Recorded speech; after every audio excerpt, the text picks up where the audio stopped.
Well, we're live now.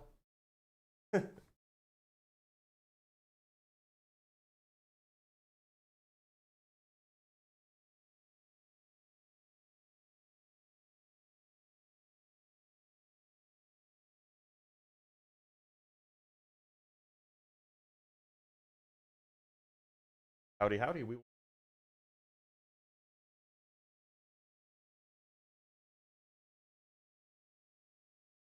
Welcome, welcome.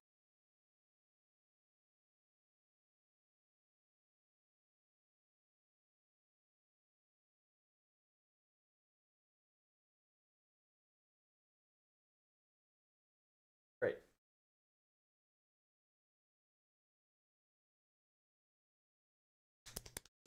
Audio cutting in and out. Might something is definitely acting up. Ah, there we go. Okay, should be fine. Should be fine now. Sorry about that. My audio was just quiet, and so my my noise gate was cutting it out. Okay, let us get started. We do have a guest. Oh, fuck.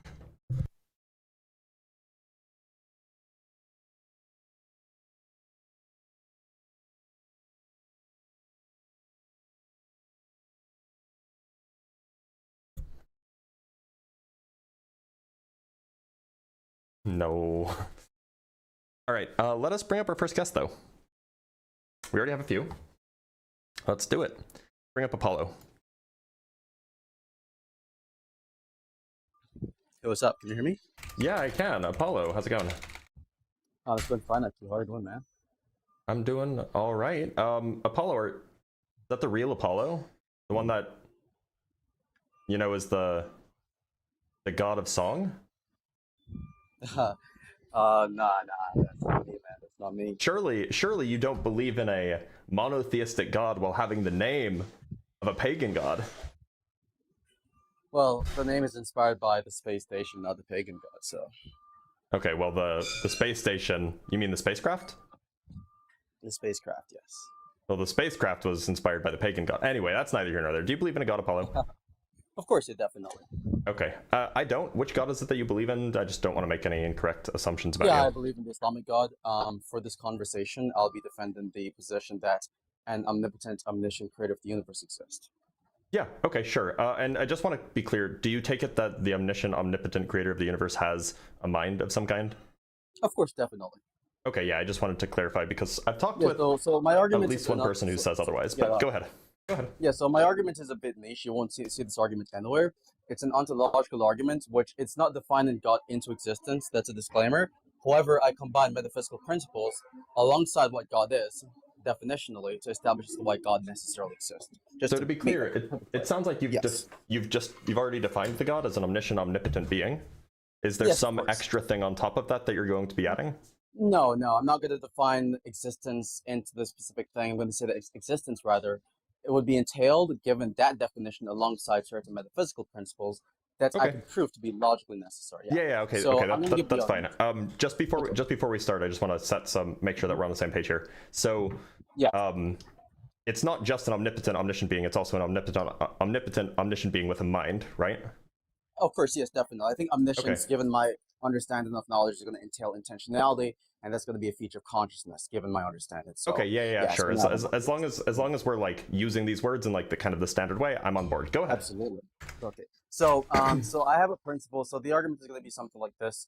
It's going to be something like, if it is the case that something has internally consistent first order properties, then necessarily it exists. That's going to be the principle, rather, that I'm going to be operating under for the argument. So if something has, and so I'll write this as just a, why isn't this deleting? If something has an internally consistent, sorry, repeat it? Yeah, replace the word something with God, please. Yeah. Well, presumably this is a principle, so it should apply to anything that has this property, right? Of course, yes, but I'm given like a modus ponens argument, so the antecedent has to be the exact same. Oh, no, I just want to know what the principle is. Of course. I'm not writing down a formal argument yet. Gotcha. So the principle is just, if something has an internally consistent set of first order properties, then necessarily it exists.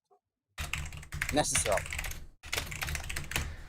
That's interesting. And that's going to be that's going to be like a strict implication. And when you say first order properties, you mean first order in like the sense of like first order logic, or do you mean some other notion? Well, in that sense, insofar as it tells you what the thing actually is. So in metaphysics specifically, there's a distinction between two categories of properties. You have first-order properties and you have second-order properties. So first-order properties. Yeah, go ahead. Yeah, first-order properties are going to be features of a definition. Features of a definition? Yeah, so it tells what the thing is qualitatively. So that's why someone like Immanuel Kant, and I'm pretty sure you know about this, he will say that existence is not a predicate. And when he's actually saying this, what he's actually really saying is existence is not a first-order property. Okay, so it seems like, and correct me if I'm wrong, but it sounds like I could just come up with something that only has one first-order property, and then it would follow that it necessarily exists because there's no room for an internal contradiction because there's only one such property. Yeah, well, I'm a necessitarian, so that's going to be a problem for my view, to be honest. So that's why would that be a problem for your view? I'm saying it would not be a problem. Oh, okay. So let's say I call something a schmungus, and a schmungus only has the property of being everywhere.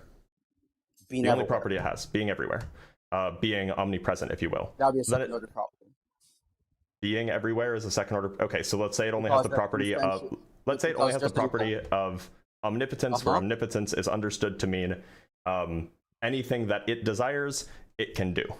Now, of course, it doesn't desire anything. It doesn't desire anything because it doesn't have any other properties, but it still has this property of omnipotence. Okay, you're finished? Okay, cool. So you're talking about it be the case that you're defining omnipotence such that it is the case that this thing is the type of thing which anything it can desire, it can do, correct? Yeah. Okay. That's a pretty standard definition of omnipotence, right? Yeah, no, well, actually, just to be clear on this, I want to get clear on a couple of things. That, yeah, you can define omnipotence as that, but at the same time, if you're defining omnipotence to be that, you're quite literally conceding to a God existing. Well, I don't think that's the case. But like, how are you defining omnipotence? Just that way, then I want to make just so we can make clear that we're agreeing on words. Omnipotence is just going to be the ability to actualize all logical possibilities. And the ability to actualize all logical possibilities. Absolutely. And so that would actually be entailed from your position there. So if you're going to be saying before interrupt. If you're trying to give it as a counterexample to my actual principle, if you're going to use that as an example and say, well, given your principle, this being would exist, well, that being would literally just be God under my position, that would be a concession from your perspective. Wait a minute. So to be clear, if I take your God, if I take the thing that you consider a God, right? The definition that you've offered, rather, omnipotent and omniscient, and I just strip away the omniscient property, then it seems like that thing would necessarily exist. Well, I have an argument as to why omniscience would be a necessary characteristic of an omnipotent being separately, so that's fine. So wouldn't omniscience then be a secondary characteristic rather than a first order one?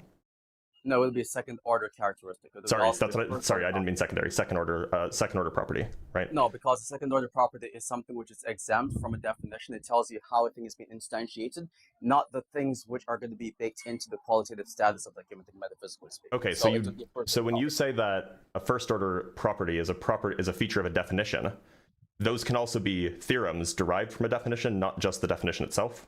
I'm not sure what you understand enough theorems in this given context. A derivable proposition or a derivable feature of a thing based off of some priors. No, because those could just be synthetically entailed facts. Like those could be necessary facts which are entailed synthetically, but I'm talking about analytic facts. I'm saying that first order property, just to clarify, just for clarity purposes, it would just be identical to the set of all analytic facts. So if you have the first order property, it would be the set of all analytic properties basically. So it's your claim that omnipotence is analytically equivalent to omniscience? Wait, hold on a second. That's not the claim I'm making. The claim I'm making is because you said that omniscience is logically derivable from omnipotence. If I at least, but that's not the same as me saying omniscience is not part of the first. So then it's just not the case that omniscience is like. Look, so you can either include omniscience as part of the definition, or you can treat it as a derived feature of God given omnipotence, right? I don't think I understand this. So I'm saying that omniscience is an inseparable characteristic of omnipotence. So it's not inseparable. No, I'm saying it is. It is inseparable. Okay, so could you just hold on with the interruption? Give me one. Yeah, go ahead. I'm just going to say that insofar as it is the case that you establish an omnipotent being existent, you can establish as to why that being would also be the type of thing which is omniscient, not insofar as omniscience is a second order property or is derivable from omnipotence solely, but also it being the case that these two properties are inseparable and they're within the same category of first order properties you attribute to this given being. I'd actually like to hear the argument for that if you can, because it seems like it's at least logically possible that one can have a being that can instantiate, or like something that can instantiate all logically possible things, and doesn't have Well, any, the doesn't argument have a mind is at based all. off you saying there's an absence of contradiction and that there's always reverse modal responses to those types Yeah, of no. arguments. So look, I'm not making an argument. I'm just saying like it seems at least plausible that they're separable. So if you can provide an argument that they're inseparable, that'd be great. I wanted to prove that God exists first, but I mean, if you want to go on to that, that's I mean, fine. like, So, okay, yeah, we can do that if you want. But yeah, the reason that why, argument, just to be clear, just to be yeah, clear, just the to be reason clear. why I'm pressing on this is because it seems like this is far too strong of an existence property. Or of an existence theorem, not existence property. It seems so like the it's argument- exceedingly strong, and it seems like it has it at least has seeming counterexamples, right? Okay. Anything with one property would necessarily exist, and that seems like, you know, it's a little bit strange, right? Because so we can I just understand, but I get conceptualize a whole bunch objection all of the things. time. So Yeah. So like, what's the resolution to assuage my the resolution is pretty simple. But my before I give worry? the resolution, before I give the resolution, I want to give a clarification. So, Yeah, sure. like, I get this response all the time. Like, people say, "Oh, what about a unicorn? What about like a magical horse?" And these things just exist as an imagination, under my perspective. I think there are imaginary objects, i.e., objects which exist as an imagination, and things which exist objectively. And just to be clear on this, I'm not saying God exists as an imagination. I'm going to pull that weird cheap move. I'm going to say that God exists objectively, and I can get onto that. Now, you want the argument as to why it is the case that an omnipotent being would be omniscient, right? So, well, hold on. Before we move off of what you just said, so when you say necessarily it exists, are you saying that things can necessarily exist, but only like conceptually, not in actuality? Necessarily existence. So existence, under my view, is going to range over objective and mind-dependent objects, right? Okay, but so surely then we can understand that this particular principle will not get you to a God actually existing. Oh, it does actually. It does get you to a God existing. You can dispute over the way in which God exists, and that's going to be some argument. So, sorry, that's why I said actually existing, as in existing in the actual world or existing in the real world, perhaps, rather than existing conceptually or existing in the mind. Just to be clear, I think imaginary objects exist in the real world because imaginary objects are identical to imaginations, and it is universally agreed upon, even in neuroscience, that imaginations are actually existent objects. So. Okay, I mean, like we can have a conversation about that, but all I mean is that the concept. So surely things can exist in both the mind and I don't know what word you want to use, and like, something can exist as a concept and as a mind-independent object. Yep. Okay, yeah, there you go. Yeah. So some things exist conceptually and mind independently, you know, the sun, right? But some things only exist conceptually, and so if you want to establish, it seems like this principle is only going to establish that it exists in at least one of them. Right? Yeah, so of course. So the argument that I'm going to deliver, by the way, is going to establish, without begging the question, by the way, that God existent conceptually is a logically contradictory proposition, and that's pretty easy to establish, pretty easy argument. Okay. Yeah. So then go ahead. Go ahead. You can make the argument. Yeah. So just to be clear, do you agree that if a being is omnipotent, then it has to be independent of all things? Yes or no? Do you agree with this? How are you defining omnipotent? Just being able to actualize all potentials? Yeah, of course. So it doesn't seem like that follows. No. Yeah, of course it does. So if it was to be the case that you have well, then make the argument rather than asking me a question. Yeah, I'm going to give the argument. Okay, so your first premise is that an omnipotent being is, and what was it? Is it's independent? Yeah, if an omnipotent being exists, or if there's a being which is omnipotent, then it has to be the case. It is independent of all things. That means it's self-sufficient. Must be independent of all things? Is that what you said? I just don't want to write down... Okay. I.e. it's self-sufficient. Yep. Okay, yeah, what's the argument for that? Okay, so the argument is quite simple. So if we're just going to like a reductive absurdum, so if you take the negation, that means it is the case that there exists an omnipotent being that is going to be dependent. So that means in that world in which it is dependent, it would not be able to actualize the logical possibility of instantiating the object in which it is dependent on. So just to be clear, there's a logical possibility, it's unable to actualize. So an omnipotent being exists, and that omnipotent, I don't know why I can't type this morning, being is dependent on at least one thing. That's the negation. Okay, so what's the okay, yeah, so go ahead, make the argument. So the logical possibility there entailed from that prop is that X exists, right? Now X's existence, which is going to be something which is a logical possibility, in that world in which the omnipotent being is dependent on X, would not be actualized by the omnipotent being, but vice versa. Oh, so where'd my screen just go? Hold on, real quickly. Sorry, no, my screen just disappeared. You're good. Okay. Oh. So we're considering a possible world. So I'm just gonna write this down so then we can make sure that we're tracking. So we're considering a possible world. So from the above, there exists a possible world in which the omnipotent being exists, and it's dependent on at least one thing, and thus it did not instantiate that possible world? No, it did not instantiate the possibility of X existing, because the possibility of X existing in that world is independent of the omnipotent being existing, because remember that X is what is instantiated at omnipotent being. So that would mean, before I interrupt, that would mean that there's one possibility, one logical possibility, which this omnipotent being is not in control of, nor is it actualizing, which contradicts our definition, which we both agreed on, which is simply an omnipotent being is a being that actualizes all logical possibility. I'm sorry, this doesn't contradict that definition. Instantiating a possibility is not the same thing as actualizing a possibility. These are not the same thing. Wait, we're talking about actualizing, which is to say that it causes... Actualizing the possible is the things that makes possible things actual. Making something possible is not the same thing as making something actual, making something possible actual.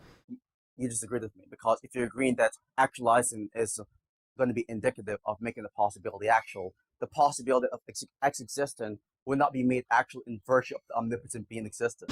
Are you saying that are you saying that the possibility was actualized, or that it being possible was the actualization of something? Okay, just walk with me. What I'm saying here, okay, is that X's existence, which is causally responsible for the omnipotent being, right? Which is what it is. Wait, hold on. I thought X was the omnipotent being. Is X the omnipotent being, or is X something else? No, X is not. X is the cause for the omnipotent being. Hold on. So just to be clear, how are you using the word cause? Are you using it in like some sort of temporal explanation, or are you using it in some sort of grounding relation? I go under a functional asymmetric dependence theory of causation. Okay, so this can be a grounding explanation. This could be some sort of temporal explanation. This could be some sort of perhaps even like spatial relation or something like that. It is kind of similar to a grounding explanation, but my theory of causation is very similar to the mechanisms of mathematical functions, so it's very neat. As I've said, my arguments are really. So it's like an implication. It is not an implication per se, because an implication would indicate that it would necessarily follow from my kind of causation that it is a grounding relation. Implications are what you use in mathematics. So like, what sense of causation are you using if not that? It's using logic, like use implications in logic as well, right? Like sure, it's used in logic and in mathematics. Sure. So what sense? So then, what sense are you using it? I just don't know what you mean by cause here. Because like when I see the word dependent, I'm thinking of like some sort of like grounding relation. Okay, so when I talk about cause, I'm talking about a reason for something else's existence, and the reason an explanation. For something else, an explanation which is compatible with the type of thing which something else is dependent on. Yeah. Okay, so when you say that there's an omnipotent being, that it must be independent of all things, you just mean that there is no reason that it exists. No. I don't think it to be the case that reasons and causes are the exact same thing. So if you look at there is no explanation for its existence. How about? There's no causal explanation. Yes. Yeah. Well, but you said that a cause is an explanation. No, I said a cause is a type of explanation, not an explanation. Yeah. So all causes are explanations. All causes explanations. Okay, so then right. Okay, sure. I'm on board with that. All causes are explanations, not all explanations are causes. So what kind of explanation is a cause? What kind of explanation is a cause would be the thing that I'm talking about insofar as the asymmetric functional theory of causation. All explanations are asymmetric. But not all explanations are functional. Okay, so when you say functional, you mean that like there is some sort of like domain and range in like the mathematics sense? Wait. Before I even go on to the functional part, and yes, I'm talking about in the sense of mathematics, but before I go into that, I want to focus on the first point. They said all explanations are asymmetric. Yeah, of course they are. Not true. Can you give me an example? Because when you're talking, that's not true. Because when you're talking about explanations in the context of philosophy, especially, you're taking that to be reasons. In a lot of cases, and under the strong PSR account, you have two types of reasons. You have internal reasons and you have external reasons. So, for example, if I say a triangle has three sides, and the reason for that is in virtue of the nature of a triangle, that would not be an external reason. No, it's in virtue of the nature of it's in virtue of the definition of a triangle, right? Yeah, but that would not be asymmetric. No, it is. The definition explains why the triangle has three sides. The triangle doesn't explain why the definition is that way. The definition is just a substitute for the term. It's a term substitute, so they're the same thing. It's not just a term. Well, okay, but in that case, then the definition just isn't an explanation. If that's what you take the definition to be. Hold on a second, one sec. So just surely A doesn't explain A, right? No, no, you don't understand what's going on here. So triangle, the definition, we can both agree on this. It's just going to be, let's go into the definition of it being a three-sided polygon, right? Is that cool? Sure. Okay, so when you talk about definitions, you understand that definitions are not propositional, right? Sure. Well, I mean, Okay. yeah. So depending when you say, on your yeah, sure. Go ahead. So when you That's say fine. triangle, it's just a word to say three-sided polygon. They're the same thing. Right. Sure. Okay. Yeah, so we can absolutely use that that understanding of definition. So then there's not anything being explained. No, there's something being explained. It's virtue of the fact you've just said a while ago. It being a three-sided polygon. What are you talking about? A three-sided, you're not explaining anything when you say that a three-sided polygon is three-sided. That's not an explanation. That's presupposing that explanations has to be external, which is contradicted by the. No, an explanation is supposed to be reason giving, right? Yeah, reason given can be something internal. That doesn't have to be external or asymmetric. So an identity is not reason giving. If I say that God doesn't exist because God doesn't exist, that's not an explanation, right? It's not an explanation in the epistemic sense or in the causal sense, but the internalistic sense, of course, definitely. Okay, so maybe we just understand the word the word explanation to mean different things, but like clearly, if I just say I just say a thing is a thing, that doesn't explain the thing. But I want to make this clear. This is not completely proprietary or idiosyncratic. If you look under like what strong PSR states specifically, which is that's fine. But for what it's worth, I do reject the strong PSR. Explanation, yeah. Okay, for what it's worth, I do reject the strong PSR, so it's neither here nor there. But the point is like clearly if you just say some proposition and you say that proposition explains itself, that doesn't give you anything. I'm like, and you know, I'm not trying to be sneaky here. I'm just saying that in the perhaps the colloquial way that we understand what an explanation is, an explanation is supposed to give you some reason for thinking that it's true. And if you're just repeating the thing that you're trying to explain why it's true as just the thing that you're trying to explain why it's true, it's not giving you a reason to think that it's true, right? Yeah, but we're not having a colloquial conversation. This is a philosophical conversation. Okay, so I understand an explanation as to be reason giving, right? I understand that. I.e., it should inform a rational agent, or it should be some, perhaps some proposition, some collection of propositions, whatever it is, that gives reason to think that the thing in question is true, or the thing in question exists, or what have you. Yeah, go ahead. Are reasons explanations? I would say that explanations are the kinds of things that give reasons. Reasons. Okay. I mean, you could say like reasons are, you know, maybe we say that reasons are like primitives. Are circular reasons still reasons? It depends on your theory of justification, really. Not even talking about theory of justification. No, I mean, I take reasons to be the kinds of things that give justification. So it depends on your theory of justification, of course. Justification in the positive epistemic way, or in just any way whatsoever? I mean, it depends on the context that we're talking in, right? Like, like colloquially, we might just say that like a reason is the kind of thing that gives a justification, and like that reason could be like just some sort of observation, or it could be some proposition, or it could be some, you know, feeling, or whatever it might be, or some principle. The point is you know, as rational agents, we come to conclusions based off of reasons, and we generally, or based off of you know, justifications, and we take those justifications to be reasons. So you deny the claim that reasons can be the types of things which are internalistic in the sense I was talking about, but circular reasons would just qualify as those types of reasons, and this is agreed upon. Not necessarily. I mean, like in some sense they're reducible, but the circular reasons are, you know, they have some degree of separation to them, and so I can be sympathetic. That's fine. That's fine. I can be sympathetic to people who are like coherentists, because there's at least some degree of separation between the coherent relations, even if they're reducible to each other. Okay, and that doesn't dispute my point, because you made the claim that it is the case that internal reasons will not qualify as reasons or explanations. But yeah, even at least the way that I understand these things. One more thing.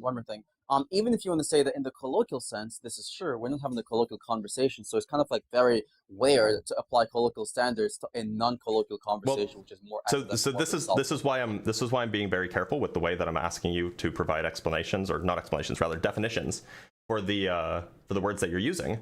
And so, you know, that's why this is, you know, this is why we're doing this, right? Okay. So when you say, let's go back to the omnipotent being. So this is fine. So when you say if there is an omnipotent being, then it must be independent of all things. So by independent you mean that or by independent you mean that it or by the dependency relation, just backtracking to where we were. There's no causal explanation for the thing right, itself. and so a causal explanation. What did you take a causal explanation to be? Like what kind of explanation is a causal explanation? So it's asymmetrical. Okay. Okay, so it's asymmetric. And it's functional. There's no asymmetric, functional. Okay, so the functional piece of your definition is a little bit confusing to me. It's not clear. It's not clear what it would mean for an explanation to be functional. Can you elaborate on that? Okay, so think of like, of course, definitely. So, You're cutting out a little bit. You know, like how functions work in mathematics, right? Yep. Okay, so like, what's the domain here? What's the domain of the function here? So the domain is just going to be involved in things such as so just to be clear, the input is going to be God, right? God's creative power, or God specifically, and the output would just be creation, basically, right? Wait a minute, so I'm sorry, we're talking about an explanation, right? Yes, we're talking about an explanation. And this is supposed to, so when we say that the omnipotent being is independent of all things, what we mean is that it's not dependent, and by dependent, what we mean is that that there is some sort of asymmetric functional explanation for the thing in question. So, for example, yeah, but I'm not saying someone. So someone misheard what I said. That if X has just to be clear on this, has a causal explanation, someone said, then X has then hold on, and I just really need to clarify here. Then there exists some asymmetric function that does something. This is what I want clarification on. What is it? What do you mean by there's an asymmetric functional explanation? So when I'm talking about functions here, are you listening? Yeah. Okay, so when I'm talking about functions here, I'm specifically talking about it insofar as it is going to be the case that any change in the output requires a change in the output. Sorry, any change in the input requires a change in the output. That's not what a function is. Again, well, that's a aspect of what a function is. That's a kind of function. That would be like an injective function. Yeah, but you're saying that that is not what a function is, and then now I mean that's not like a general property of functions, right? It is a general property of functions, just this. No, it's not. You're talking about injective functions. No, that's incorrect. I can give an example. So if you it's just not like if you have just to be clear, if you take x squared is a function. It's a totally well-defined function. When x is -2 and when x is +2, you get the same output, even though you have different inputs. Are you let me finish? Yeah, go ahead. So if you have, just type this out. If you have f of x, right? Right, when you can have x in parentheses, and that's equivalent to x plus 3, right? Yep. Right. If it is the case, yeah, you understand what that means, right? It just means the function f takes an input, yes, such that I know what a function x is going to output the number plus 3. Yes. Right. I'm very aware. Okay. So if that is the case, right, then of course, if x is going to be 1, then the output is going to be 4. If x is going to be 10, the output to be something like 13. Okay, cool. So in that particular case, how would it be incompatible with the property I've said about the function? No, this is specific. This is a specific kind of function. This is an example of an injective function. But you're denying it being a function at all. No, I'm not denying it's a function. I'm saying that this is not a general feature of functions. Is this a general example of a function? No, this is a specific example of a function. What are you talking about? Why would you think that it is not a? What do you classify it's not as a general example of a function? So there are no general examples of functions. That's what it means for them to be. That's what a general description is. It's not a specific example. I don't think you understand it. So I take general examples to be the types of examples which are usually used to describe what the thing actually is. Okay, so then what about this function? So this function can take 2 different inputs and give the same output, right? Okay, cool, understood. And so this is not the kind of function that you were talking about. This is a non-injective function. That doesn't what I just said. Because what I'm talking about here is specifically the types of functions such that it is the case. Okay, so you want some asymmetric injective function. That's fine. If you want to talk about that, that's fine. But you're saying a while ago that that was not a property of functions. Then it's not a general property of functions. Now you changed the claim. You're saying it's not a You can go rewatch the playback. We can rewatch the clip anytime. Yeah. But that was a blunder in your end. So that okay. I guess we're being maximally bad faith now. You're the only person with bad faith, actually. I think so. Okay, but I'm being bad faith. Yeah, I mean, so even G1's agree's agreeing with me, by the way. But anyway, so okay, so you have some asymmetric injective functional explanation. So I talked with G1 a few weeks ago. So my question. Can you explain what this means? So like, what's the input? The input, because like if it's supposed to be, and correct me if I'm wrong, I'm trying to understand this as something like you give some sort of input for the thing that you're trying to explain and then it outputs an explanation, or is the input the explanation and then it outputs the thing that you're trying to explain, or the output is the effect. The output is obvious. Sorry, the output is what? The effect. Okay, so you're saying that. Of the input okay, so you're saying that so there's some asymmetric injective functional explanation whose range, or we can say codomain, is the space of effects, or is the space of effects is fine, and whose domain is what? The domain in this context, like what is the range and overcorrect? Yeah, what the inputs are. The inputs would just be God in this given context, the God's creative power. For X? Okay, so in your definition of causal explanation, you're proposing that God exists? No, it is not. Okay, so then you can't put God in here in your definition of what a causal explanation is. You're saying your example is not even covering the exhaustive account of a causal explanation. Because this is your definition. I'm trying to understand your definition of what a causal explanation is.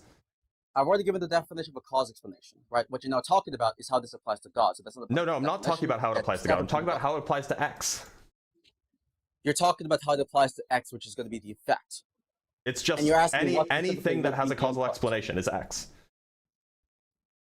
Anything which has a cause explanation is the effect. Yeah, X is just anything with a causal explanation. I'm just trying to understand what you mean by a causal explanation. I thought it moved on from the definition. No, because this definition does not make any sense to me.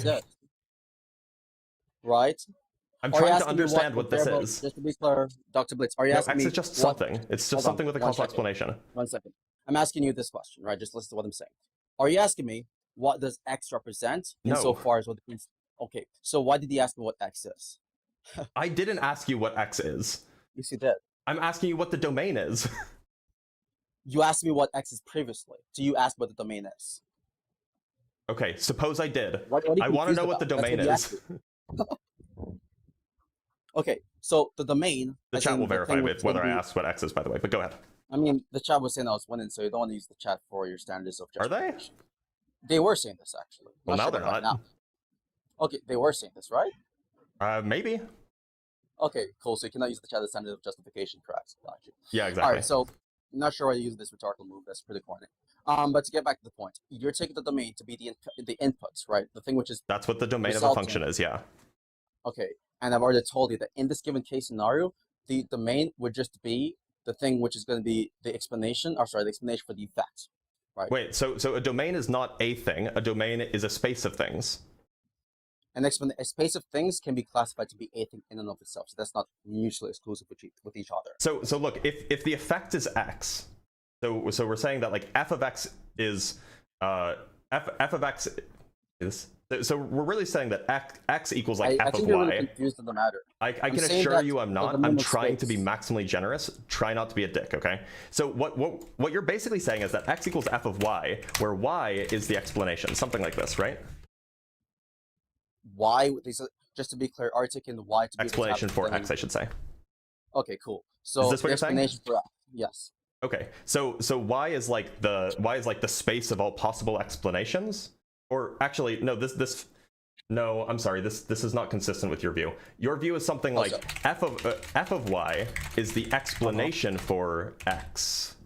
And Y is some fact, maybe, because you're taking a causal explanation to be the function, right? It's the function. It's an asymmetric functional explanation. I've already clarified this. Okay, so you're saying that an explanation is not the function. It's conversation. I'd love to, but it seems like your causal. It seems like your definition of causal explanation is like incoherent at best. Conversation. So hear me out. I'd love to, but it seems like your definition of causal explanation is incoherent at best. It seems so, but it isn't so. So hear me out. Okay, well then actually define your terms. I'm defining my terms, just like tracking the definition of my terms. I can assure you I'm tracking. I know mathematics better than you do. I'm assuring you that you're not. Here's what I'm saying right now. So I said to you specifically, not that causal explanations is identical to mathematical functions, however, they have the same mechanistic account insofar as they organize, or rather they operate like mathematical functions. You can check out the clip, you can roll the clip. This is no, I know. So I know that that's what you said. So I'm trying to understand what the properties that it is like. Causal explanation to be a function. You said this a while ago. That's not what they said. Well, so in what way is it like a function? You said that my position is that the cause explanation is a function. That's not what I said, and you just agreed to what I said instead. Well, so to be clear, is this your definition that there exists some asymmetrical injective functional explanation? I added the word injective there because you were confused about what an injective functional explanation is. But if I remove the word injection, this is your definition, you understand right? That it is the case that this is your definition, right? Yeah, we're talking about it insofar as the mechanism is concerned. Okay, so what does the mechanism do? Yes. What does the mechanism do? What is functional doing in this definition? The mechanism explains. I'm about to explain, but you're interrupting. Please. So what it does in the definition is actually points out that it is the case that any change in the input results in a change in the effect. It's actually crucial to establish. Okay, so you don't mean a functional explanation. You mean something like some asymmetric relation in, I'm going to put this in brackets just so then it's all one thing. Relation in which the input, in which a change in the input is produces a change in the output explanation. That's what you mean, right?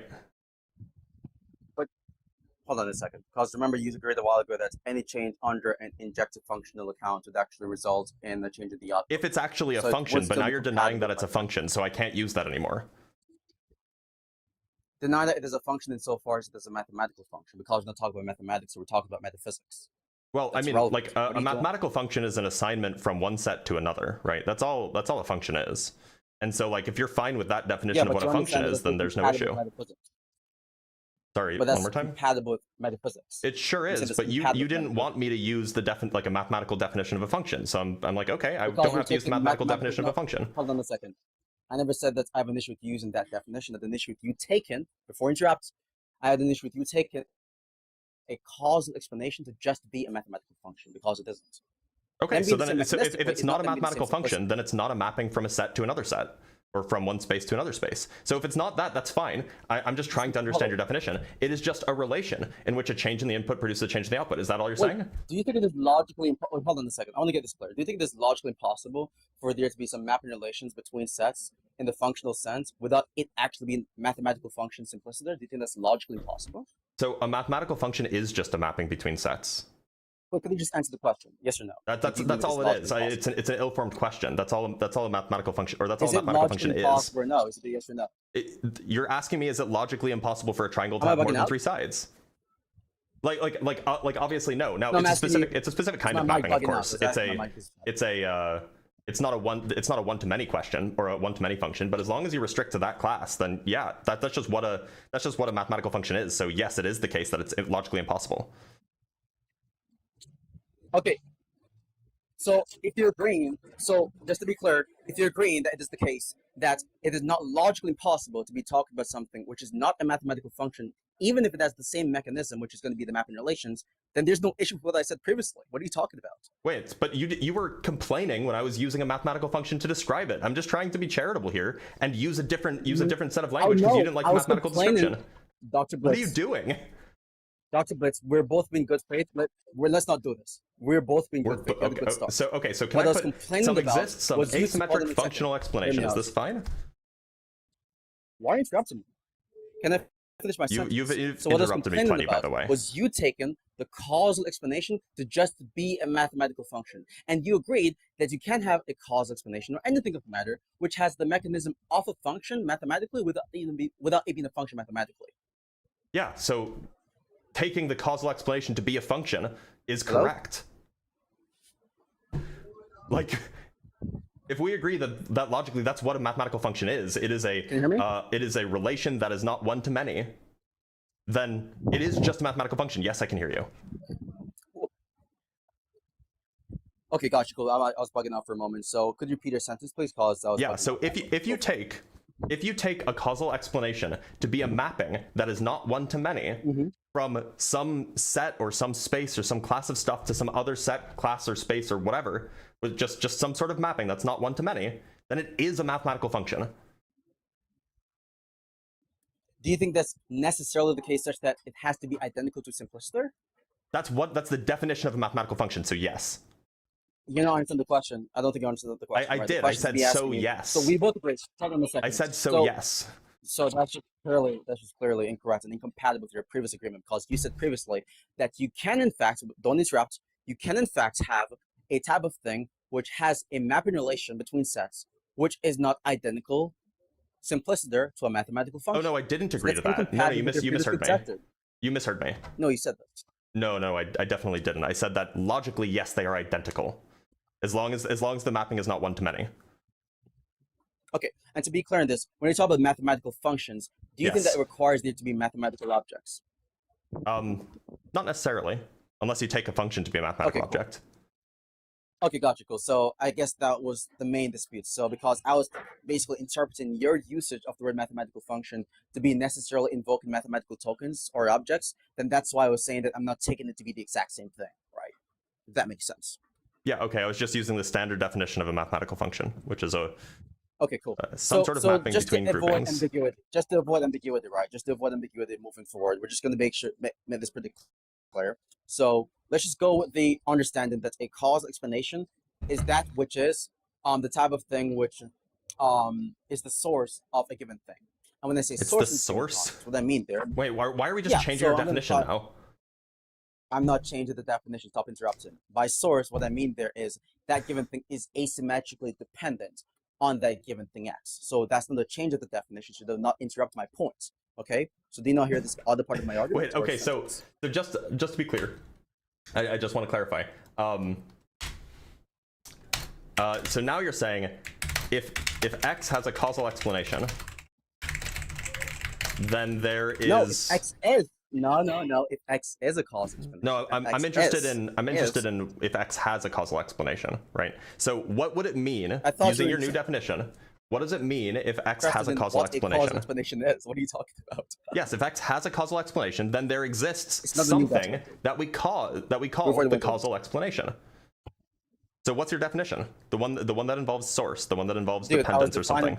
I was defining what a causal explanation is. Yeah, so please give it to me. I want to write it down. Explanation is. So I want to write it down. Go ahead, please. Or I can just replay it and I can just mute you. Give it again. So I can just re-give the definition. So please. Just stop panicking. Okay, so the definition is quite simple. Yeah, so the definition of a causal explanation is just going to be the type of thing which some other given thing is asymmetrically dependent on, such that any change in X results in a change in the effect.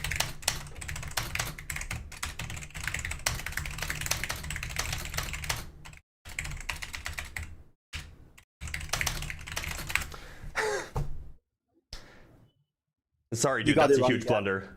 That's a huge blunder. It is a huge blunder in your end, by the way. Wait, so wait a minute. If X has a causal explanation, then there is a thing, well, we can call it Y, that X depends on asymmetrically, such that a change in the thing, or we can say a change in Y, implies a change in X. This is what you mean, right? How'd that be a blunder?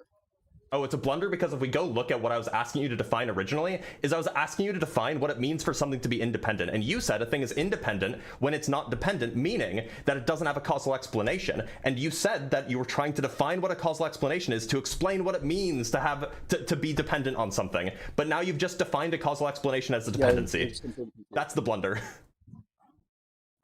Yeah, so you're just completely confused. From the beginning of the conversation, I pointed out that what it means for something. Just admit that you blundered, that you've provided now a circular definition.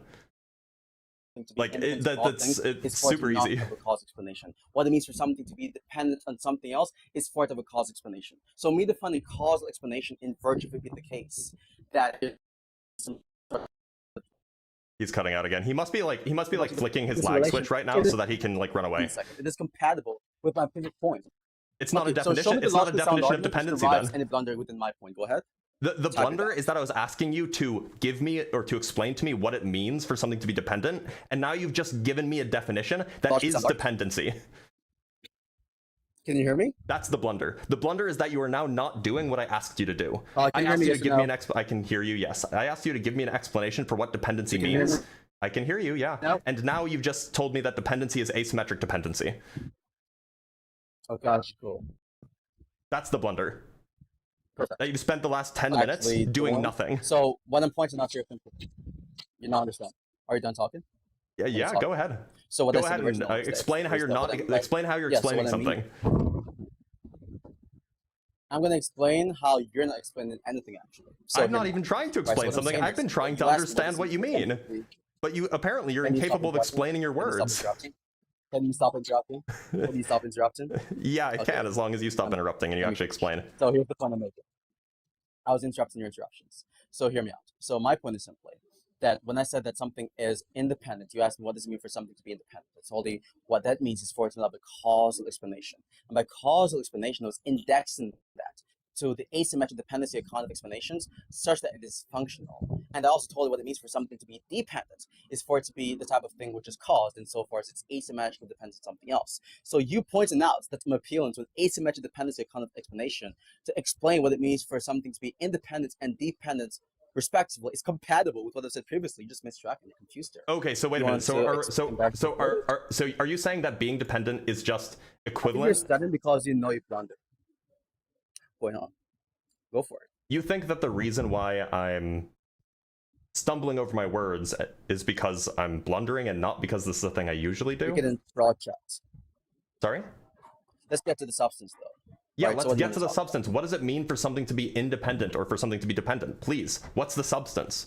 Because it sounds like I grilled you on what asymmetric functional explanation means, and you couldn't give that. You couldn't give that to me. So instead, you backtracked and you said, "Ah, well, actually, a causal explanation is just an asymmetrical dependency." And so what you're now saying is, a thing X is dependent if it has a causal explanation. Fine, I'm willing to grant that as long as we talk about what a causal explanation is. We say a thing X has a causal explanation if it's asymmetrically dependent.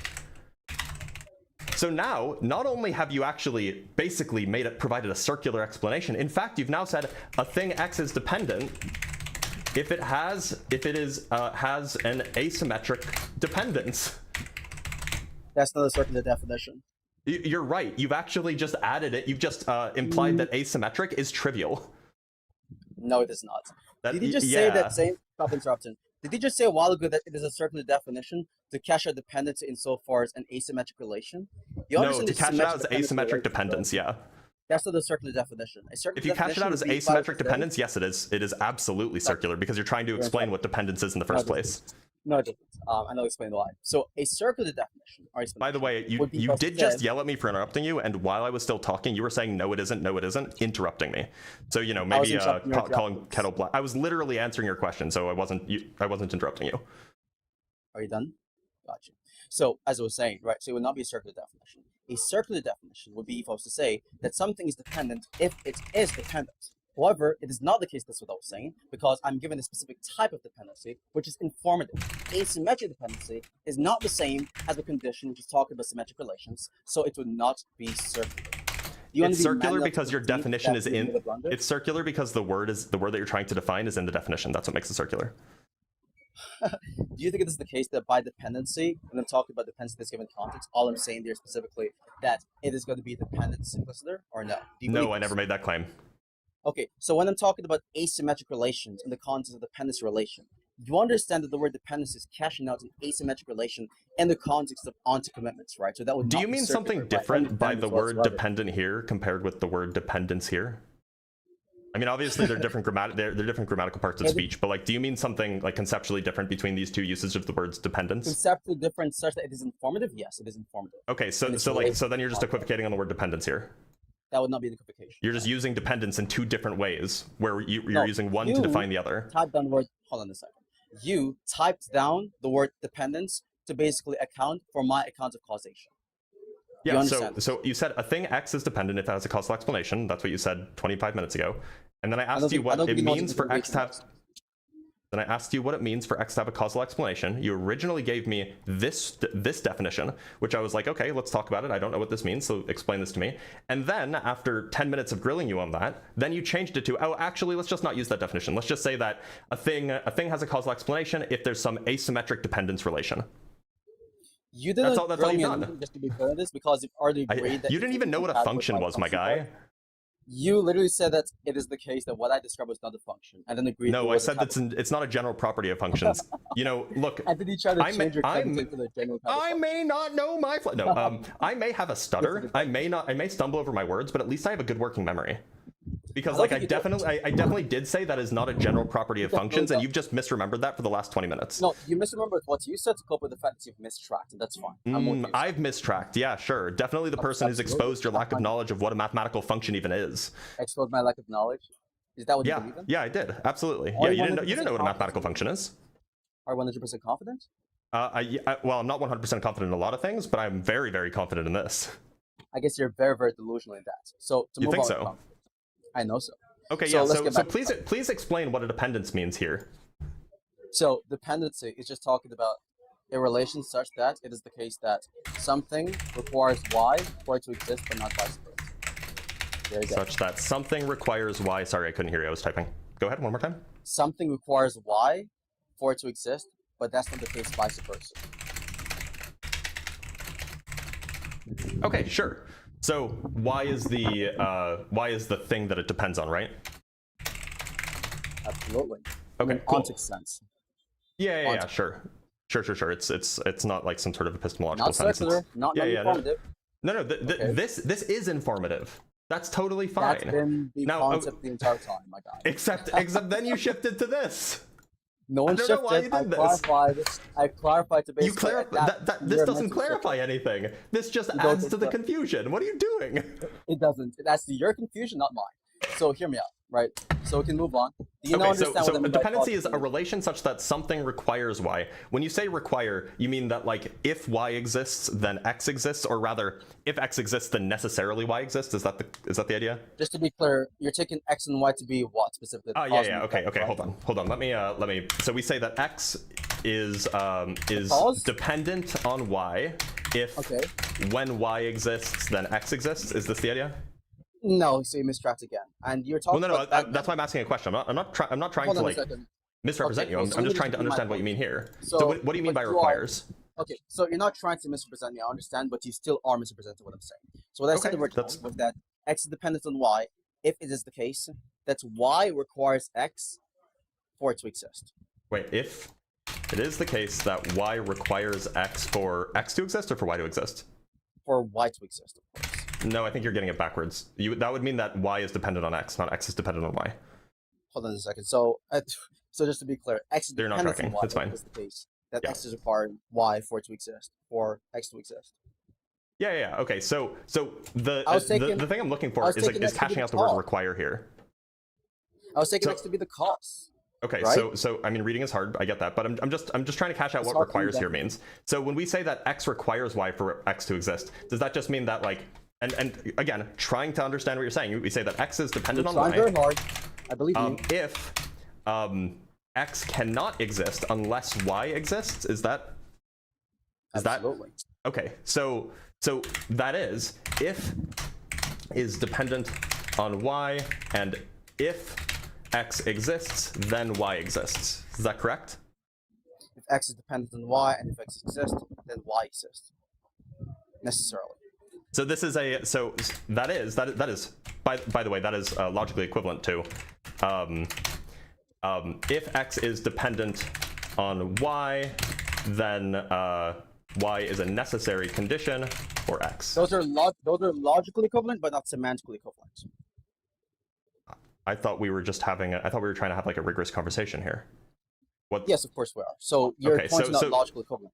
Yeah. Okay. So hear me out. Let me just finish. So I was going to say that of course it is the case that if x is dependent on y, then y is a necessary condition for x. That would of course be logically equivalent, right? Yeah. We're not talking about logical equivalence solely because you're asking me what I mean by particular things. You're talking about the so do you mean something different from this? Yes. So you understand that there's a distinction between logical equivalence and semantical equivalence. Like for example, not in this context. I don't understand the difference. Tension, right? So the sense is different. Okay, what's the different sense here? Maybe you don't, but I do. So wait, hold on. But you understand that logical equivalence is not the same as semantical equivalence. Yeah, of course. I'm just trying to understand what the different sense is between these two that you're implying. Because I understand these to be like just the same meaningfully. So like for example, we're not. Okay, well I don't, and I guess you can. Okay, which is why I'm asking what the way that that's just why I'm trying to understand like what it is that you like. What is the difference in sense here? So that I can understand why you want to use this rather than this. Well, I was by the way, this is also equivalent to if x is dependent on y, then x implies y, right? I'm not seeing your screen. Sorry. Okay, there it is. If x is dependent on y, then x implies y. Of course, definitely, and vice versa, because it's a biconditional sentence. Yeah. Oh no, well, it's logically equivalent. Yeah. You mean if and only if? Yeah, sure. Can you hear me? Yeah. Yeah, okay. So Yeah, okay, so, of course, if you had just given this definition, that would have been so much X, just easier. to be clear,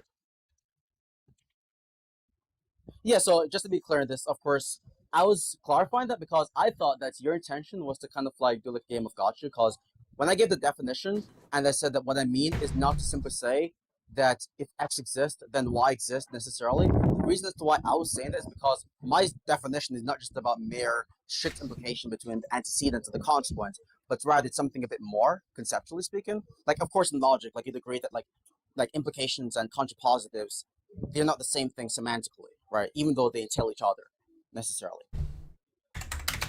So all you've meant to say is that if X is independent, then there exists no Y such that X implies Y. That's all you mean. No, actually, that doesn't follow. Sure, it Can you hear me? does. Yeah, no, it doesn't, because when you're talking, because you're treating Y to be the effect here. No, X is the. I Yes, mean, you like are. if X is the effect, you're I don't confused think you again. understand it. So X no, is you're the the X is the effect here. In this definition, X is the effect, right? you're saying that you're talking about it being the case that's a causal relationship between X and Y. I can't see your screen, by the way, just to be clear. I don't know how you can't see it. It's on. Everybody else can see it on TikTok. No, I'm just lagging. Like I can only like hear you. I can't like actually see what's going on. So I'm just going along with what you're saying. Yeah. So the one that you agreed to is that X is dependent on Y if and only if X implies Y. And so if we X is the effect here. yeah, X is the effect. So if X is Like, usually when you're independent, talking about, like, then there metaphysics, exists I mean, no just to be Y clear, such that X okay. implies Y. Usually when we're talking about like cause and effects, and we're talking about variables which represents this, we're usually treating X to be the cause and Y to be the effect. Are you just confused that I'm using different variables? I'm confused as to why you're confused about what I'm talking about here. So I'm not confused. I'm just making sure that this is what you mean by independent. Okay, so how about this? For clarity purposes, right? So we're gonna just use X to represent the cause and Y to represent the effect. Okay, we can use the variables that make you comfortable. Yeah. That's fine.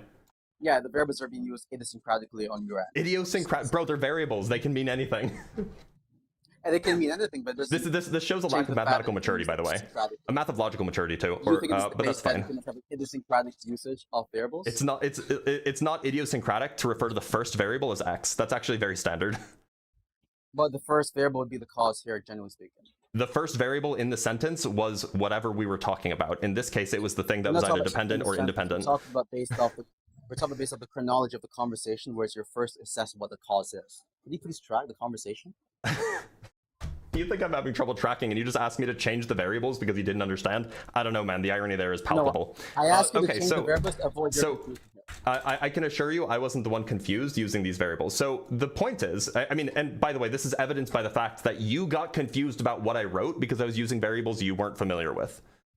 So like this is not the case of me not tracking because of these variables. This is the case of you not tracking and me being nice and assuaging your lack of tracking by using your preferred variables. So don't come at me with this bad faith, non-charitable shit when I've been nothing but good faith and trying to understand what you've said this entire time, okay?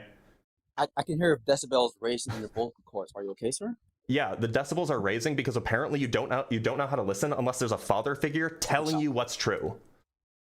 Oh, really? Apparently. So let's get back to the substance. We're having a debate. That was the only time that you haven't interrupted me, by the way. We're having a logical conversation, so let's not be emotional, okay, Dr. Blitz? So sure, yeah, let's try not to be emotional. So do we agree that your definition of independence is if Y or is equivalent to, or actually we could just say if it's a definition, it's a bijective relation, right? So we can say Y is independent if and only if there exists no X such that Y implies X. If and only if is what you're saying? Yeah, because it's a definition, right? This is what you're trying to say. So you're saying Y is independent if and only if. What were you going to type? If and only if, it's already on the screen. If and only if there exists no X such that Y implies X. Are you asking for a definition or asking for a biconditional assertion? Which one is it? So definitions can be understood as biconditionals. But I'm propositional. That's why definitions can be propositional, by the way.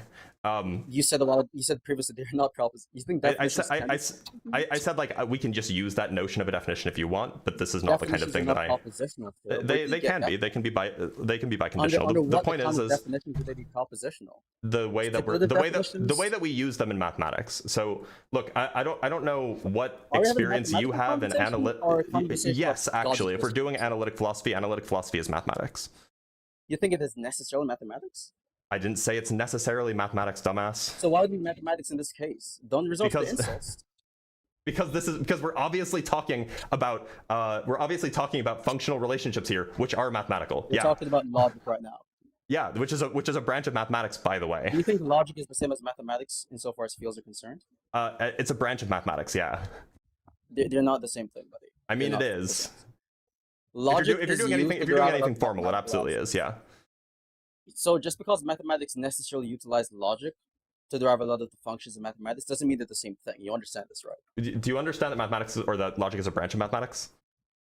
You understand that I'm not disagreeing that it is a branch. I'm disagreeing that it be the same thing. Do you understand that you're not understanding what I say when I say you understand that? You stuttered over that rhetorical response. Don't do this again, please and thank you. Let's get back to okay, yeah, sure. Yeah, so do you agree that this is and look, if you don't like the if and only if, you can just say y is independent means there exists no x such that y implies x. Is that fine? You can talk about that. Yeah, definitely go for it. Okay, so this is what you mean by independent? Means that y requires x for it to exist. Yep. That there exists no such x such that y implies x. We agree on this. Okay, nope. So then what do you mean? We're talking about... Yeah, I don't think you understand again. So I'm going to give an example. Because to be clear, this is logically equivalent to the definition that you gave me. So yeah, so the what you're talking about there are the implications that you believe follows from particular aspects of the definition. But implications, and we've already went over this. You agree that it's not just implication. It's logically equivalent, right? Brother, you agree that logical equivalence is not the same as semantical equivalence. You're asking for a semantical equivalence insofar as give me a semantical account. What are you talking about? Yeah, okay. So then what do you mean? So what do you mean? Okay. If you don't mean this, what do you mean? I'm telling you for the past 15 minutes. What are you talking about? What is the distinction between, say, these two statements? I'll explain the distinction in just a moment, but first we need to calm down. Okay? I can assure you, I am exceptionally calm. What I mean when I say, oh really? I think someone is saying that the chat you were angry, since you only appeal to the chat, right? So hear me out. Okay? So when I say that y is dependent on x, right? What I mean there is that y could not existed. Y is x. Yeah. Y, yeah. We'll use the variables that you want. I understand that variable substitution is hard. Go ahead. Yeah. So that would just indicate that y could have not existed without x existing in the relevant sense. So was this a mischaracterization of your understanding of dependence? You think that specifically was? Well, no, I'm asking. Was the thing that I've highlighted, is that a mischaracterization of what you mean? It's not a mischaracterization, but I wouldn't say it was a complete account given the fact that you quite literally was trying to establish that wouldn't be the case, that there's some sort of implication which follows from that, which does not exhaust my definition of what it is. You know? Okay, so there's more to the definition here. So what you mean is this plus more? Is that correct? I thought it was clarified. Was it not? I'm just clarifying. No, I'm saying I thought it was clarified. If you don't think it was made clear, then I can just make it clear again for you. Yeah, no, it wasn't. So before you make it clear, I just it's possible that I misinterpreted. So is it the case that your understanding, what you mean by dependent, is equivalent to this and something else? Yeah, so the dependence there was the something else was already clarified before, and I talked about. Yeah. So please, can you tell me what the something else is? That'd be really helpful. Yeah. So when I was talking about it being dependent in the ontic sense, which you granted, by the way, is just to say that we're talking about ontic in the sense of fundamentality. So what is more fundamental? I don't know what any of that means. Can you clarify? You don't know what fundamental means? I don't know what ontic in the sense of fundamentality means. I don't know what that means. No. Yeah, so we're talking about, like, for example, like if you read like anything on Van Weigen, for example, he talks about like fundamentality. There are certain things that are metaphysically fundamental, certain things that are believed to not be metaphysically fundamental. Can you enunciate a little bit better? It's maybe the connection's not great, but I have a hard time hearing what you're saying. Okay, gotcha. Can you hear me now? Yeah. Just try not to slur your words. I wasn't slurring my words. You were though. I mean, you definitely were. So and I think that we could probably all hear that, but that's fine. We can all hear you stuttering all the time. I do stutter. That's a thing that I do. What about it? But your low-tier Jedi mind trick is not really working. So let's stop doing this, okay? I literally didn't understand what you said, which is why I'm asking you to repeat it and enunciate better. Lost in the conversation. Do you need a caretaker to help with the conversation? Do I need a what? A caretaker. Oh, a caretaker. No, I'm good. You just have to enunciate a little bit better. Or maybe you have to listen a bit better. So Well, here's it's what not I'm just saying. me, so It is just you, actually. apparently not. So apparently, yes. There's like 1,000 people here who are currently saying, yeah, I couldn't understand him either. 1,000 people saying this, or just 2 persons in the chat saying this? Well, go look at the chat, man. You think 1,000 people are typing into the chat saying that they cannot see what I'm saying? I did say like 1,000 people, but this is like a really low tier, Like low tier like attack about my 1,000 hyper. You know what hyperbole is, right? It's kind of a low tier attack to say, I know oh, you what mean literally hyperbole is. 1,000 people were typing this? Like, obviously not, dumbass. Like, I what know are what you a doing? hyperbole is, not a hyper. I don't know what that is. I Oh, don't know okay, what so you're hyper- attacking me because I have a stutter. Cool. That definitely makes you look good. Oh, really? You think you talking about slurring makes you look good in the conversation? Look, I don't know why you were slurring. Maybe it was a connection issue. Maybe it was because you're tired. Maybe it's just because of how you talk. That's why I'm asking you to slow down and enunciate so that I can understand you better. Like, if you want me to understand what you're saying, you gotta not mumble. Okay, got you. So now that you're done venting, I'm going to explain what I meant by ontic dependence. Is that cool? By ontic fundamentality would be good, because that is what you used. Well, we're talking about ontic dependence, and then we're going into fundamentality, so technically... Yeah. So I just want to know what this something else is, that's all.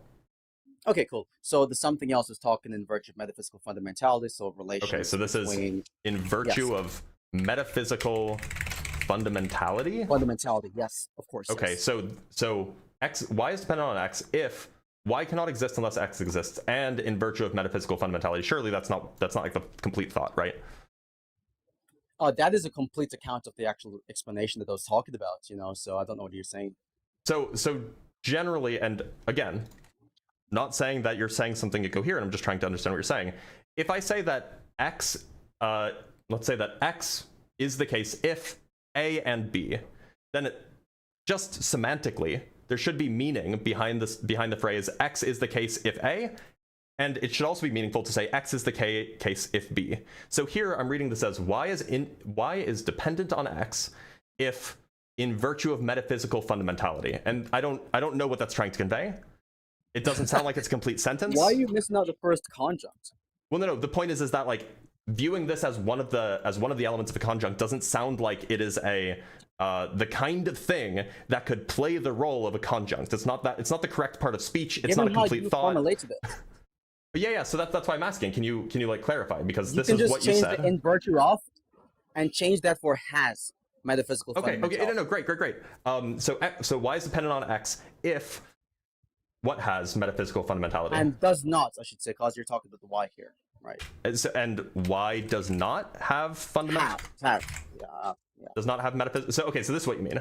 Y is dependent on x if y cannot exist unless x, and y does not have metaphysical fundamentality. So I think I know what you mean by metaphysical fundamentality, but do you just mean that like it is not? Well, actually, maybe I don't know, because I want to say something like it cannot be broken up into smaller pieces. It doesn't it's not very close like, account. like is that the kind of thing that you mean? Okay. Yeah, let me just clarify on that, and that's very close. We're talking about it in the context of like mereological relations and so forth, like antecedents. Yeah, sure. Course, yeah. Okay, so but that's not the general notion of metaphysical fundamentality that you mean here, right?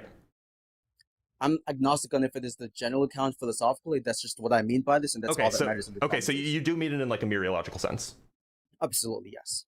So would it be reasonable for me to replace this with and y cannot be I guess we would want can be broken down into smaller pieces, something like that? Parts. I prefer the word parts. Okay, parts is fine.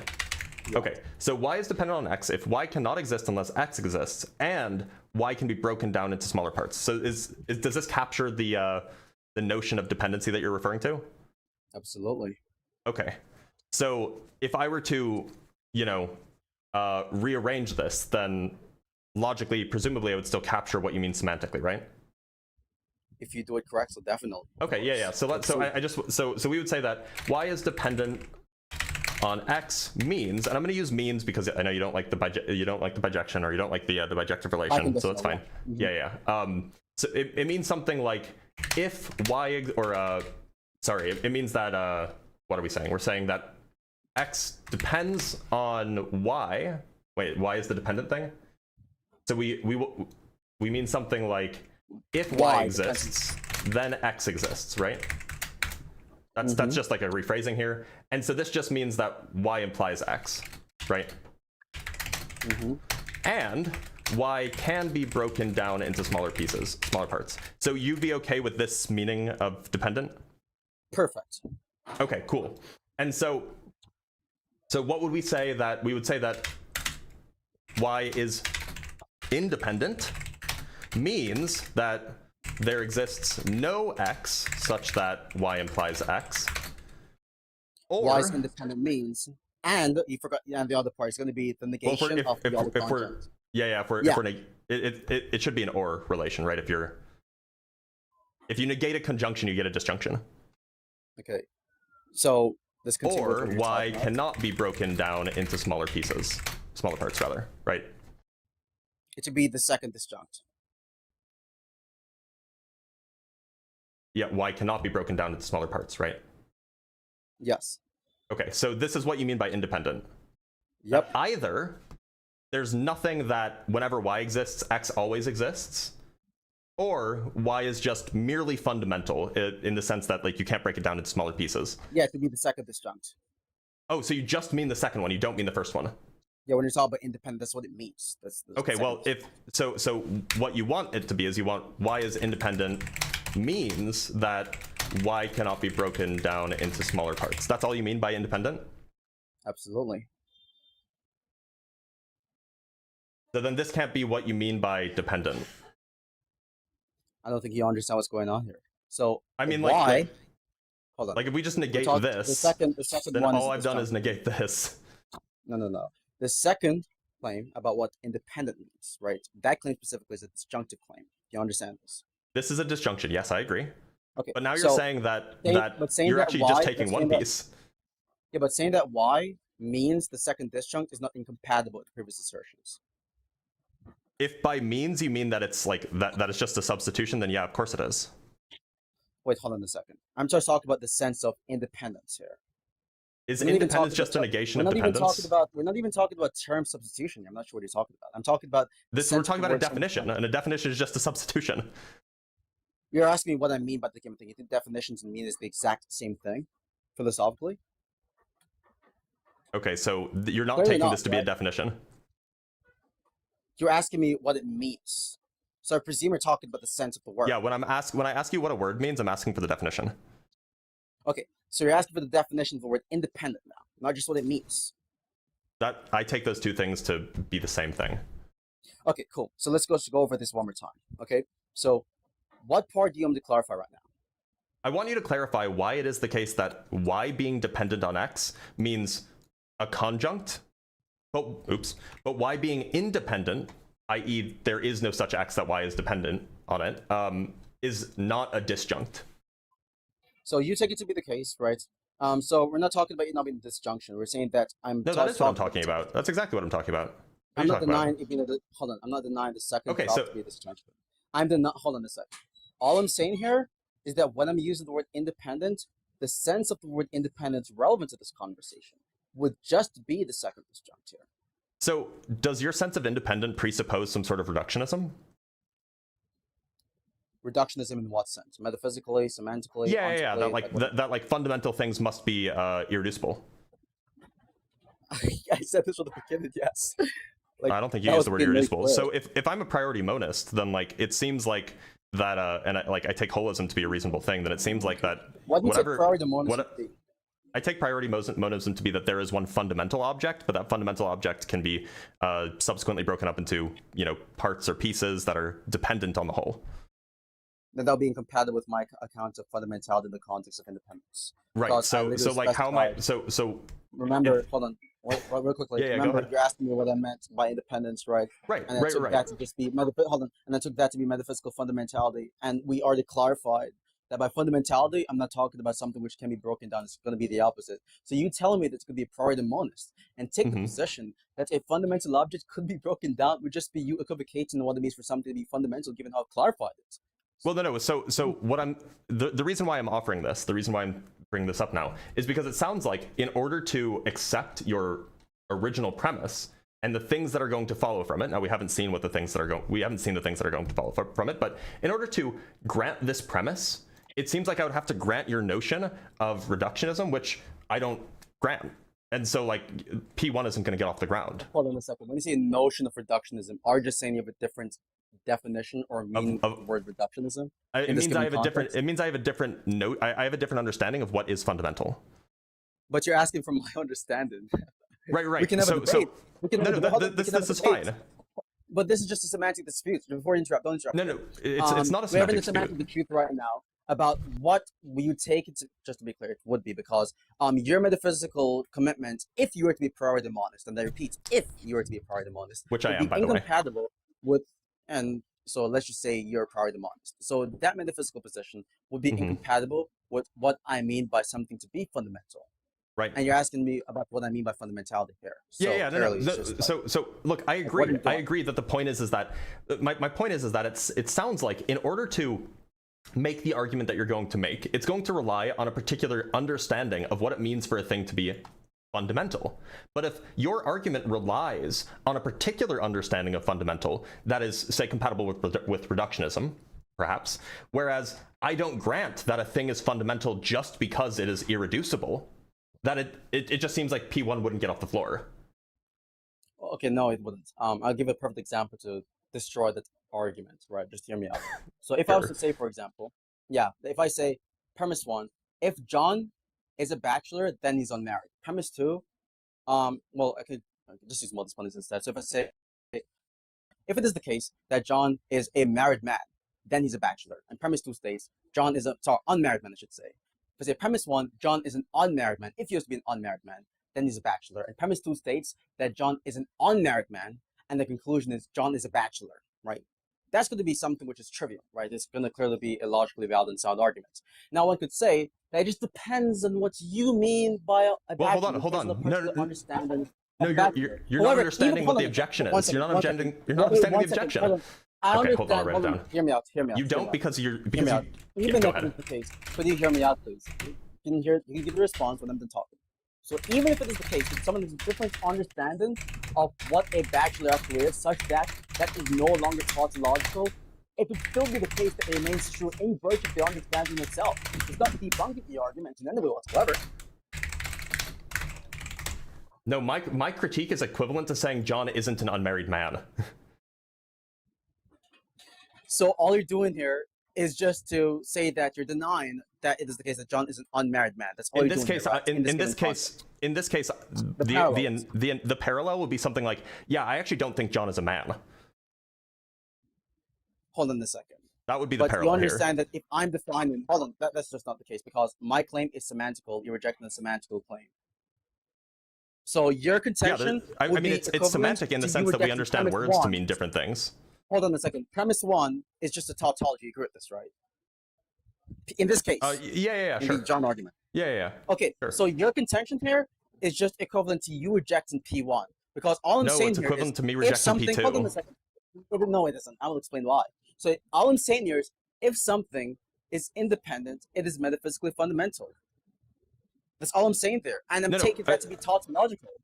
No, I understand that, but the point is that you're going to use P1. Nope. Yes, you should go and rewatch it and not interrupt me. My point is that like, look, I can just understand what you mean by P1, but any argument that's going to rely on P1 will rely on a particular understanding of what it means for a thing to be independent, or in this case, fundamental, right?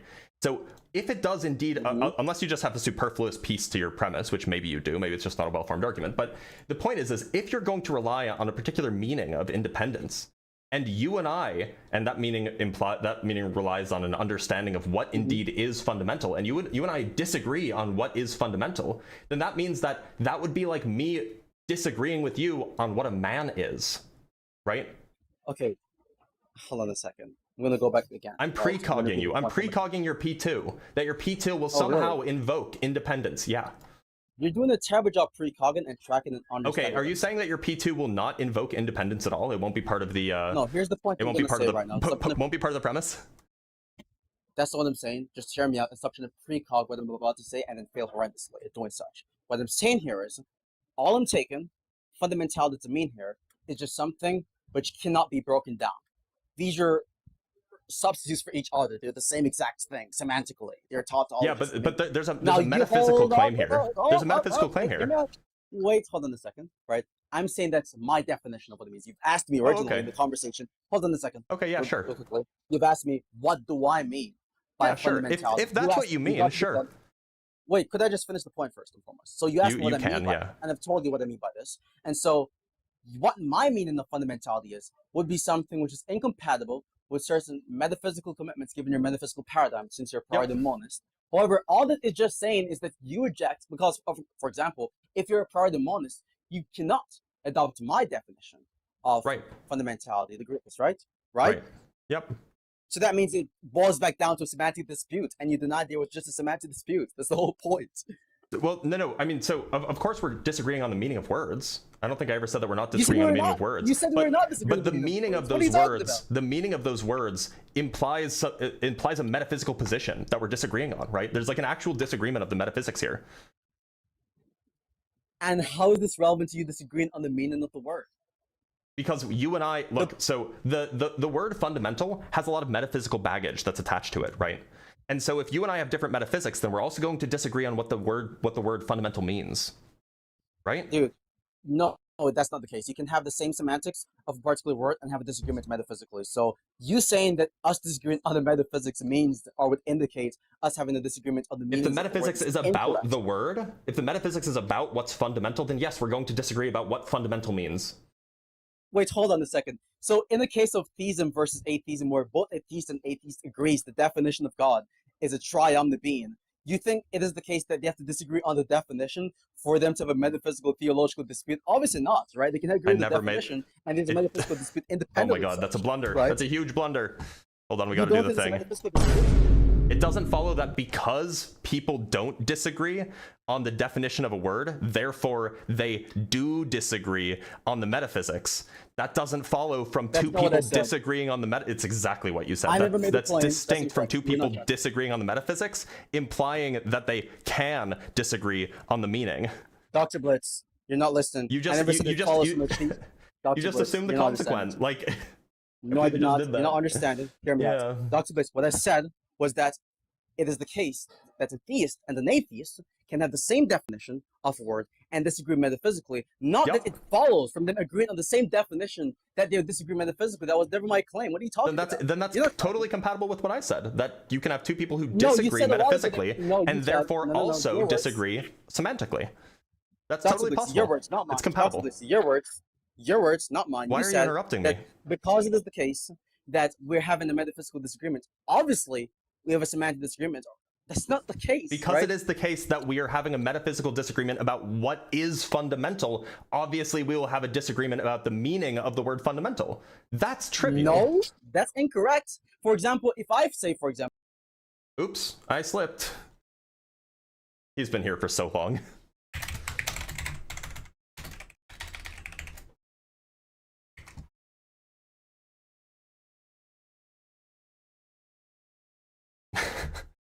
You had an hour and a half, you had an hour and 20 minutes, and you couldn't explain yourself well enough to actually make the second premise. So, like, I don't know if it's worth the time. But it will be going on YouTube for you to review later, and for you to see for you to try to figure out how you can better explain yourself.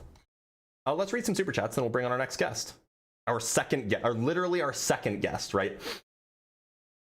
From Scruffy Mans with the $20. If 1 kilogram is the weight of 1 kilogram was actually okay, or 1 kilogram is the weight of 1 kilogram was actually okay until somebody pointed out that in order to be more scientific, they needed a formula to describe it more scientifically. 2019, the new quantum definition officially started. Yeah, so it wasn't 1 kilogram is the weight of 1 kilogram. It was 1 kilogram is the weight of this object, right? That's not an in some sense, that is an explanation. Oh, somebody just sent a shit ton of memberships. Who sent all those memberships? Hold on, I gotta scroll. Did somebody just send like 20 or 50 memberships?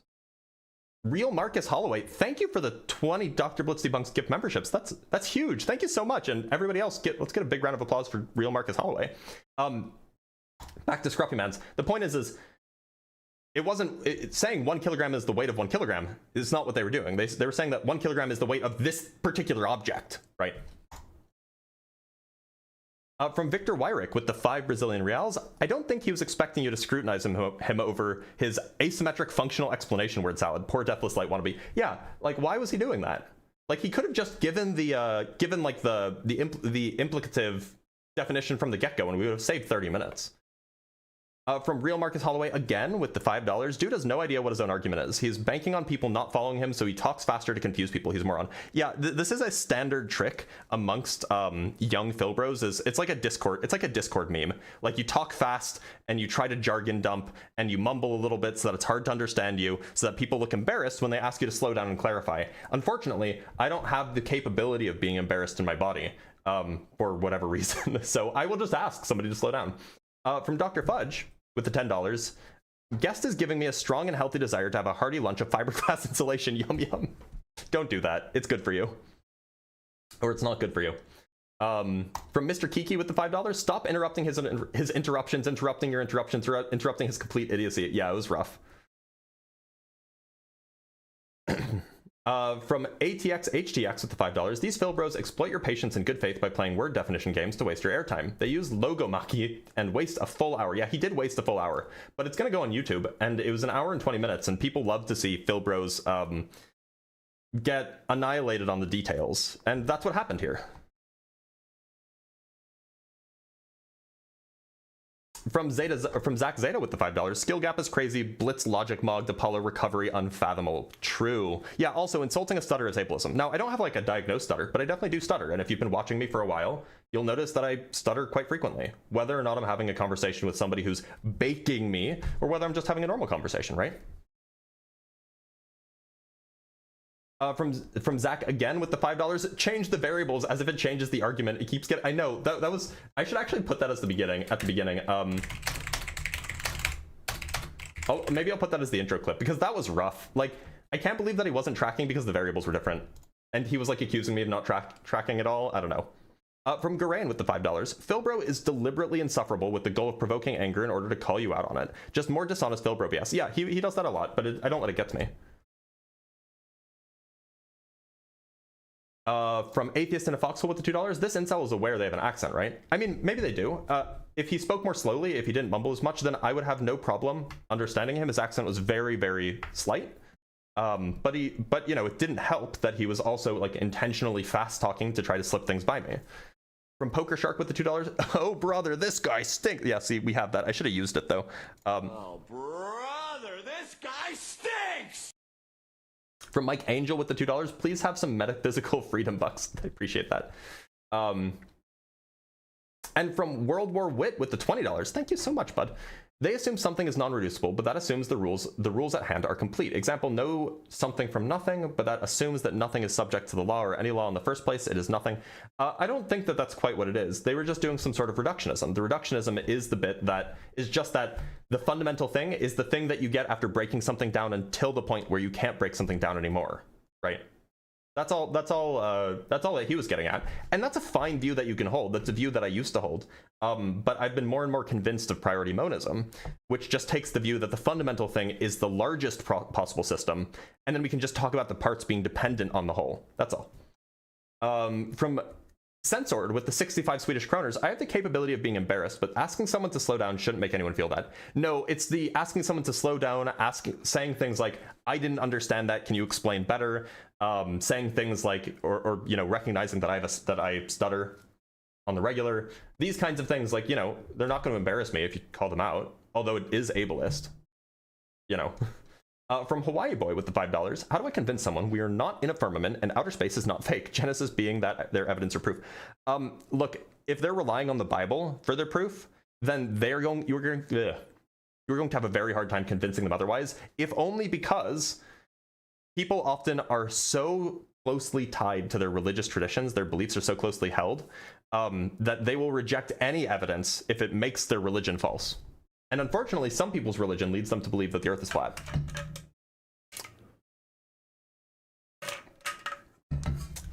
From Matt Lloyd with the £2, that guy loved the sound of his own voice too much, which is ironic because If he loved the sound of his own voice, he would enunciate more, talk more slowly, more grandly, use his full range of what do singers talk about? Like the full range of voice or something like that. But he was just kind of like monotone mumbling the whole time. From Dr. Fudge with the $5. Lunch of fiberglass insulation. Do that. It's good for you. No, it's not good for you. Don't do that, please. Blitz has a stutter. I do stutter occasionally. It's not like a diagnosable like stutter, but I do stutter. Like this is pretty something that I've known about myself for a while. And from our last super chat for today, from James Pesh with the $10, the Phil Bro movement is just a pursuit of theocratic might makes right thinking. If they can confuse by conflation and rhetoric, it proves to them they are superior, intellectual stolen valor. That's true. They could just go get a doctorate. That'd be good. That would prove that they have the intellectual capacity to compete. Don't eat fiberglass, y'all.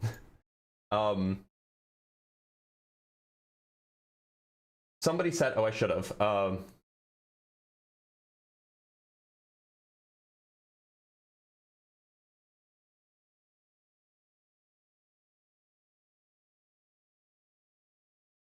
Well, it's too late now. One more super chat. Did somebody mention eating fiberglass? I meant, no, stop it. Don't eat the fiberglass. It's bad for you. All right, let's bring up our next guest. I just want to make sure that we don't have any guests. Okay, we do have some guests from Discord. So we will bring up a guest from Discord because, you know, we should alternate, give them a fair chance. Let us bring up Mage Colin with from the Discord. Thank you so much for being here, Mage Colin. How's it going? It is going good. How about yourself? I'm doing a-okay, Mage Colin. Mage Colin, do you believe in God? Yes, I do believe in God. All right, so look, I don't. What God is it that you believe in, and why should I believe in it? I just believe in the idea of a higher power. I believe that the current religious texts and everything, like with Christianity, I think if I recall correctly, it's like 1,200 or 1,300 years old is the oldest complete New Testament we have. I don't know. That sounds right. And I think that, yeah, it's been just corrupted by man. And so we don't really know what is truly, and plus we don't speak Hebrew. So when we go, I mean, lots of people do. There are people who do. Yeah. Right. Yeah, I know. But then you also have the in the 1800s when they came back and prior to 18 something, 1850s, no one spoke Hebrew. Really? No, they did. It just wasn't a social language. It was a liturgical or an academic language.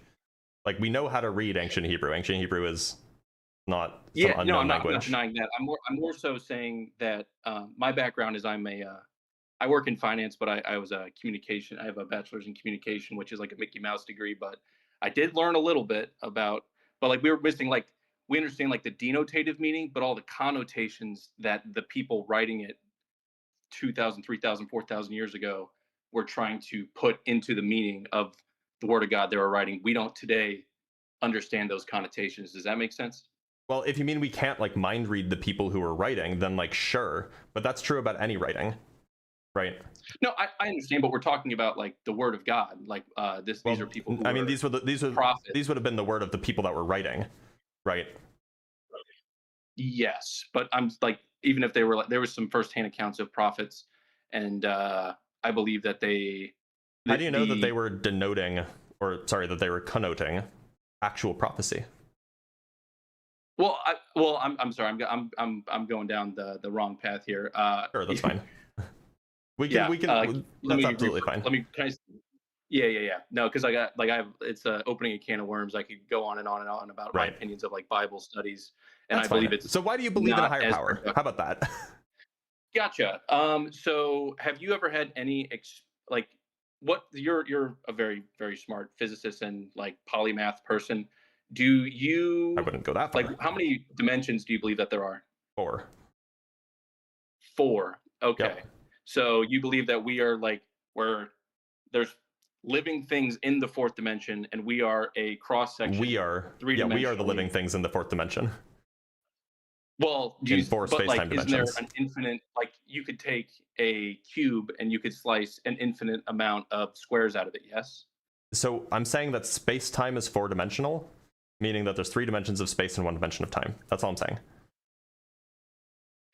Understood. Have you ever had any psychedelic experiences? I have not. Understood. Well, can I set a premise with that? Like, have you ever done any research into like group psychedelic experiences where, like, do you believe in yourself as like a solipsist? I'm not a solipsist, no. Okay, and why? What tests can you run to prove that? I don't think that solipsism is the kind of thing that can be deductively deduced. However, I think that we can be justified in rejecting solipsism because it's pretty clear that I have hands, for example. I have more reason to think that I have hands than I do to think that I don't have hands. Let's put it that way. What is your definition of solipsism? Because my definition is that that my mind is the only thing that exists. That's my definition. Yeah, like I think, therefore I like, but like your being, your soul, your conscious is like the only thing you can prove because it's the only No, thing that you can. The solipsistic position is that it's the only thing that exists, not the only thing that you can prove. Oh, okay. What would the word be if it was like? I guess that's not important. But anyways, have you ever done any research into like group psychedelic experiences where they have meetings and like experiences with the same entities, and like independently when they do interviews, they're like bringing up the same topics and same entities and same experiences? Nope, but I'm not so surprised by that, given that human brains are pretty similar to each other, and so when you flood them with chemicals, of the same kind of chemicals, that you would get similar kinds of outputs. Gotcha. Well, I believe that that is like your brain is essentially, for lack of a better terms, a radio that is receiving your soul and like your consciousness, and then from that, when you take in like LSD or DMT or psilocin, that you're Probably can't messing say with the those radio words, by the way, dial. since we're on TikTok, but Oh, so yeah, be a little bit careful. apologize. You're I'm fine. sorry. Nope. I apologize. I'm sorry. You take these psychoactive substances, and then with those, you're messing with the radio dial that is receiving your soul, in my opinion, and that from that you can connect to a higher power. I believe that there's more than four dimensions. I can Okay, so wrap how my do you brain around distinguish? up to like How do you 7 or 8. distinguish between your psychedelic experience actually pointing to something real in the world, as opposed to just being imagination, a hallucination, if you will? Understood. Just like, oh, I apologize. More so,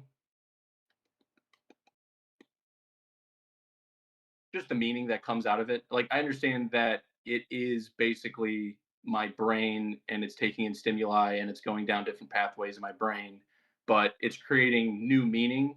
And I believe some of that new meaning is from a higher power. How do you distinguish? Look, so do you think that like dreams are from a higher power?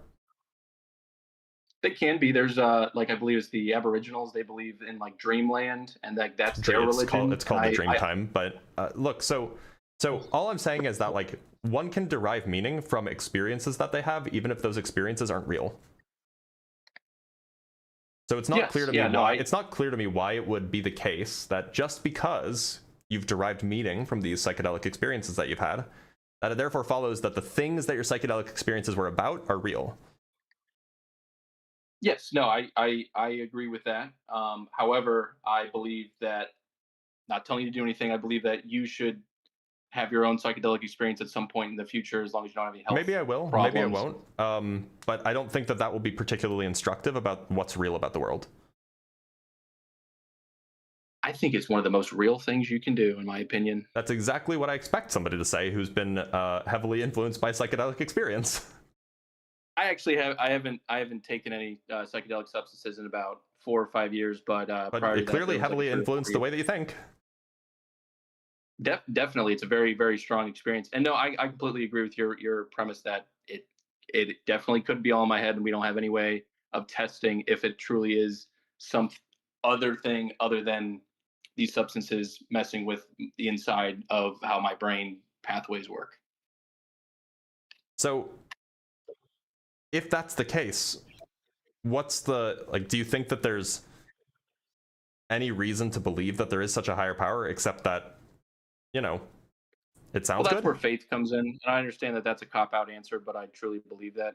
We don't have any tests right now that we could do to prove, without me just circularly keep on saying like, well, no, these are really profound things that are happening. But no, I believe in the future there will be some kind of test that they can run. That, I mean, there's people who are doing that, like psychological, like I don't know what words I'm allowed to say. I apologize, but there's a psychoactive substance that they're doing intravenously and through a drip in a small enough amount that they're still lucid, but they're able to go into these other whatever you want word you want to use to call them, but essentially these other worlds, and they're bringing out things. And then there's multiple people who are doing these this research, and they're coming to the same conclusions of not conclusions, but the same, I don't know, evidence or the same findings, like of what they're seeing through these through this research.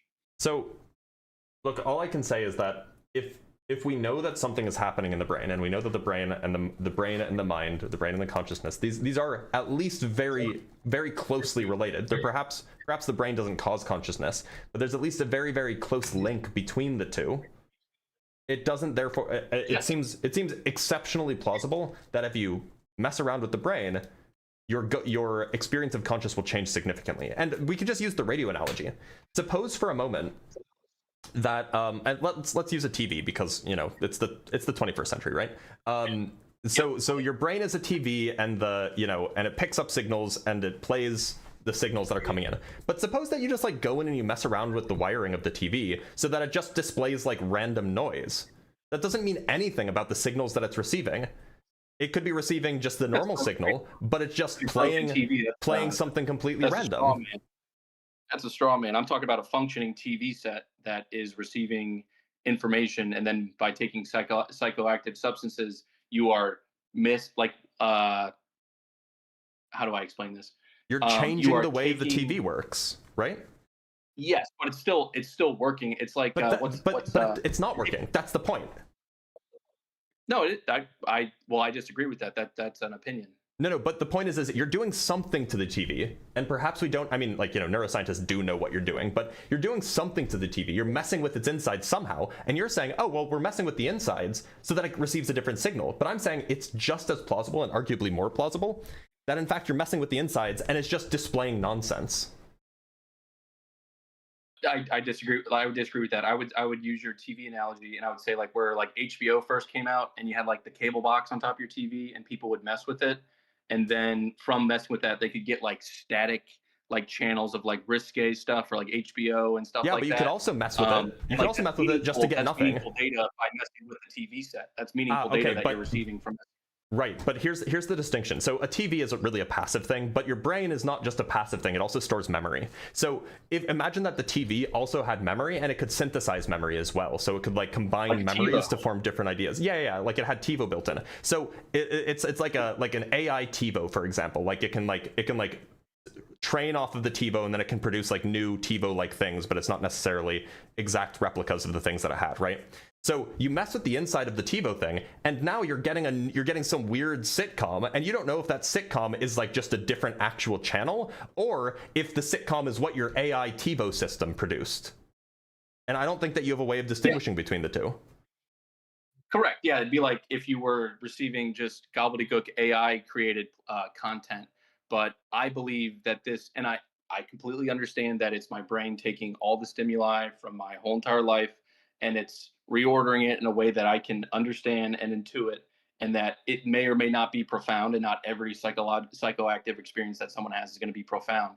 But I believe that a certain percentage of them are profound enough, and I believe through faith that that is something that is trying to tell me something, teach me something, and I understand that that's an opinion, and that's not really evidence-based, and we don't have a test that we can run to prove that that's what it is yet. But I believe that is something that we should look into in the future. I'm actually curious how this gets you to a god, even if we grant all of this. Well, I believe that whatever, it's a higher power that is teaching. Could it just be like aliens? And that is also, it could also be aliens. It could be some interdimensional thing, or maybe it's in the third dimension, and it's just the only way it's able to reach us is if we mess with our TV set by introducing psychoactive substances, and then they can. So how does this get you to like? So when you say higher power, you don't mean like a creator necessarily, right? No, I like that is up to interpretation. I definitely think that. Like personally, I do believe it's creator. I'm not sure, but it could be an. But how did you come to that conclusion? That it's because like faith. Oh, okay. So there's not like a reason why you think it's a creator? Yeah, I'm sorry I keep giving you that cop out answer of faith, but like I don't have an intuitive reason in my head that I can articulate to you at this moment. Unless you want to keep asking me questions No, and I that's. can work through them with I you. mean, I don't know where else to go from here. Like, you know. Yeah. So, Mage Colin, I'm gonna let you go, but I do appreciate you being here. Yeah, I understand. Yeah, no, I need to better flesh this out. I was talking with the people in that waiting room, and no, I need to flesh this because there's a kernel of truth here. I just need to figure out a way to articulate to you. But thanks for having me on. Of course. Long time listener, first time caller. Fair enough. Take care. Oh, he was nice enough. Let's read some super chats, and we'll bring on our next guest from TikTok. From Herarinsky with the 2,500 CLP. CLP. I know this one. I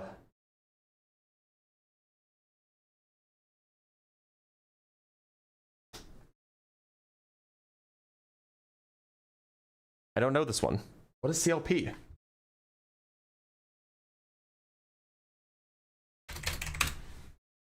Chilean pesos. Okay, I did know that one. Well, thank you, Herarinsky. That guy was just bad faith. On another note, I wonder how you can prove God isn't real. Both positive and negative statement are improvable. I don't think that positive and negative statements are in principle unprovable. I think that the point is that we can say that God isn't real using both inductive and deductive arguments. Now, the deductive arguments require that you agree to the premises, of course. But, you know, I think that the premises are at least plausible. And inductive arguments are generally fairly strong in my view, depending on which God we're talking about. But if you're just talking about like a disembodied mind that created the universe, I think we have very good reason to think that minds are the kinds of things that require time and require bodies.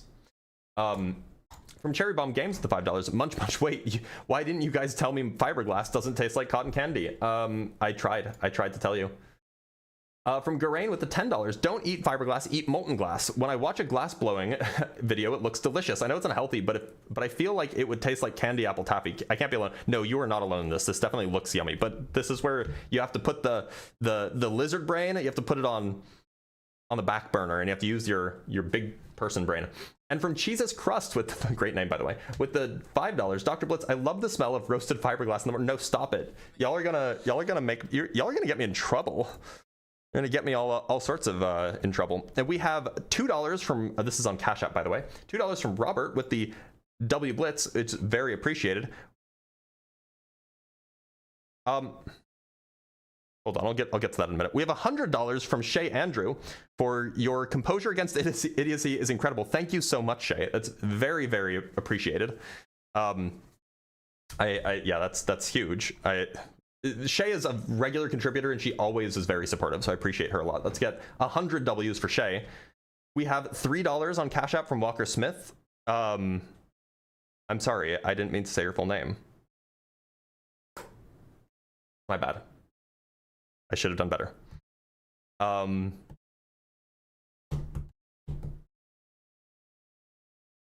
Well, but thank you for the $3. Should have known he was bad faith an hour ago. That's fair. And what gave me pause is that a fellow sent me $800. Now, this is completely unrelated to the live stream. I mentioned in the Discord server, and you can check this out. I mentioned in the Discord server that a flat earther might send me $800 to watch a 4-hour moon landing conspiracy video. Because I'm like, he's like, you really should watch this video, this 4-hour video. It changed minds. And I'm like, look, you pay me $800 for it, I'll watch it. I'll spend 4 hours for $800. I was not expecting him to do that. So, possibly tomorrow, I will be watching this. Maybe we'll even do it live. Maybe we'll even do it live. Maybe I'll watch it live. And we will watch the moon landing denial video. So yeah, he did it. So I'll put it on my to-do list. I don't know what video is it. It's 4 hours long. It's gonna be insufferable. But for $800, man, well, of course we'll do it. Of course we will. And we have a few more super chats, and we'll bring on our next guest. From Matthew Williams with the 5 Canuck bucks. I've done a lot of psychedelics. It's just fun. Nothing spiritual about it. Yeah, that's my understanding. From C-Bar with the $5. Fiberglasses to Blitz as bathwaters to Dean. True. From Guts with the $5, as an atheist who has done psychedelics, they will never undo the bias with which you interpret the experience. Yeah, that's my thinking. Yeah, that's probably true. From Simeon Urchin with the $2, there's soda lime glass. I found out next mission. No, quit it. And from Tim Davidson with the $5, to stay regular, one must increase their dietary fiberglass intake. You guys are too funny. All right, let's bring on our next guest. We will bring on Follower of Christ. Follower of Christ with a name like that. You better be a follower of Christ. That I am. How you doing, brother? I'm doing all right. Follower of Christ. I'm gonna take a wild guess and assume that you're Hindu? Yeah, good guess, brother. Hell yeah, let's go. All right, tell me about Shiva. No, I'm kidding, of course. Sure, I Okay, know. so I'm an atheist. You're not. You're a Christian, presumably. Why should I believe in the Christian God? Sure. So I'm just going to start off with getting you to believe in God, like explain to you why I believe in God to begin with. Yeah, sure. You know, where do you think your morals come from? I think that my morals come from both, in some degrees, some genetics, but primarily from values that were instilled in me, experiences that I've had, my parents, these kinds of things. I think the morals that you live by every single day, where do they stem from? Experiences. No, I did. Yeah. So like experiences that I've had, values that were instilled in me by my parents, by my family, by my friends, by my community, and then to some degree, I think that there's also a genetic component. Genetic component? How? Yeah. So I think that like humans have certain like kind of reflexive responses. In like the kind of way where like almost every human will have an innate reflex to like gag or to be disgusted by gore, right? Okay. So that's the kind of thing that you can build morals off of. It's sort of like a proto-morality. Like we are averse to gore. So like, why are we averse to gore? Well, maybe like gore involves lots of suffering, or maybe gore, whatever it might be. You can kind of see how you could build a sort of morality using that as a piece of your foundation. Does that make sense? It doesn't make sense. I understand just how, killing is wrong because that can just be an evolution genetic thing. But I'm talking more about something like that. Not stealing. Yeah, I think that those come spreading rumors. Those come from like the values that were instilled in me as a kid. The environment that I grew up in, the experiences that I've had, things like that. Right, but those values were instilled in you by your parents, and your parents got those values from religion. Can I ask you Not an necessarily. absurd hypothetical? I mean, so I'm going to reject the claim that you just made that they necessarily got their values from religion. But yeah, sure, go ahead. Then where did they get them from? I think from the same place that I just described. No, but no one told you not to steal. What do you mean no one told me not to steal? Of course they did. Your parents told you not to steal. Yeah. Who told your parents exactly. not to steal? Probably their parents. Right. But I'm trying to find the base of the morals. So right? I think that these kinds of things, I think that these kinds of things stem from like these like, I think that there's like a proto-morality that's kind of baked into us. So the gore thing is one thing, but the other thing is that we have like an inbuilt empathy.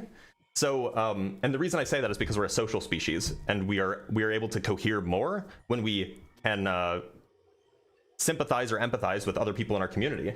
And so if we have this inbuilt empathy, and this is like part of the brain, by the way, there are these things called mirror neurons that like kind of play a role there. But if you have this inbuilt empathy, and you see somebody else, say, having their food stolen, and then you can imagine what it would be like to have your own food stolen, and you wouldn't like that. So your empathy would imply that it's bad when it happens to them too. So that's the kind of thing that, just a result of being a social species that we could kind of expect to arise. I can understand that, but from a surviving perspective, wouldn't it make more sense to steal the other person's food so you can live longer? No, because we're a social species. We're not an asocial species. So human success is not about individual success. It's about, in some sense, tribal success, or in some sense, community success. Okay. Here, let me just move on to my hypothetical. Yeah, go ahead. So I hope I'm going to word this in a way that doesn't get taken down, and I want you to just really think about it. Do you find anything morally wrong with a man having relations with a dead chicken and then he eats it? Because he's not wasting the food. With a dead chicken? Yeah, I find it gross. Yeah, it's gross. It's grotesque, but you can't find a reason as to why it's immoral. It goes against my values. It goes against my values. What That's values? all. The values that I have. These are the kinds of values that also make me think that like producing gore is wrong. It grosses me out. It's like that's the But bottom. can you give me a reason why it's wrong? The just reason because of is the that fact that it conflicts with my values. Right, but what is conflicting about it? That it's a man having sex with a chicken. Right, you might not have those desires. Somebody else might have those desires, and Okay, if that person came up whether to or you not and told they you that have, they had done I that. don't care what their desires are. It conflicts with my values.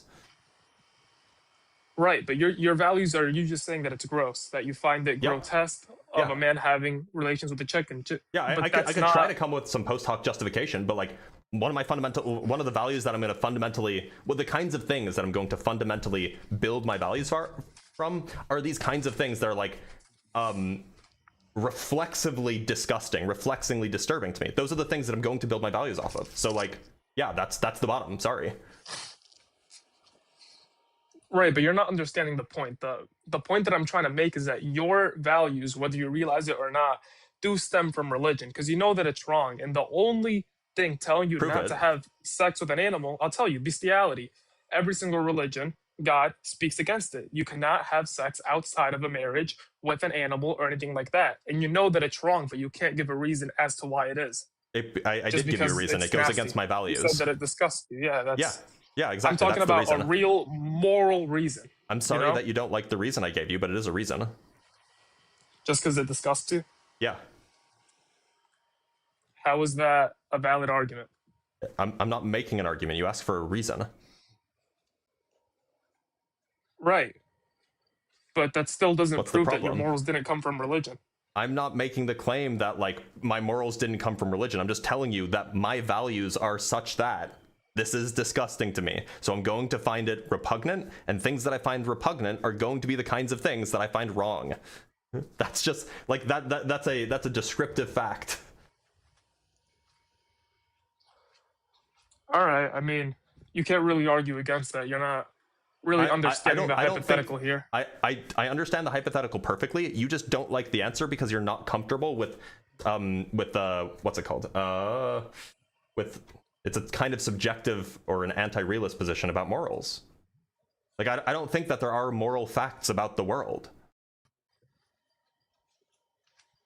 Sorry, you cut out. What'd you say? I don't think that there are moral facts about the world. It's a appraiser subjectivity is what it's called. I am a moral anti-realist. I don't think that there is like I don't think that if you got rid of all humans, then all of us there would still be things that are good and bad. Do you think that without religion, if there was no religion and every single person was an atheist, do you think the world would be a better or worse place? I mean, I don't think that you can infer whether someone's going to be a good person based on whether they're an atheist. But what I can tell you is that religion is the kind of thing that allows that allows people who would otherwise be good to do horrible things. How? Well, if you're an otherwise normal person and you're brought up into a religion and the religion tells you that it's okay to go slaughter the unbelievers, well, now you're doing a horrible thing, even if you were just a normal, regular, good person. Yeah, I can understand that, but that's where the religious debates come in. Like, what I'm really trying to get at is that the majority of the morals that people follow every single day do stem from religion, whether Prove they it. realize it or not. Wait, prove it. I just did. When I asked you, where did your parents you get said those? that they exist in religion, but that doesn't mean that they come from religion. In fact, if course my they do. position is correct, then in fact the people who constructed these religions in the first place got their morals from their values, not the other way around. And so then they imposed those values in their religion that they constructed. So no, you haven't demonstrated that morals come from religion. You've just demonstrated that some of these morals can be found in religion. That doesn't mean that that's where they come from, though. Okay, even let's say that 3,000 years ago, those morals of the people who so-called created the religions, they instilled their values into it and they wrote it down and set rules for the people following those religions. Mm-hmm. Modern day, everything that we do, the laws in our countries are based on the religious principles set. Do you get what I'm saying? Well, except it's not the case. Where in the where in these religious principles does it say that you can't own slaves? You can't own slaves? Yeah. Yeah, it says Which no one will religion work for says free. that?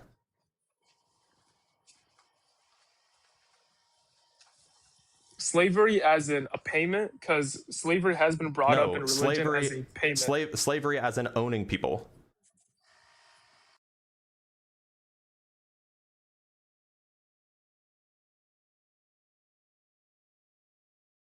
When you're off the app, I can't hear you.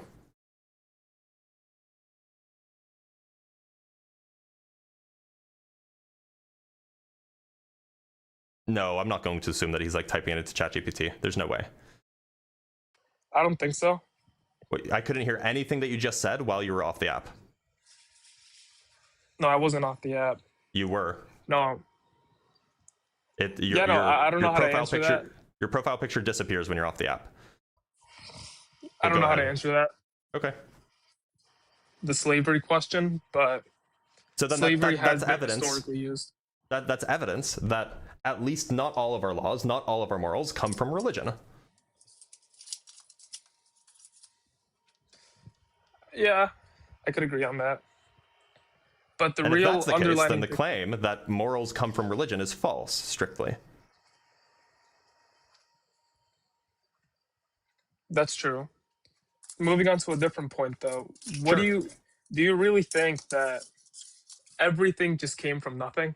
Do you genuinely believe that? No, I don't. So, how do you think the universe was created? I How don't do you know. think we came to be? I don't know. I don't You think don't that think there's that it ever needs a nothing, design? though. Do I think that it needs a design? Listen, I don't think so. I heard this example a while back, and it kind of resonated with me. Mm-hmm. The human eye has trillions and trillions and trillions of layers that need to perfectly align for the person to be born with sight. If Just to be even clear, one of those like, that's an layers, exaggeration, right? It doesn't have trillions of layers. no, it does have trillions. Okay, how many cells are in the human eye? Let's Google. Go for it. Because my guess is it's not trillion. 1 to 3 billion cells total. So no, it's not. There's not trillions and trillions of layers. There's not even trillions and trillions of cells. Okay, not trillions, billions. Yeah, So sure. be it. It still Yeah, doesn't. yeah. If even one of those are out of line, the person is born blind. If you took Well, every that's not single true. component in a car, it is. That's not true at all. No, you could literally just like remove a single cell from your eye and you'd be fine. I'm talking about the layers that construct the eye. What layers? There's like, do you mean like the different parts of the eye? Because there's like, I don't know, 10. Sure. Yes, but all So the like, different, yeah, if you like remove the lens all from the eye, works. you're not blind. not you just the just- lens. It all works harmoniously, and it But- all.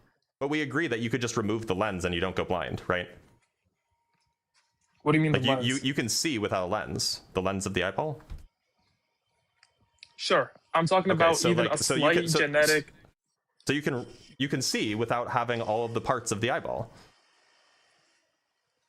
Not necessarily. What I'm talking about. Yeah, you can is remove the lens the and you can still chances- see. So Okay. like, that's true. Like you can still see without a lens. You can't see well, but you can still see. Yeah, but I'm talking about the fact that if even one of those components get out of place, not removing a part of it, that Yeah, person is born blind. I'm just talking about the but rarity. that's not of it. true. But that's just not true. If the lens was out of place, you could still see, just not well. In fact, that's why I wear glasses. I'm talking about the development of the eye while the child is developing in the womb. If one of the layers, while the eye is forming, doesn't go well, the person is born blind. I'm just talking about how that's perfectly. it's just not true, created. right? If the lens forms blurry instead of clear, then you'll just not be able to see well. If your lens forms malshapen, then you won't be able to see well, but you can still see. And by the way, just as a point of reference, there are organisms which have all the way from the most simple eyes all the way up to the most complex eyes. So we know that you can see with very, very simple, very, very reduced eyes. There's no there's no irreducible complexity here. Okay. I understand your point. Like the but evolution of the eye I'm is just- really well understood. Surely you know that, right? I'm just trying to get you. at the rarity of everything forming so synchronized and harmoniously is close to nothing, and that there How do almost you needs come to to that be a designer conclusion? behind it. How do you come to the conclusion that it's so rare?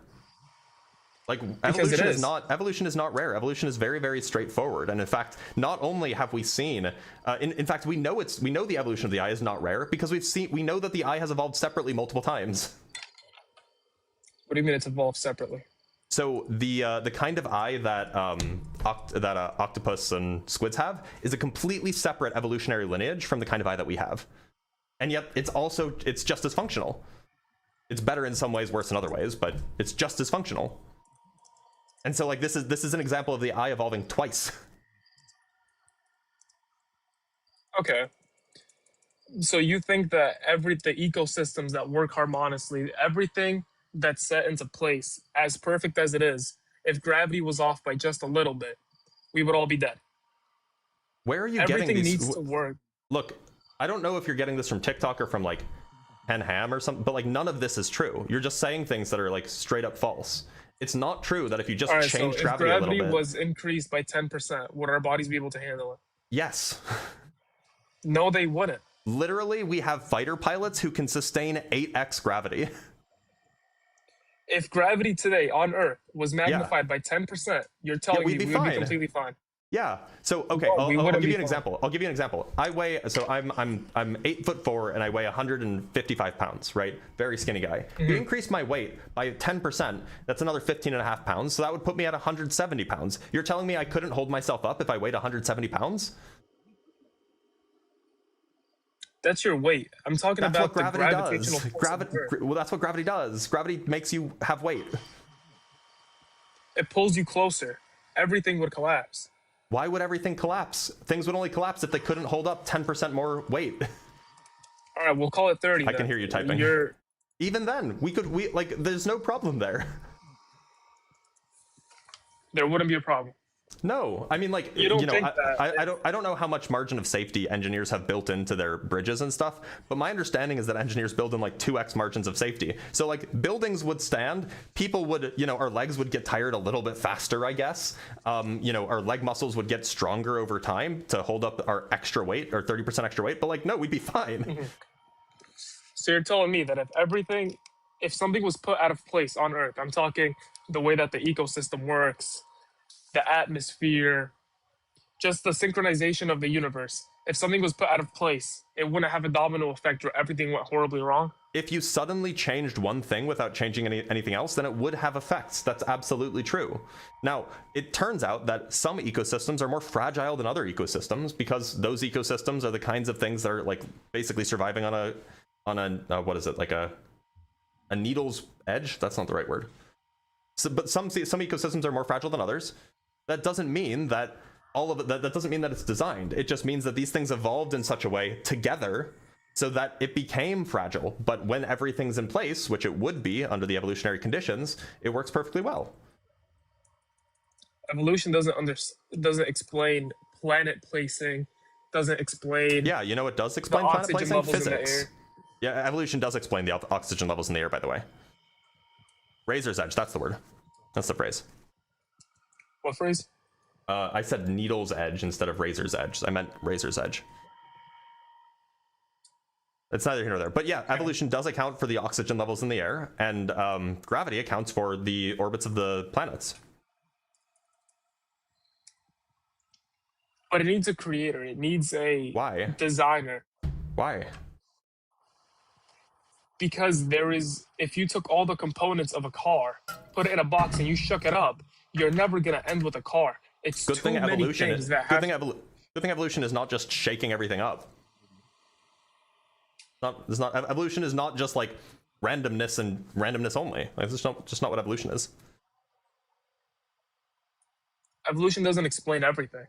It explains life on Earth. It explains ecosystems on Earth, which is the arguments that you were making. So explain to me how you think that we came to be. Like humans, we evolved from earlier hominids. Have you noticed that when you look at the skulls and the skeletons that we have of the Homo erectus, what's the one before Homo sapiens? Homo erectus. Yeah, Homo erectus.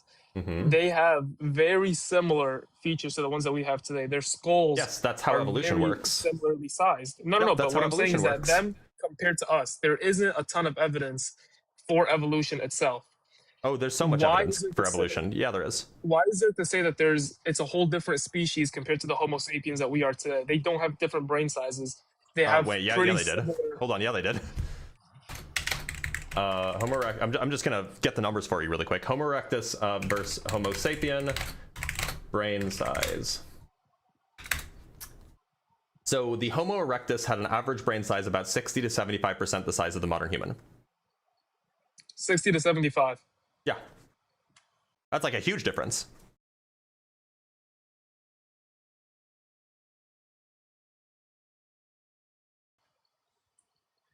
It still doesn't. Does that distinguish an entire species? It's not just that. There's also other morphological differences. Like there's going to be jaw Like what? differences. Like that they're gonna have a tailbone? There's going to be other anatomical differences. I'm not a biologist, so you can look this up yourself if you want to know the distinguishing features that make Homo erectus a different species from Homo sapien. I can look that up for you if you want. But yeah, I mean, like there's a lot of anatomical differences. There's also genetic differences, right? I mean, of course, over time things are going to change, but I wouldn't That's called necessarily say that evolution.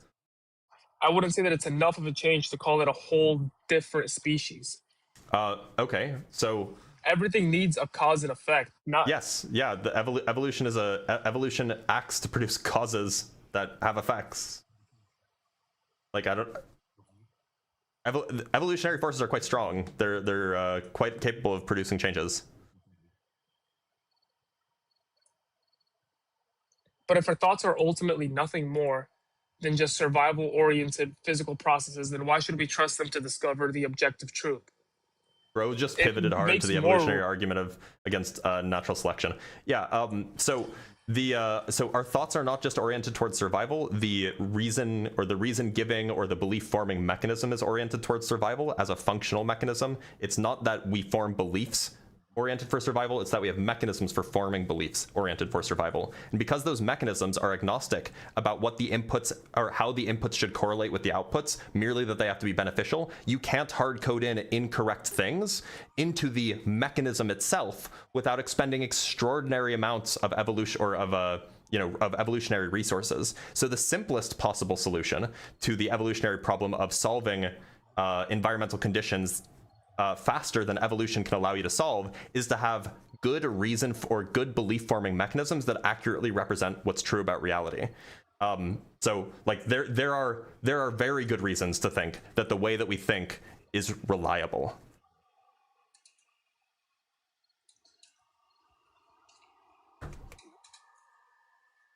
But you mentioned earlier in the Can you live address what I that- said? Yeah, what you're saying does make sense. I get it. It's hard to debate atheism. It really is, because obviously I've had a lot of experiences with God, but I'm not going to sit here and lie to you. Atheism does make more sense if you're looking at it just black and white. So why would you be a theist, let alone be a Christian? Because of my personal experiences, because of the things that I see, the things that I feel, and because there are arguments for it. Evolution does not disprove religion. I I never do said believe that. that. You're the one who's somehow rejecting it for some reason. I don't know why.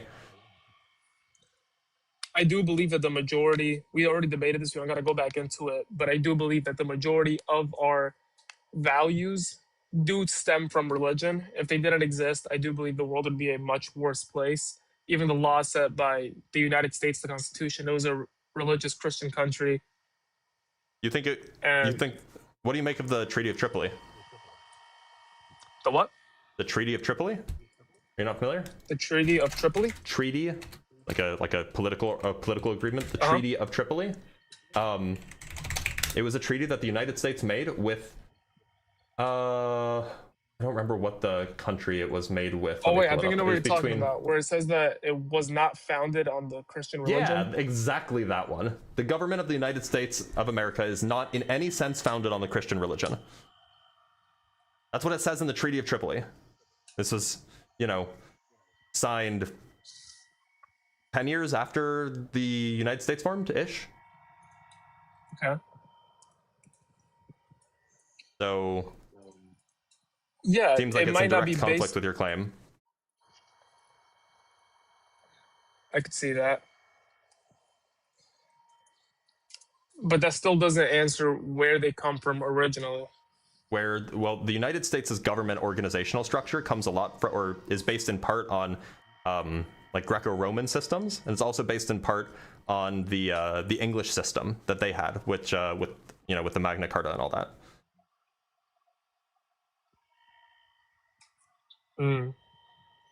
All right, well, I see we're just going in circles here. I agree. I think I gotta do more research and get back to you. Thank you for taking the time to debate me. Fair enough. Take care. Thanks for being here. Likewise. Yeah.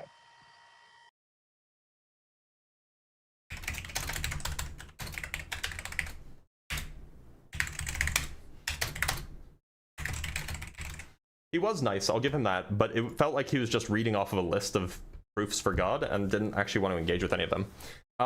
From Tim Davidson with the $5. Ooh, what about the uranium glass? If I eat it, will I glow too? You will for a short time. From Tim Davidson with the $2. Safety glass is okay, right? It's in the name. Safe. True. In fact, don't eat safety glass. From Tim again. Guys, does this chicken taste funny? No, that's so gross. Can't believe you would ask that. From Super Pizza with the $2. I, therefore, God, atheist destroyed. True. Yep, you got me. And from Colin Bradley with the $10. This is Mage Colin, and I would just like to add that Jesus and God prior to the 16th century was depicted as a psychoactive mushroom, and the Holy Roman Empire banned psychoactive beer being produced. I mean, that's not true. Jesus was not depicted prior to the 16th century as a psychoactive mushroom. Jesus painting from 15th century. I'm just gonna double check this because maybe you're right. I just have to find one where he's not naked. Here's one. Oops, that's the wrong window. Here's a painting from the 15th century that depicts Jesus, and he's definitely not a mushroom. So, kind of weird. From Liquid with the $5, we would collapse if gravity was different. Yes, Buzz Aldrin and Neil Armstrong turned into a fucking black hole when on the moon. True. Well, no, but the gravity there was weaker, not stronger.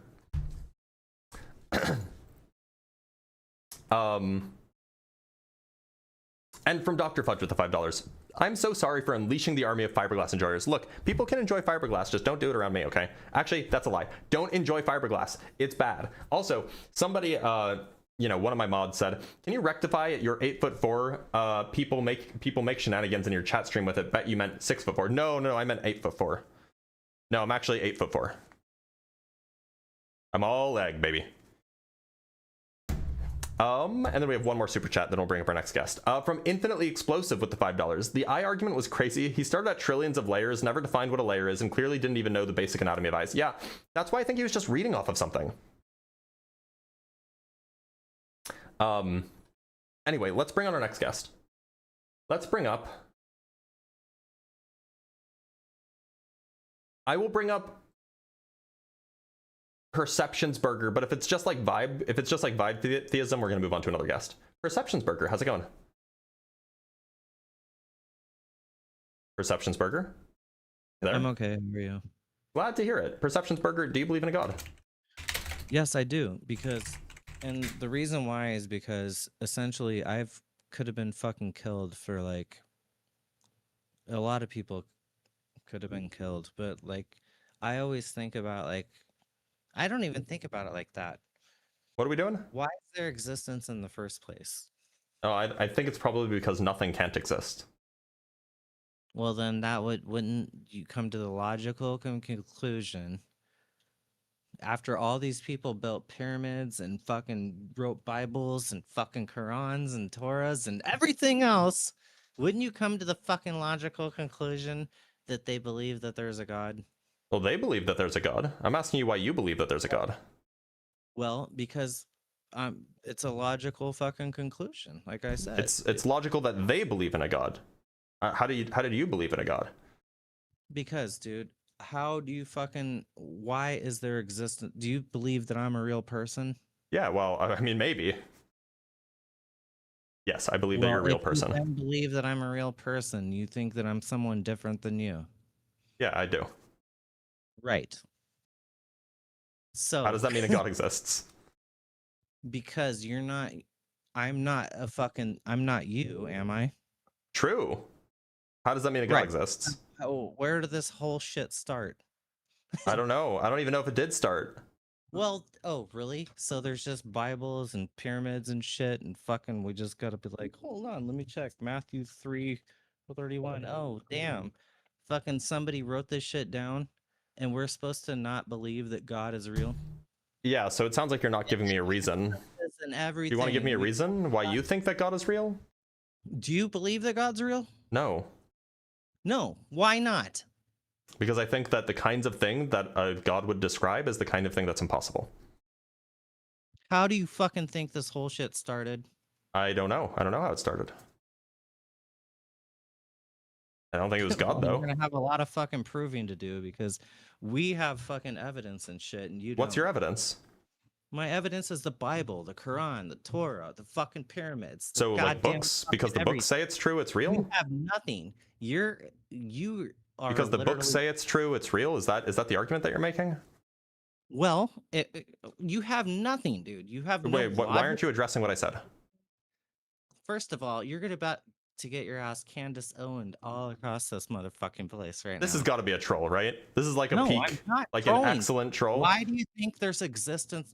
Why isn't This there is just this is like this is all an Bro, elaborate why is joke, right? complete nothingness? There's no way. I'm about to get Candace Why Owen isn't there- Hold up, bro. Why isn't there complete nothingness? because I think nothingness is impossible. Well, why is there possibility at all? No, I think that nothingness is impossible. It's not a possibility. That's the point. Now, if you want, I can read you an argument for the impossibility of nothingness if you'd like. I have it somewhere. Your definition Where of is what you're it? fucking explaining doesn't make any fucking sense to me, bro. Oh, I guess I don't have it in my Word document. That's fine. Why is there existence in the first place? Because the alternative would be there being no existence, and that is impossible. Well, then what is possible? Explain it to me. Yeah, so a possible thing is the kind of thing that doesn't invoke a contradiction. And I can go point out a paper for you that You don't believe in philosopher God. wrote. Why believe in don't you God. believe in God, sir? I've already given you the reason, actually. No, you haven't. I did. You might just not remember it. The reason is that the kind of thing that a god would be if it existed is the kind of being that's not possible. Then how do you exist in the first place, sir? Because non-existence is impossible.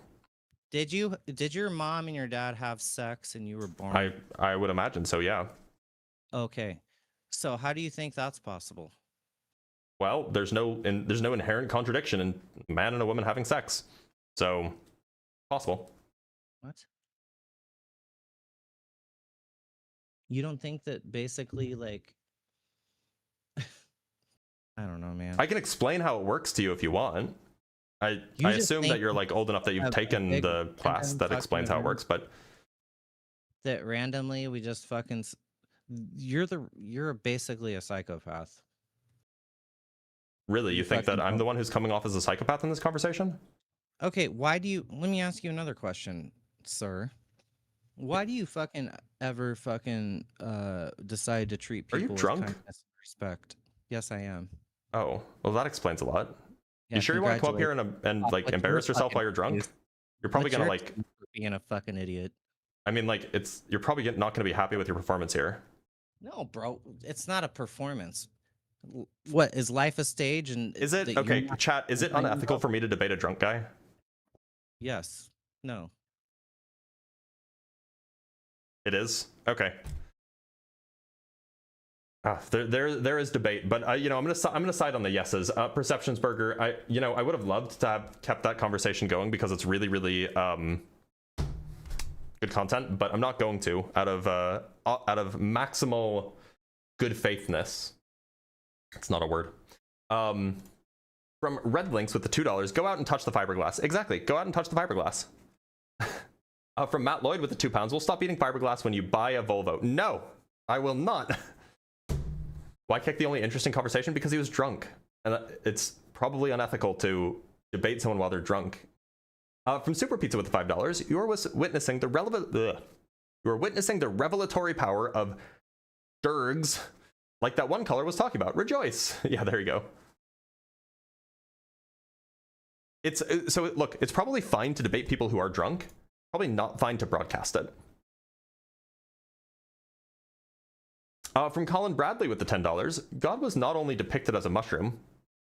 Look up Abbey of Saint Savin-sur-Gatempe and Church of Saint Martin at blah blah blah blah blah blah blah. I will do so. Actually, I won't do that. But thank you for the references.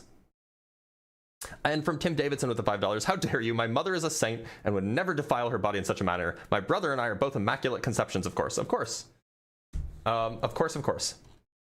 I'm just gonna double check for the Cash App or the Venmo. By the way, there's a Venmo now. So if you are interested in that, if you want to support me, but you only have Venmo, there's a way to do that. All right, let us. Sorry, I'm just deleting a few emails because I have good email hygiene. I'm very proud of this. Whew. Let us bring up our next guest. Let's bring up Paul Smith.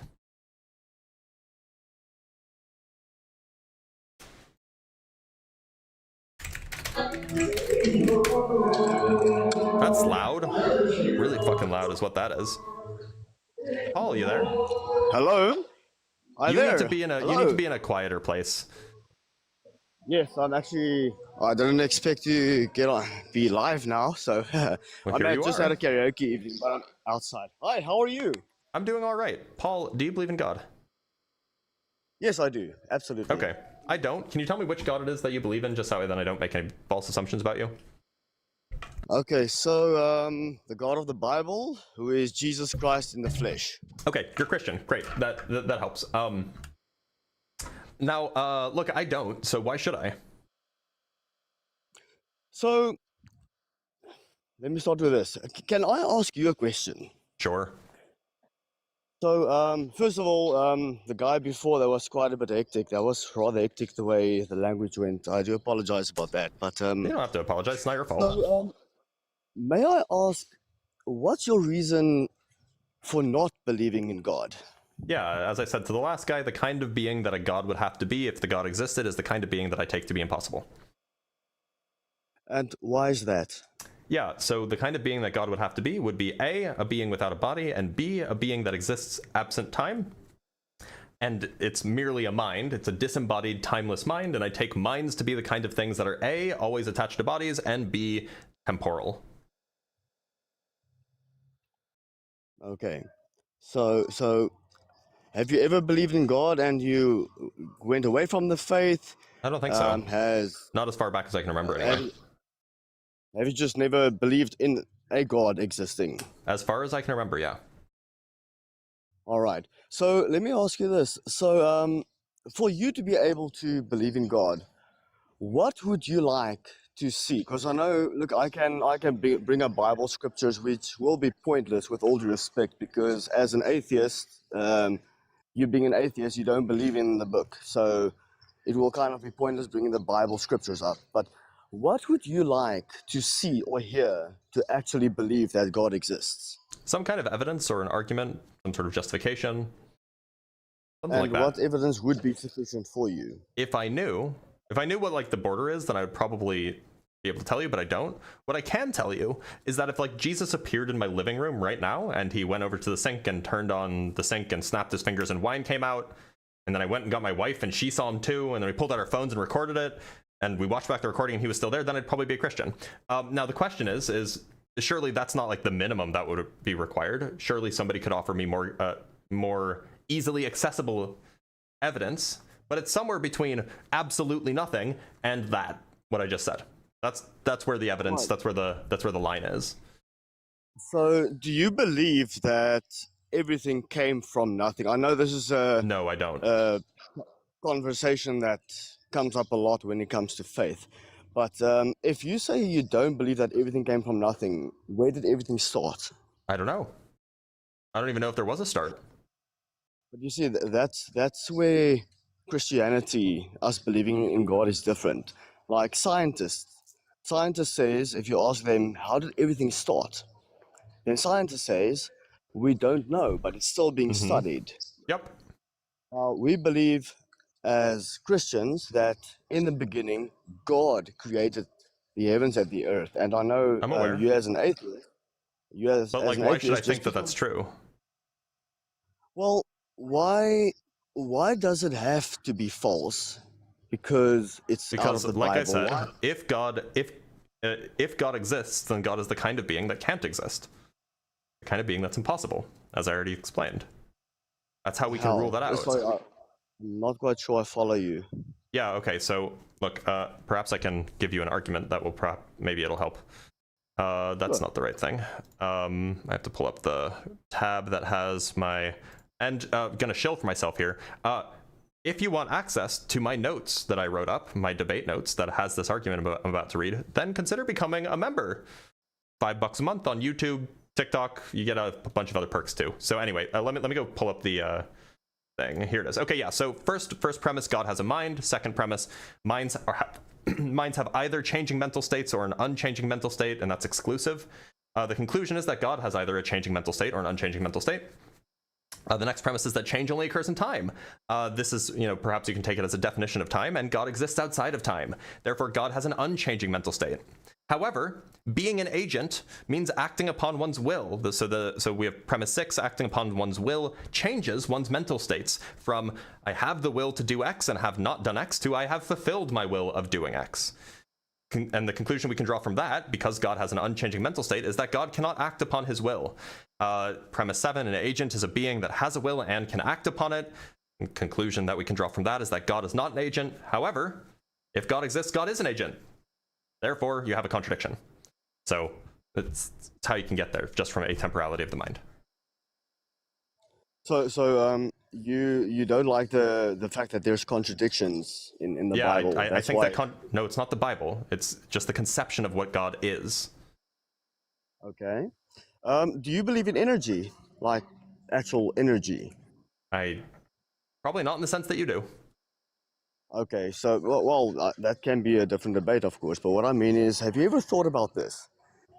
As you've heard before, that God is omnipresent. He knows everything. He knows everyone. He's everywhere. Just like energy. Energy can, or is everywhere. Energy can form into anything possible. Now, have you ever thought that God could possibly be energy? I don't And think that therefore, energy is a thing that exists. So you don't believe energy exists? no, I think it's a number. It's a property of a thing. It's not the thing itself. I see. Okay. Can I ask you another question? Yeah, sure, go ahead. Am I right in saying that I don't? Can I give you my personal belief when it comes to atheism? Sure, but I'd really like Alright. to know why I should think that God exists. Yes. No, I'll get to that now. I don't think that atheists want God to exist. That's the biggest thing. Honestly, if Because- God existed and God was like all loving, I would love for that thing to exist. That'd be awesome. But unfortunately, it isn't. Okay. It isn't, and it doesn't. Well, I don't know, because let's just say this. Let's say God didn't exist. Mm-hmm. How did everything exist? How did everything? Feels like you asked Suddenly that just- already, and I've already answered it. Yes, of course, but I'm just trying to make a point here. What doesn't make sense to me is how everything went from absolutely nothing, That's randomly exploded. not my position. Yeah. It's a straw man of my position, right? I don't think that there was Okay. ever absolutely nothing. So what was there before everything? I don't think that there ever was a state of affairs where there wasn't something. So, but surely it had to have a beginning, right? No? But how does that make sense? You don't think God had a beginning? No, God, because God's he always existed. Yeah, That's the so thing. how does that make sense? Well, easier than nothing created everything, because That's not before my view everything is was not that created- nothing created everything. That's not my view. What's your view? That there was never nothing. Okay. Oh, so you believe there was still something before there was actual life? Well, obviously there was something before life. Yeah, definitely. Okay. Like the planet So you existed believe before that life before existed there on was Earth. actually life created, it was still. Like the planet Earth existed before life So existed. everything kind of just floated around, like the Earth, the Sun, or before the Big Bang, everything. Okay, but who created that? How could Who it created be the just Earth? I don't floating think it's around for created. billions of years? There are And natural then who created? dispositions. Who thought about that there be life? There are natural dispositions that objects have, objects in the universe have. These are things they have like tendencies, for example. So tendencies would include things like forces, gravity, electromagnetism, that kind of thing. And those tendencies lead to the formation of Okay, and who structures. But who decided it to look like that? Who I don't decided think that it there was a to who become so involved. intelligent? I don't think that there was a person Okay, that then there was a what who was it? involved. I think that this is a natural disposition of matter, of stuff. That stuff behaves in a certain way. If it didn't behave that way, it would be different matter. You see, if I take a box and I put a broken watch in there that's literally in pieces, Yep. there's a bunch of pieces, and you keep shaking everything around. When you open it, will the watch be put together? Probably not. But that's because there's not like some Exactly. watchmaking force. There's gravity, there's electromagnetism, and those forces can produce structures. They don't produce watches on their own, but they produce watches through the formation of people. Yes, because people made it. People decided this needs to go there, that needs to go there, and therefore it will be a watch that's workable. Don't you think the universe works the same way that there's No. a creator who created everything? No, I don't think that. Really? Yeah, why should I? Because it's the truth. Well, okay, why should I think it's the truth? Because it's physically and literally impossible for everything to exist today without an almightier force, an almightier being to create it. It's I physically think, impossible for us okay, to be in what without way is that. it physically impossible? Because, just going back to the beginning, because, okay, I'm gonna bring the Bible in, okay, because Sure. at the end of the day, everything points back to that. Genesis 1 says, in the beginning, God created the heavens and the earth, That is what it says. alright? Well, I mean, it depends on Yes, your that's preferred what it says. translation, but arguably that's a bad translation, but it's neither here nor there. Well, I do understand your point about the translation, and trust me, I had all of these questions so many times, and when it comes to contradictions, it gets a bit messy because of a lack of understanding. But for example, if there were But two it's groups of, neither here I'll nor get there. back. You were making a point. Sorry for interrupting. No problem at all. No, we're having a conversation, right? So, for example, the Titanic. Apparently, one group of people saw the Titanic splitting in half before it went down, and apparently another group saw the Titanic. No, it went down in one piece. So there's two different. I'm not groups. critiquing, like, I wasn't making a critique of the Bible. Yeah. No, I'm just explaining the whole contradiction part. I Point is, didn't say anything there's about a lot contradiction. I didn't bring that Oh, up. no. Why are we talking about that? No, I did. Why? I think I'm trying to find the best way possible to explain why it's essential to believe in God. And you must please forgive me. I'm kind of jumping around from point to point, because look, I've been speaking to many atheists, and it is very difficult. It's really difficult because I can't actually physically tell you or show you that God exists. I can tell you why I believe God For such a exists. thing and that the- is so powerful, for such a thing that's so present, for such a thing that has so much influence over reality, isn't it a little weird that you have so much trouble finding evidence for it? The thing is, evidence is all around us. It's just I don't believe you see or want to see it. For example, your body. Have you ever looked up how the human body works? You know how the digestive system works. Yeah, I How have. is that possible? The way you and I are talking now, I'm not Uh-huh. telling my stomach to Yeah, it's autonomous. digest the food. I'm not telling anything in my body to do what it needs to do. Yep, How is there are evolution autonomous on its functions. own? Yes, but how? How could our bodies that's so magnificently made and created I mean, Just- are you sure? How magnificent are they really? Like, I wear glasses. I have celiac disease. Not particularly magnificent. Oh, you Kinda mean like flawed. why does the eyes decay? Well, no, I mean, like, not always a matter of decay. Like, some people are born needing glasses. It's not like a Yes. case of decay. Well, Like, you the know, world or the human body isn't perfect. It's quite far from it. it was supposed to be until sin came in, and then our bodies were, after the whole story about Adam and Eve eating the apple. I'm So familiar with the when story. sin- We probably shouldn't go down that route. Yes. Okay, so I'll respect that. Don't worry about that. But I mean, like, we we are can. living. It's just it'll just end up making you look like a psychopath. Okay, however you want to see it. You've got your reason why you think so. It's all good. But at the end of the day, because sin is in this world, look, there is a better life coming, and we believe Right, it's that's the thing in heaven, and contention. Why should I think that there's a better life coming? You see, you don't have to think this. I mean, we've got free will to think what we want. So you can really think whatever you want, whether there's a life after death or not. Look, Well, I get I'm that. trying to be Of course, you can. People can be wrong. I'm asking why I should think that it's true. Do you believe in near-death experience, or do you believe those are just, things going on I in your life? 100% agree that there are some strange experiences that people have when they're close to death. I don't know if that points at anything God related, so I don't see how it's really relevant.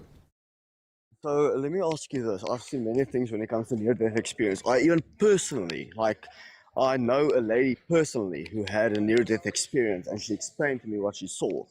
Now, my question is, let's say all of those near-death experiences are true. Okay, I even had my own experiences. Well, then Came with Christianity Jesus. can't be true, by the way, if that's the case. So it can't be true. It cannot be. If all of the near-death experiences are true, then Christianity is Yeah. necessarily false, because there are near-death experiences that are in direct contradiction with Christianity. You mean like the way what they experience, or like Yes, what they that experience. they don't just see God, the one sees Muhammad, the one sees God, the one sees Jesus, Something like that. etc. Yes. Okay. Okay, then okay, I can't actually say I've seen anything where people saw Muhammad, because Okay, so there are documented cases from India of Hindu folks who have seen Vishnu sitting on the throne in heaven. oh, is that so? Yeah. You thought that Okay, near-death experiences okay. were always Jesus? Well, yeah. Okay, Yeah, well, you're in for a wake-up call. No, apparently. Okay, can I give you this one verse that tells me why Jesus is the only God, and why? Sure, I'm sure that there's a Why- verse that says that. Actually, Okay, so my- actually, I'm very curious. I actually don't think that there's any verse in the Bible that says that Jesus is the only God. But go ahead and read me the verse. Cool. Now, this is my personal favorite verse. And Sure. it is Okay, what's the verse called? What's the verse? Yeah, you can open your notes if you want. John 14, verse 6. Okay, John 14, And 6. it Great. says- Yes. And it says, Jesus says, I am the way and the truth and the life. No one comes to the Father except through me. And then you think, okay, but it's Jesus, he says it's I'm God. just that's not checking. true. I'm just checking. Where does he say that he's God here? Oh, I hear what you're saying. So I need to get the scriptures. If you can give me a couple of minutes, but I and the Father are one. Before Abraham. Oh wait, you mean to say you're looking for scriptures where Jesus actually says, "I am God"? Well, that's what you said that the scripture was going to say. Not Okay. only that he is God, that he is the only God. But it doesn't say that here.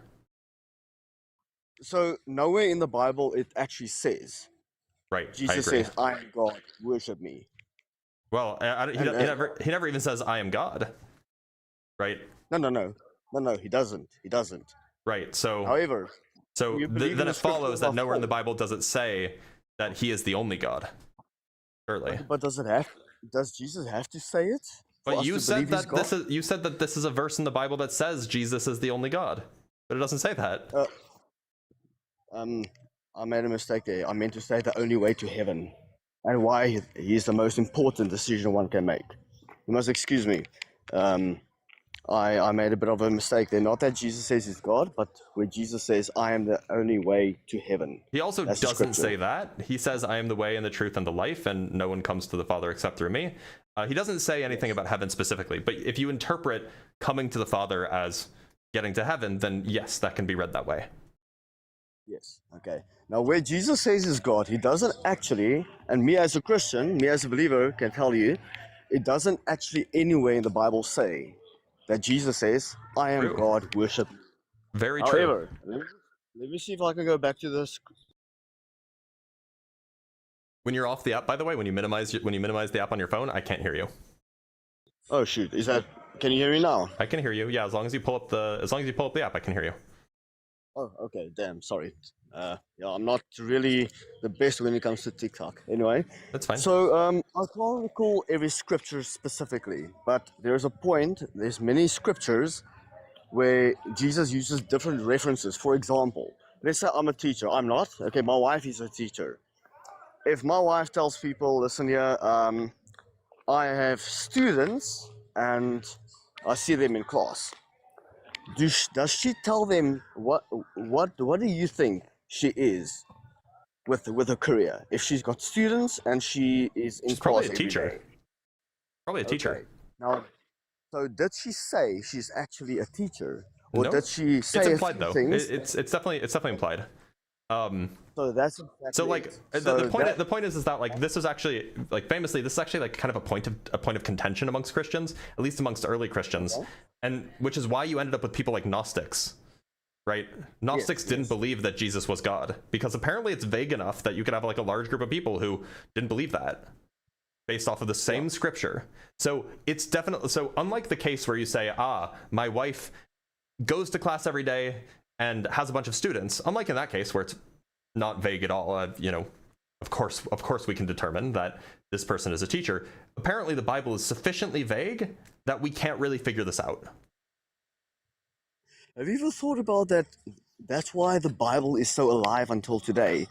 2,000 years, the Bible has been a book that people actually talked about. It's alive, because of the, how you would call it, contradictions, because of the constant what if, because of the always is Jesus It may God? not be the Gnostics, by the way.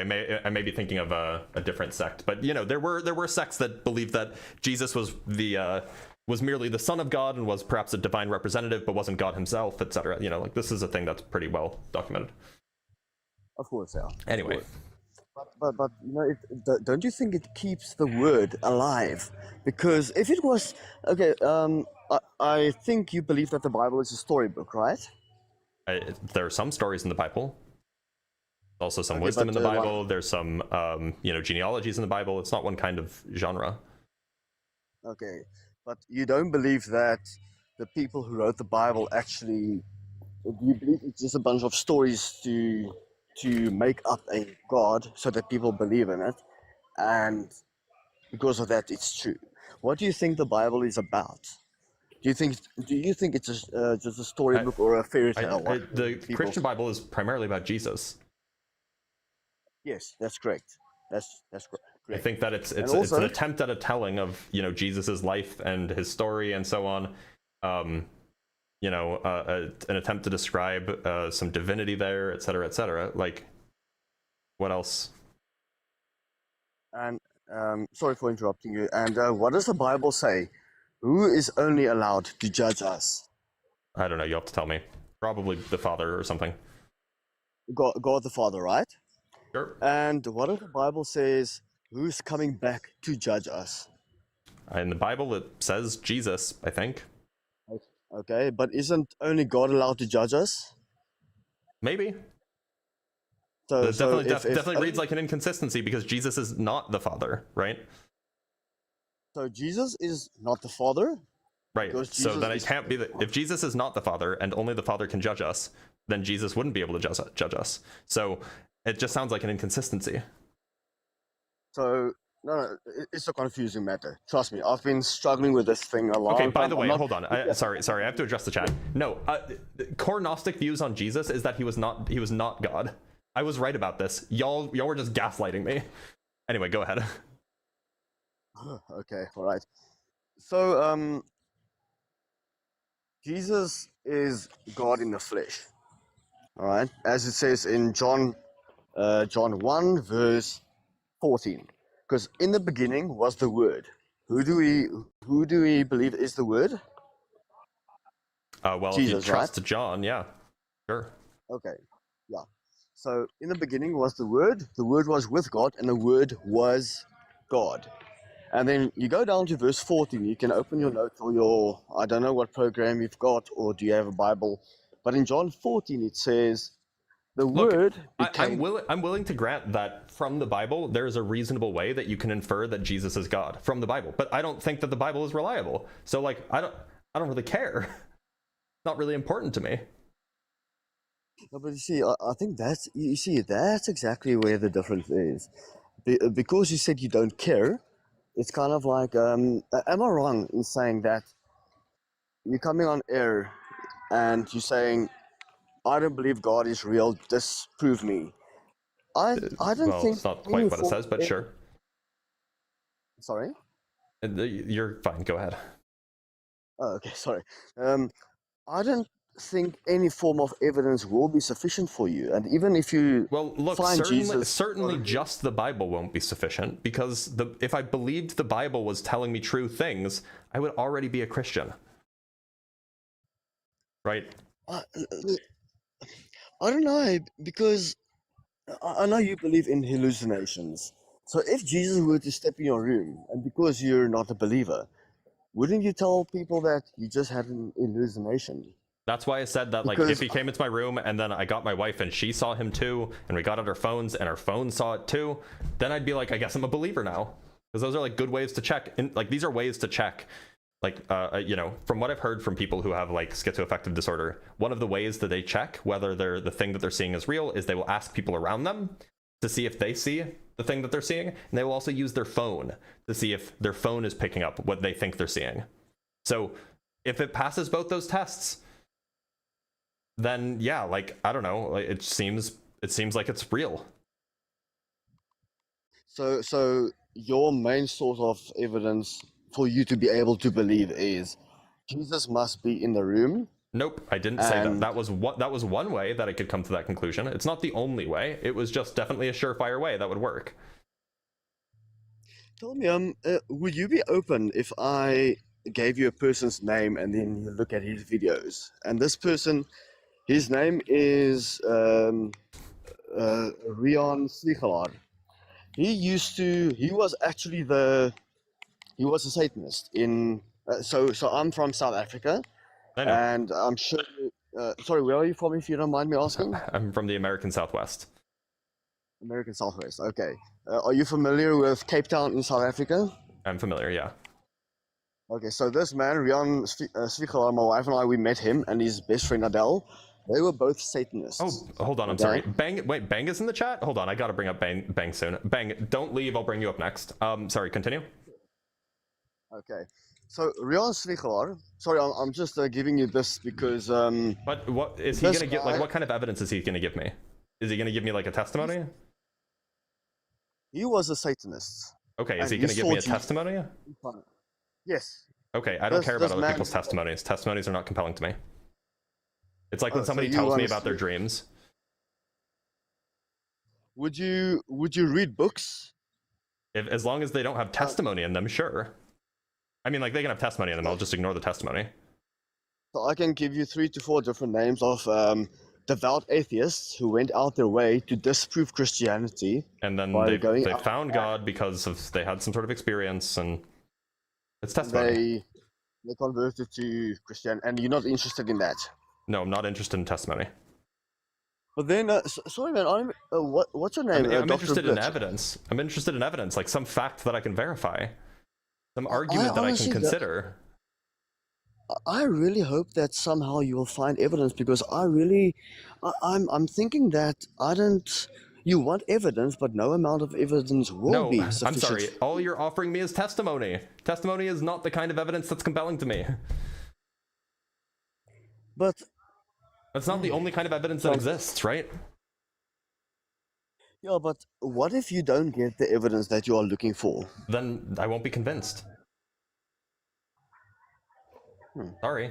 Like, unless somebody can provide evidence that's like beyond just like testimony, beyond like I had an experience and therefore you should believe it, then it's not going to be compelling. I would be convinced by my own experience, surely, but somebody else's experience would be like them telling me about a dream they had. Have you ever prayed and asked God to give you a sign? Yep. Nothing happened. It never happened. Nothing happened. You've never seen a miracle happen in front of your eyes? Nope. I see. I'm not going to lie to you. I'm going to be very honest. This is rather difficult. It's fair. And I'm not on air to try to convince you at all, because that's not my job.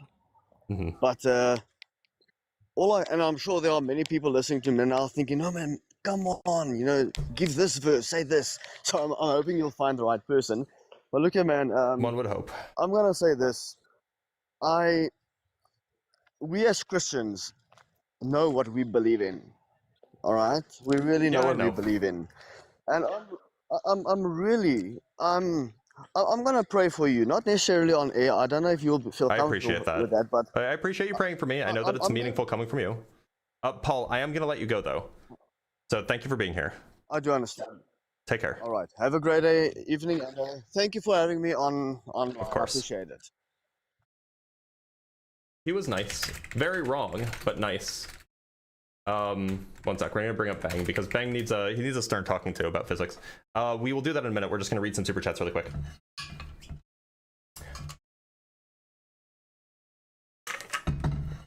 From our Arab Emirate Durham friend with the 729 Arab Emirate Dirhams. Can you let me in? I'm Roger the Vegan. Sorry, I did say I was going to bring in Bang next.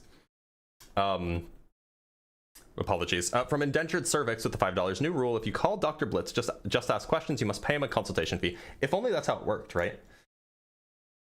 From Scruffy Mans with the $2, the word is the bird. The word is indeed the bird. And from Zero Jin with the $2, caller can believe in the Quran instead. Why not? That's a good question. All right, let's bring up Bang and let's talk some physics. It's probably a good idea. Hello, can you hear me? Bang, how's it going? Good. Yeah, can you just talk about like how your boy literally lied? Like, What did he lie about? physical claims. What did he lie about? Well, 3 points actually. 3 points. I can actually prove that he did lie. And you actually supported his lies. He was like, "L Bang" in the comments, right? Because I was not. Because you were saying dumb accepting things, yeah. bullshit. I was just saying dumb things, right? You You kind were of were, but go saying, ahead. the whole thing started with Justin saying, Bang, you can't really say that quantum fields are contingent because they can be necessary, metaphysically necessary. Well, how is that necessary? You're just talking about, oh, they're so fundamental and they cannot be contingent. Well, how is that not the case? Well, first of all, Quanta actually tried to like defend that claim by saying no, they can be necessary, but something cannot be necessary if we can prove that it has dependency relations on other things, right? What And does a fundamental quantum state have dependency on? Okay, so you're an actual PhD, right? Yeah, I have a PhD in physics. So we can expect some integrity, unlike some other. Sorry, you cut out there for a people. second. I can expect some what? I said so we can expect some actual integrity in science. rather than Quanta has plenty of integrity. No, he doesn't. As a scientist, he absolutely does. He lied 3 times. He lied 3 times. Okay, what did he lie about? Okay, what did he lie about? So, do quantum, in order for quantum fields to produce other particles or to actually engage in the real world as we know it, do they require other quantum fields to be coupled with? No. Yes, you do. No, they don't. In our world, there are many. I can actually provide a study to. In our world, please let me elaborate. In our world, the quantum fields do interact, but this is not required for quantum fields to exist.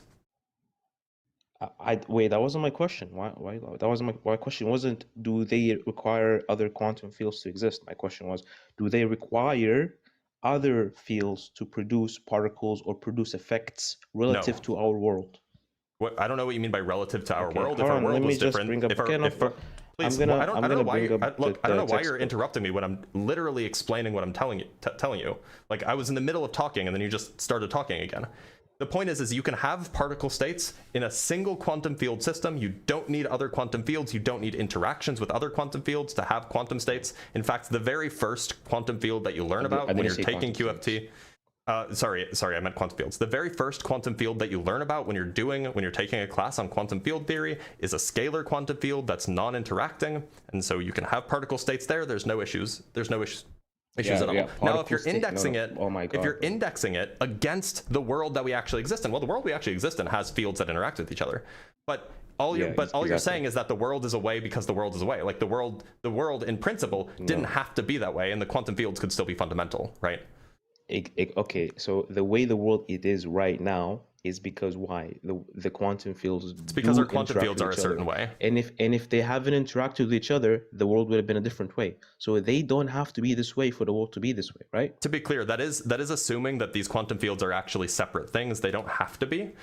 In fact, they are separate. No, not necessarily. Okay, look, I'm gonna minimize the app for a bit because I'm gonna pull up the textbook in which I got this from. Please it's pull up actually the textbook. pretty basic textbook that actually speaks about it. Okay, hold on, give me a second. Go ahead.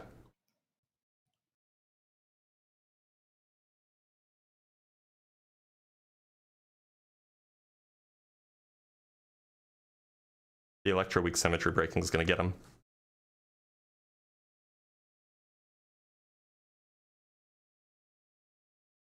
Textbook is Grok. Textbook is ChatGPT. Maybe he has actual textbook. I'd love to know who the authors of the textbook are.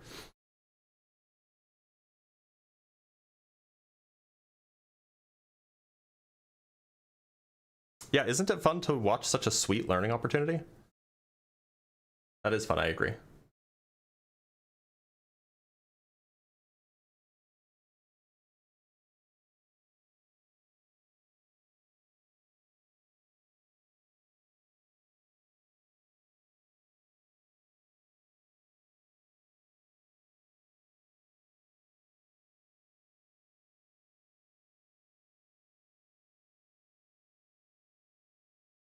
He's been gone for a while. ChatGPT must be thinking.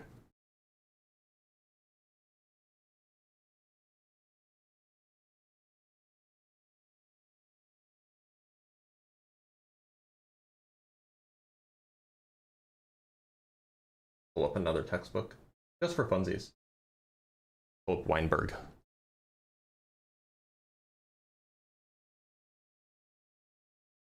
If you've taken a QFT class, you definitely know Weinberg.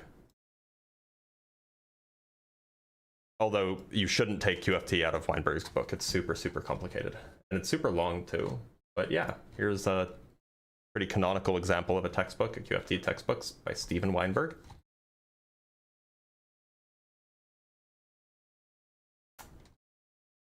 Does a lot. In fact, let's actually go find the very first quantum field that they introduce. Here's a bunch of discussions. Here we go. Quantum fields and antiparticles. Let's go to page 191. Free fields. Oh, there you go. H is a scalar. It is the only field that's present in this description. It has annihilation fields and creation fields. You can form the PDF some sort I have of transformation is rule. Because I do have it on my what's the PC name of the book? What's the name of the book? Or who's the author? So hold on, let me open it. Don't know the name of the author? The name.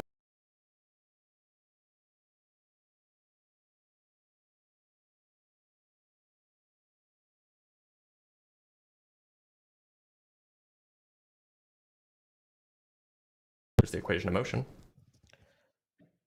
It's called An Introduction to Quantum Field Theory by Michael E. Peskin and Daniel. Oh, by Peskin. Wait, Peskin and Schroeder? Oh, I think I have Peskin and Schroeder. Yeah, let me pull it up. That's actually where I learned. That's actually where I learned QFT out Let of. me pull out the actual quote from it though. Peskin. Oh, do I not have a copy of Peskin and Schroeder on my computer? I might not. I think I have a hard copy at my in-laws' house. You could have just told me it was Peskin and Schroeder, and I could have found it for you. No, it looks like I don't have a copy of Pascal and Schroeder in my textbook file, which means I must have had a hard copy when I was a grad student. Here we go. Here it is. Oh, let me pull up the actual. You can just tell me what page it's on. We can go find it. There you go. Ah, this is a familiar book. Here we go. Okay, so what page is it on?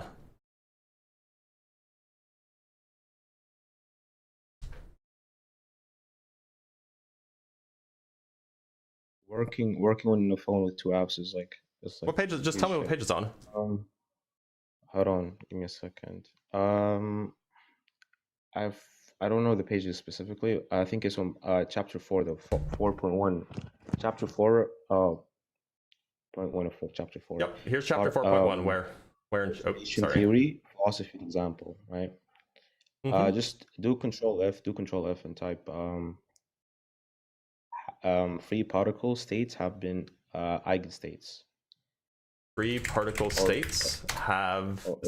Just type states have been eigenstates because free particles are like a dash. States have multi-particle states. These states. The phrase "states have" only shows up twice it's in chapter 4. It's in chapter okay, 4. but that phrase "states have" only shows up twice in the book, and neither of them are in chapter 4. Okay, then type we must include new. We must include new. Must include new. Here we go. So we now have okay, now. Now let's read it. Let's read it. Okay. Up to this I'm gonna read it because it's on the screen. Okay. So you don't even have it yet. Can I read what I have? We have now discussed in some detail the quantization of 2 free field theories that give approximate descriptions of the many particles found in nature. Up to this point, however, free particle states have been eigenstates of the Hamiltonian. We have seen no interaction and no scattering. In order to obtain a closer description of the real world, we must introduce new nonlinear terms in the Hamiltonian that will couple different Fourier modes in the particles that occupy them to one another. Is that what you have? Yep. So what does that mean? You know that this is a single field, right? You can do this with a single field? No, he's saying in order to obtain something of the real world, yeah, you have to include new nonlinear terms. You have to couple the fields. No, you're coupling different Fourier modes, not the fields. No, you are. There's only one field. Does your version say fields or does it say different Fourier modes? It says modes, and Fourier the modes particles aren't that fields. occupy them too. Wait, yeah, the particles are the Fourier modes, or they, in some sense, they occupy the Fourier modes. But you can couple Fourier modes of the same field. In fact, this is what a phi cubed or a phi to the 4th field does, and it's a single field. It couples to itself. It's called a self-coupling, and that's what he's referring to with regard to the new nonlinear terms in the Hamiltonian. Those are self-couplings. What are you doing? In fact, he writes it right here.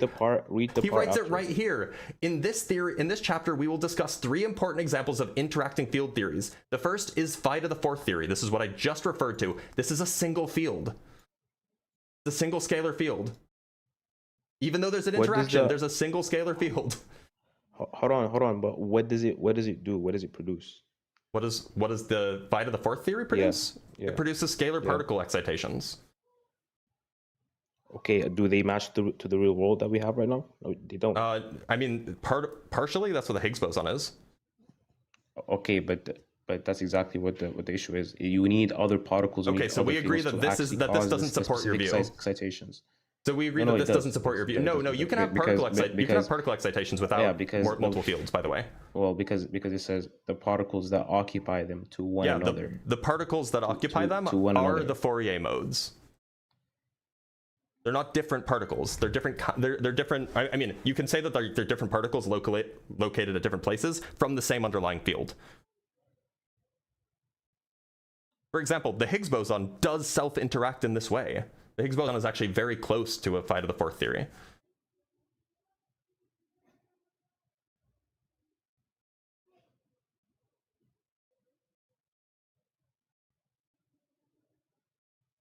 So, I mean, like, look, I understand that if you don't know what you're talking about, you won't be able to read this properly and understand what it's saying. Wait.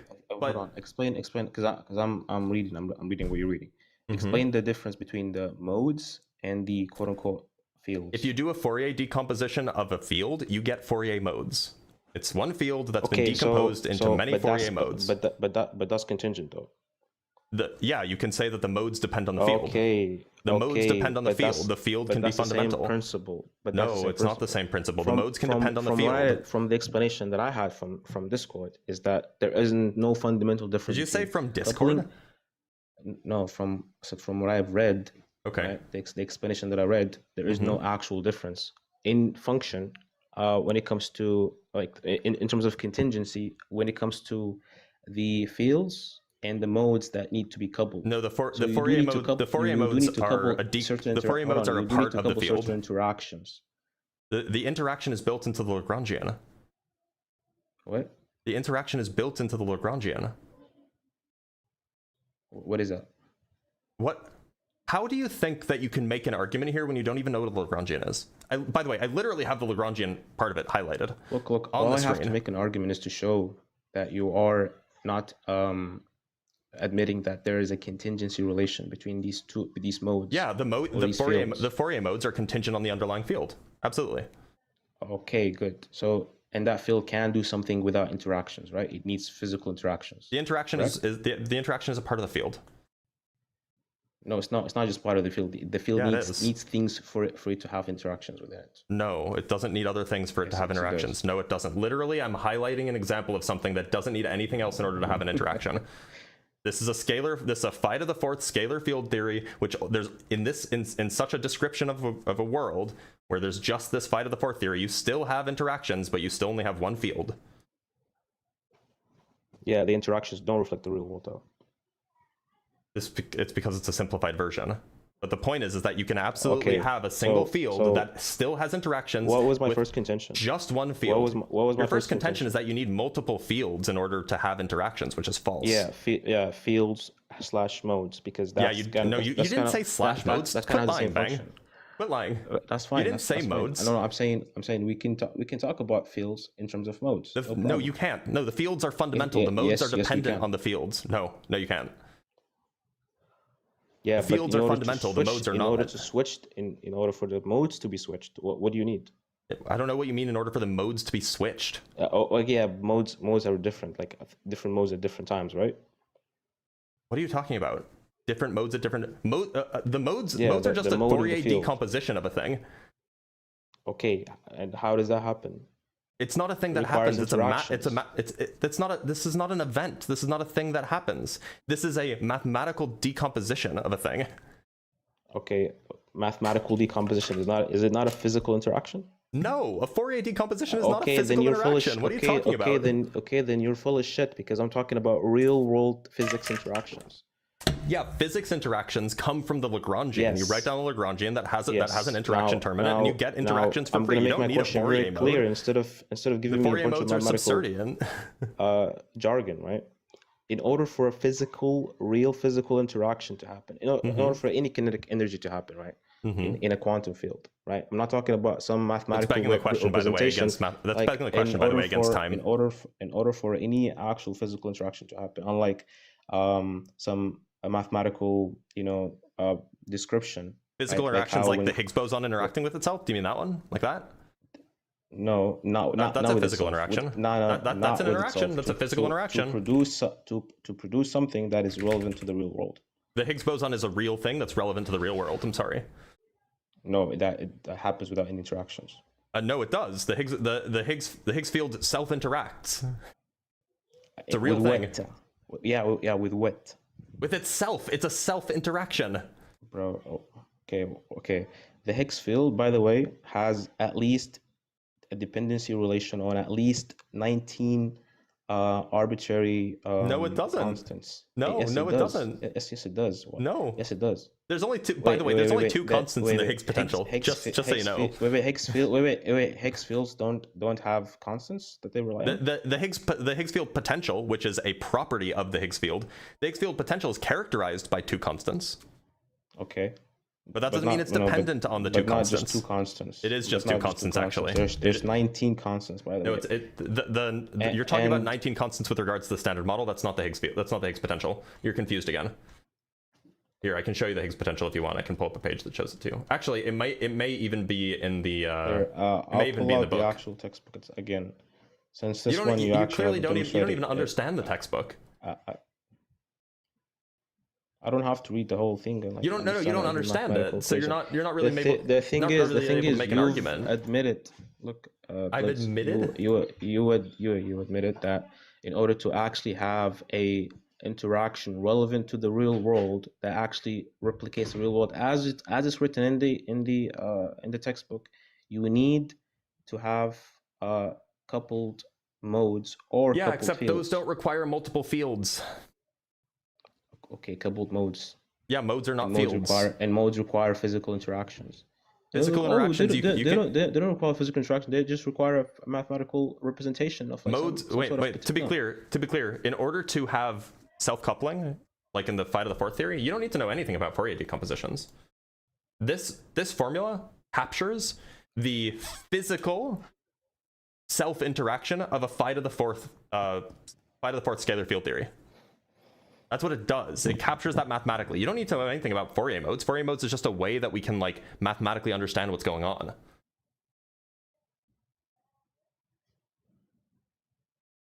Like, you're out of your depth let here. me just make this very clear, because I'm sure that what you're about to say is clear. I'm Yeah, not go going to ahead. pretend I know more. Look, I'm not going to pretend I know more than you, right? I just want, Sure. because this is a metaphysical topic. This is not just scientific, okay? Yeah, I'm you're talking right. about But if the you want to make I'm metaphysical talking about claims the about the metaphysics science, you here. have to understand the science Hold on, first. No, I'm talking about the metaphysics here, right? Yeah. Are you go going to ahead. say to everybody that these kind of interactions, or quote unquote, modes or different ways of interactions of the fields and the particles would not entail a contingency relation of some sort? Yep, it would not entail that. Okay, so they metaphysically necessarily must be that to produce anything. Well, no, I mean, it doesn't entail necessity. It also doesn't entail contingency. Okay, if it doesn't entail necessity, then it necessarily entails contingency. That doesn't Yes, it follow. does. All right, so do you want to hold to brute facts now?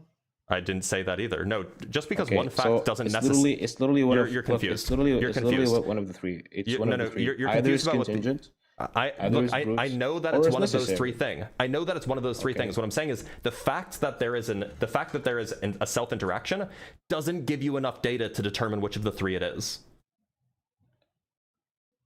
But I wasn't asking about self interactions.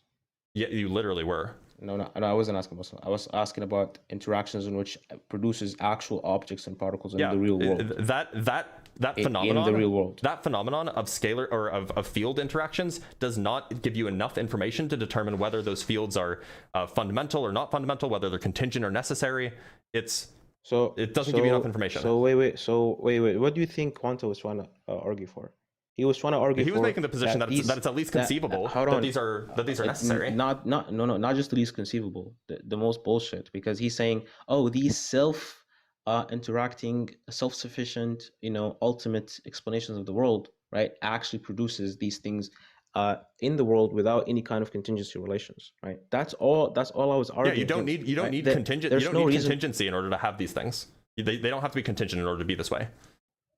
Yeah, in order for the field to be explained mathematically this way as a free field, no problem. I agree. You can actually right? go But much in deeper, order and you for- can just have an underlying quantum state, and the underlying quantum state can give rise to space, it can give rise to time, and it can give rise to quantum fields. So you could go even deeper if you wanted to, and you end up with a necessary quantum state. That's not really relevant to the discussion. I'm talking about an actual It's actually production. closely related to what Quantum was talking about, by the way.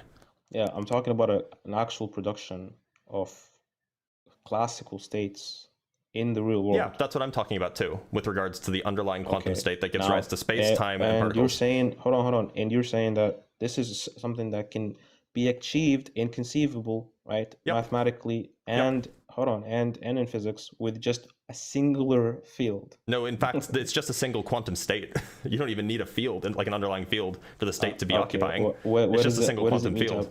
Or a single quantum state, I'm sorry. Quantum state with no superposition. Superposition. Well, I mean, it's just a single quantum state, so like you can break it up so that you can. How does a single quantum state change its state? It doesn't change. Okay, if it doesn't change, how does it produce anything? Yeah, because of correlations between components of that state. What the fuck does that mean? So Yeah, I figured that this is above your head. So you can have correlations between I mean, pieces obviously, of a state. obviously.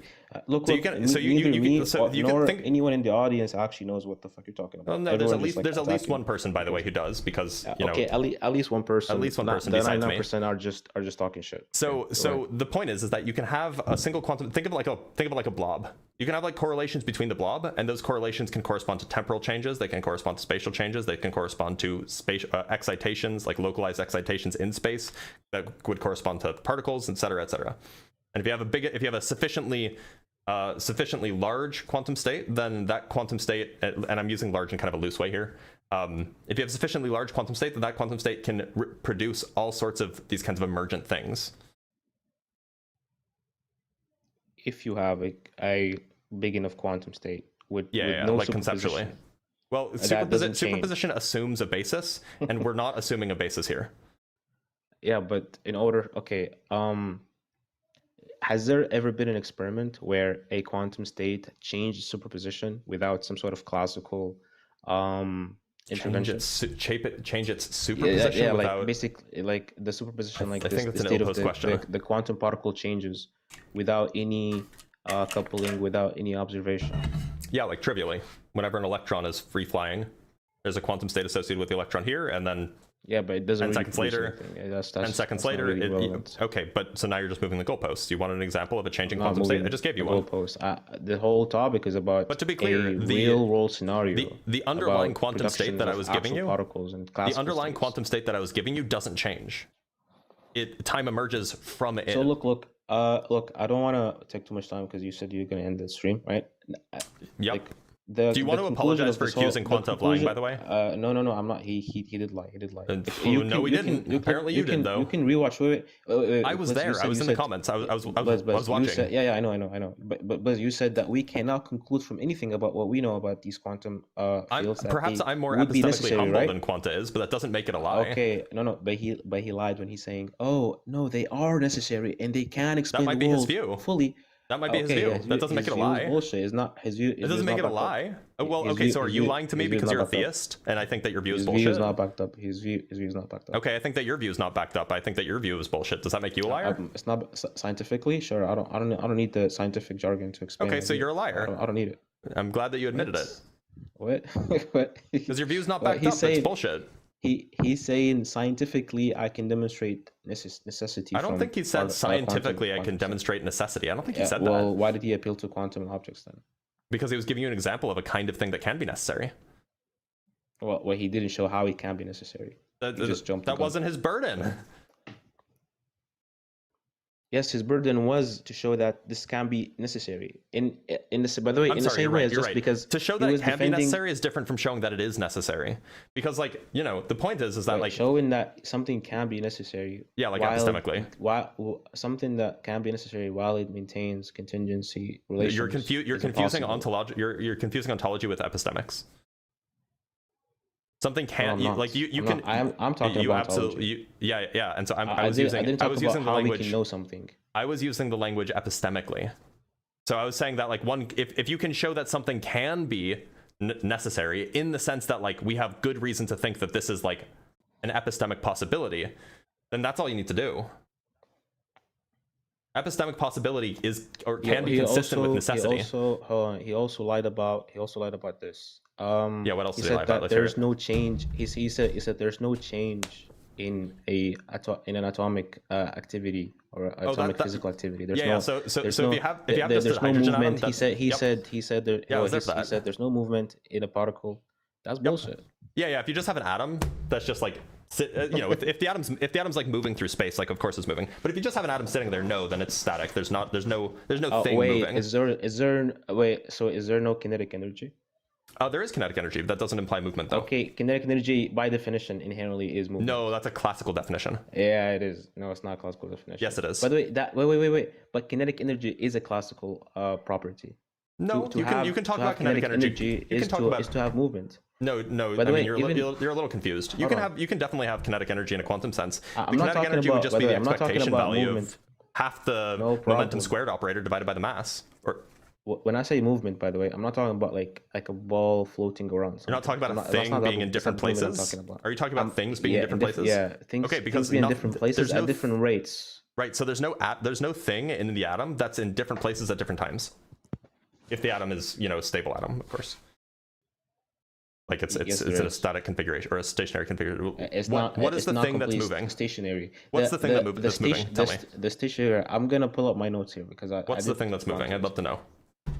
He said, look, all this means is that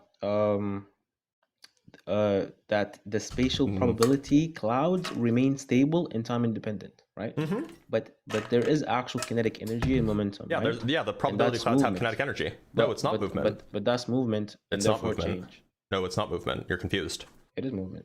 No, when we say that the kinetic energy is non-zero, what we mean is the expectation value of the momentum squared divided by 2m. That expectation value is non-zero. That's just mathematics. that's I'm what talking about kinetic the fact energy that is at a for quantum anything level. to have kinetic, for anything to have kinetic energy and actually express that, it needs movement. That's a metaphysical claim, which is false. That's not a metaphysical claim. What? It is a metaphysical claim, yeah. What? It's Talking about the just basic metaphysics of physics. motion? That's absolutely a metaphysical claim. All right.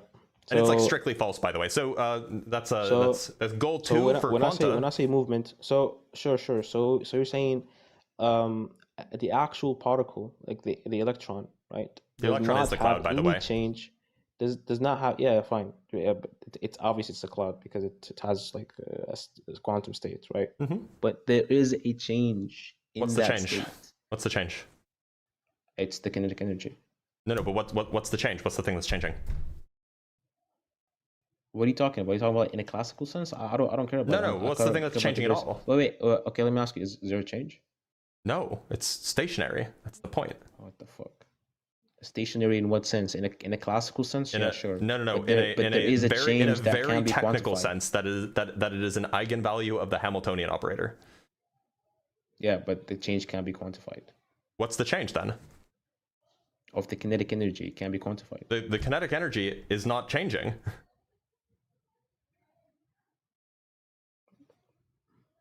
Wait, then what is it producing if it's not changing? What is what producing? The electrons. What's the wait? Hold on. What do you mean? What is it Because producing? They're just sitting there. They're just there. Wait. I looked this up. Do electrons move? Right, and I looked up the They text. can move if you like shoot them. No, But they it's don't. not They that don't move in can. an electron. They do. Or they don't move in an They atom. do move. They No, do they move don't. because movement is kinetic energy. Again, that's another claim. It's false. Like the state is stationary. Okay. Yeah, stationary as in the probability, guys. Yeah. Yeah, the electron It is the doesn't change over probability. time. That's The electron fine. is the I don't know why you probability keep cloud. conflating mathematics with the actual physical I'm not state of the Because the particle. physical state is the probability cloud. No, it's not. No, it's not, bro. Oh, Like, then the what is it? kinetic What is the energy phys- is what- not what is is the not phys- the is not the probability stuff. No, the kinetic Look, kinetic do you energy take, isn't. like, The this- state is. Wait, do you take this Obviously. interpretation? Do you take this interpretation of Schrödinger, where like it says that the particle is in two different states at the same time, like, and you equate that with the actual particles can be, yeah. the probability?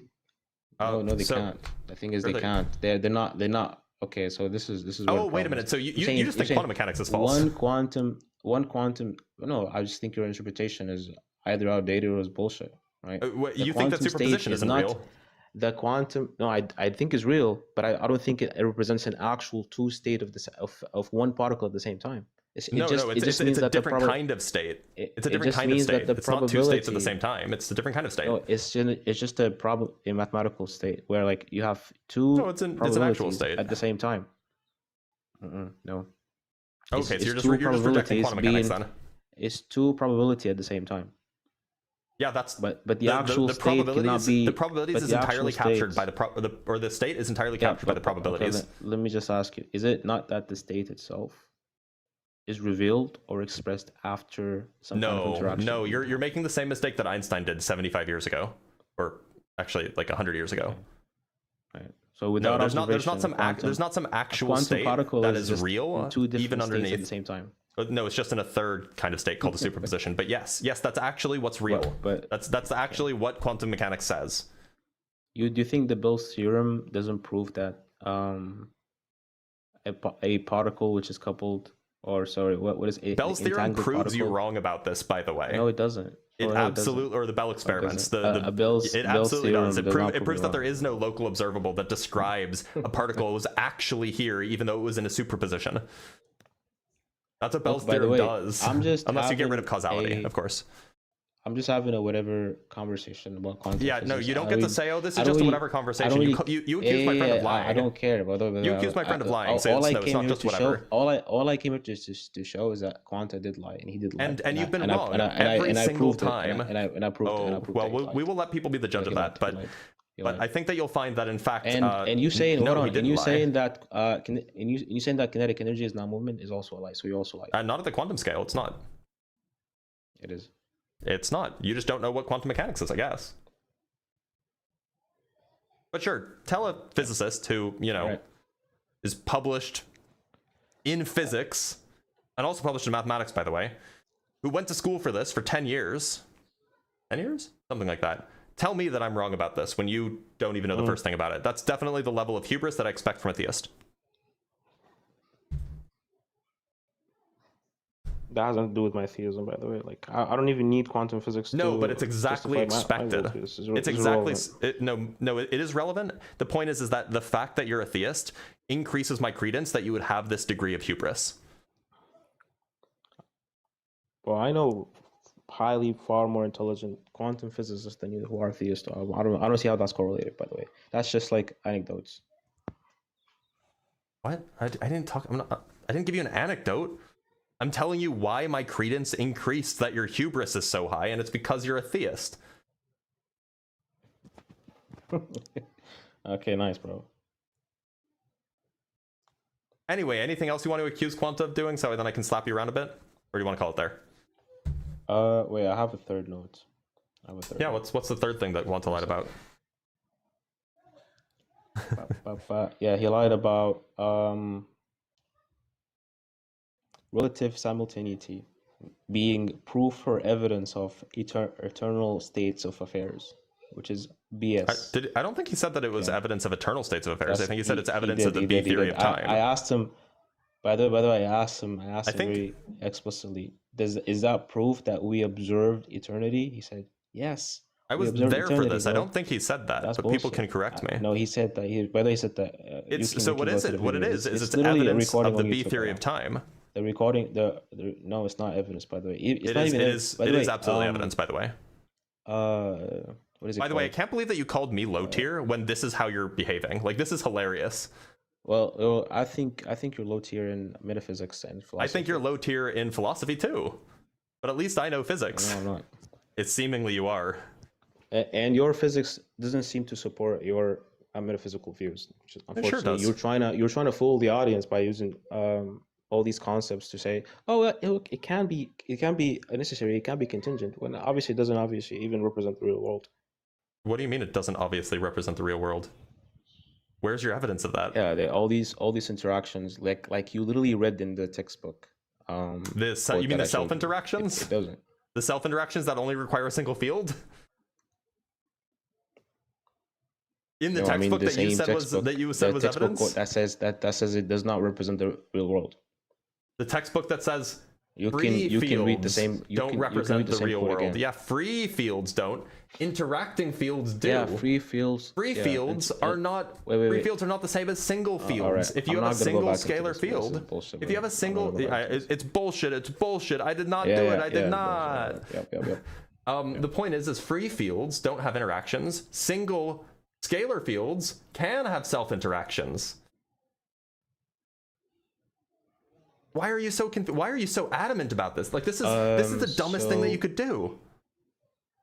The reason why I'm even talking about this whole thing to begin with is because you are conflating physics with metaphysics and saying that because I'm just letting the physics lead my metaphysics. That's all. You can have some kind of particle or quantum field or object that can have some sort of state which can be represented quantum state, yeah, of quote unquote a god, right? A god that is self-sufficient. Oh, who made that claim? Who said that you can have a quantum state that is like a god? And Justin. Wait, Quantum. Hold on. Let me just double check.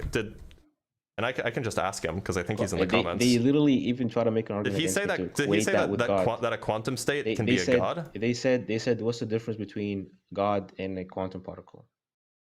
Yeah, asking what's the difference doesn't mean that they are the same thing. Quanta, did you say that a quantum state is a god? No, Justin was asking him. And you were defending that, Quanta. Your God and just a quantum you were field, defending that. because he seemed to be implying that it didn't have a mind, or that it didn't need one. No, that's not even what I until. By the way, you guys are just liars, bro. What the fuck, bro? I did not say that. I mean, I said so. Quanta didn't say this. So can you admit that you just lied about what Quanta said? Said what that. That Quanta said. Yeah, again, you're mixing me to up God? with Justin. No, he did. You And did again, try to equate Justin that. was You saying did. this You about did. Who else is You here? asked the about same your question. views. You Hey, asked the same question that he did. Oh, hey. Speak of the devil. Hey, liars. Hi. Hey, speaking of the devil. Hey. Yeah, speaking of the So- devil. So what happened yeah, so- was this guy was yeah. running a really bad contingency argument, and I was trying to explain to him that if the thing that is the cause is non-sentient and is not an agent, that's not a god. So, for example, if fields are fundamental and they're necessary, and he's like, well, that's just a god, the way I described it. Like, no, a god has to be an actual agent. And so I asked him, what's the difference between a non-thinking, non-agent god and a fundamental necessary field? And he couldn't figure it out. literally what I just said. So we just keep lying. Nice, bro. It's recorded. What I specifically you can go back to the recording, right? I'm gonna say this one last time because I'm Also, not gonna I waste my gotta, time. Like I gotta go restating something that was already get stated. some groceries. fine. Love you guys. Yeah, bye. Later. Bye. See ya. What I specifically said as in relation to the argument that I'm about to show, I don't need to demonstrate a mind. The belief I have about a God can motivate, or I can motivate that it has a mind with other arguments, no problem, right? But as far as in this argument, I don't need to demonstrate a mind. I Then you're need not to demonstrating a demonstrate God. metaphysical necessity. Then you're not You know, demonstrating I a am god, demonstrating- right? Just because you're arguing for a part of a set of properties, right, of an object, doesn't mean you don't believe that the other part of the set is real either. That's not Right. that's So, not what but it your is. argument would be consistent with a non-god, right? My argument will be consistent with any deity that is It would be consistent with a metaphysically non-deity. necessary. It'd be consistent with something that's Metaphysically physically necessary. necessary. That's all. Yeah, metaphysically necessary, and it has specific properties. It's eternal. Yep. It's all powerful, right? Yeah, sure. But Yeah, and that doesn't have that's to be a not, god. like, So, like your view, so yeah, that all argument is you're consistent, saying- can be consistent all with you- all you're saying atheism. when they say it doesn't have to be a god, you're just saying it doesn't have to have a mind. That's Yes. fine. But Yes, that that's doesn't, exactly it. That wouldn't equate to what Quanta was trying to say by lying and saying, oh, that can be equated to a quantum particle. Again, I'm not the one who said that. Justin was. Oh, okay. So you want to throw him under And the I bus. agree with him, Cool. regardless. All right. Okay. Cool. But the point is that such a thing could be like a fundamental quantum state that is the necessary thing, and that certainly Actually, won't have a look, mind. actually- that won't have actually- a. actually- it won't actually have couldn't, agency or a actually will. Oh, it couldn't. It couldn't be a Actually couldn't. fundamental Yeah, quantum state. Crazy. Yeah, because there is a principle in which Principle. if it was a mechanistic being, okay. Now I'm gonna make a point. If it was a mechanistic being that created the universe, right? Mechanistic beings don't have free will, obviously. Mm-hmm. So as long as the sufficient condition is met, right, for the creation to occur, then that will be the case. And Mm-hmm. Yep. for a specific action to occur, there's no symmetry breaker between when it's going to happen at one point versus Yeah. another. So the point is that there's it's no gonna be an time for this eternal- quantum and then, state. and then it's going to be an eternal act of creating. which There's no is gonna be a action. There's no contradiction. action that's happening. It is just the fundamental state, and everything emerges from it. Emergence is not a Yeah, but temporal thing that that happens. is action. That is a change, dude. It's Like, not. can we It's just not, like, literally. It's not a change. it's Emergence is not a change. Stop being full of shit. It is change. Do you even know what Change emergence is just change Do you know, just means. hold on. Quit. I don't think he Quit just does. making shit up. Yeah, Do you know what emergence is? Emergent just means that something that is that is not within a specific particle, but as if you zoom out, like it's something that becomes present in like the total set of particles. Yeah. So is it a change when let's say that you have like a trillion water molecules next to each other, right? At I don't know, at 20 degrees Fahrenheit. But that's contingent. Please, Like, let's don't not cut use me off. not- Don't cut me off. That's contingent. Don't cut me off. I'm trying to explain emergence. So you have a trillion water particles at 20 degrees Celsius, all next to each other. There's some set of interactions between them. You know, they behave quantum mechanically. It's all this very complicated stuff. But if you zoom out pops emergently, out pops fluid dynamics. A new kind of behavior that isn't evident that's from the lower lying contingency. behavior. That's what emergence is, and that's not a temporal thing. Okay, that's contingency. Yeah, the emergent stuff is contingent on the underlying stuff. No, not the emergent stuff. The fact that there are other stuff need to be grouped up together is a. This is yes, water is contingent. Yeah, like water molecules are contingent. Cool. So then it's irrelevant to the hypothetical. I wasn't giving you a hypothetical to describe a necessary thing. I was explaining what emergence is because apparently you don't know what it is. But it's not analogous. No, I know what. I know It's perfectly what it is. analogous. Like, You can have a necessary thing from which other structures emerge. No problem, but these structures are not representative of what I would say a god is. Okay. Because Yeah, you're right. It's not a god. The underlying quantum state is necessary, and the stuff that emerges from it is not necessary. All I say when I say God, or it's necessary depending on your view of necessarily emergence, has a but- mind here. Okay. Okay, so then you're just not talking about God. So I'm saying it has to be necessary. When you're talking about the quantum state is emergent necessary in this view. properties, emergent properties appear from a set of contingent interactions. No, not necessarily. Yes, necessarily. In Prove the it. example you gave me, that was the case. Yeah, it was In an the example. I example wasn't claiming that was an example Okay, of so a your example was not necessary thing. analogous. It wasn't analogous. It wasn't. I wasn't giving you an example of necessity giving rise to contingency. I was giving you an example. Okay, so if it's Stop not talking analogous, while we I'm can move answering on your to the question. other point. Stop talking. You have no capability of letting someone finish a thought. Okay. I was giving you an example of what emergence is. Okay. Because you clearly didn't know what it was, so I was explaining what emergence is. I That's did know it. non-temporal. I literally explained it to you before you gave me an example. Apparently not, because you think it's an event. You think it's a thing that happens. It's not a No, thing I that didn't happens. say it's an event. I said, okay, I said this verbatim. I said it's something where a specific particle or a singular object does not have, but when you zoom out and you look at the different interactions between multiple particles, it becomes present, right?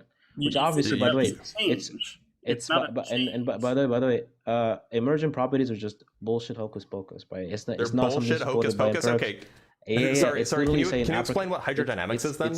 It's saying abracadabra, right? It's saying that. Can you explain what hydrodynamics is? Actually, interestingly enough, hold you on. can actually Wait, prove that I'll emergence stop asking. Let me exists. make a By the way, point. yeah, go ahead. Let me Feels bad to be interrupted, doesn't it?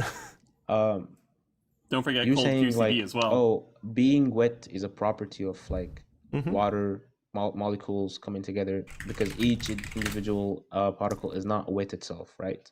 Is this an argument? That's a view of what emergence can be. Yeah.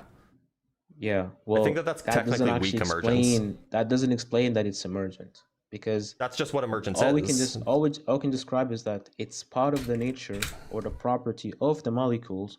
When they're coupled like this, they will produce an effect, right? That's not emergent property. Emergent property is when you don't have the capability or the inherent property of a particle or object to produce these stuff when coupled together with other variables. What's an inherent property? Inherent property means anything from within the essence of a subject or an object. Okay, so we're just doing like we're just any doing like particle, Delulu metaphysics. Any particle. What do you mean Delulu metaphysics? Am I like are you confused about what I'm saying? We're talking about physics here. We're not talking about like the essence of a particle. Anything. But when I say essence, I'm just saying the total set of properties of a subject. Okay, so what are the total set of properties of a hydrogen? Confinement in QCD. Confinement is I don't know I don't know the properties. What I have to show you is that we don't have to hold this view of emergent properties. If Okay, you don't, but not everybody agrees with you. So that's fine. You don't have to agree. I'm saying there's no evidence to back up this idea of emergent properties. sure there is. I mean, you can fully describe a water molecule without saying anything about wetness, and yet when you put a bunch of water molecules together, you get wetness. That's a full. Yes, you can fully but describe I'm the water saying molecule. The reason why that happens isn't because of some property that emerged. It's because of the fact that each particle itself has this ability or inherent property to produce some effect called wetness when coupled with other variables. That's it. Prove it. And by the way, just as an wait, interesting wait. How about you prove? Just as an interesting how about you point, prove emergent properties?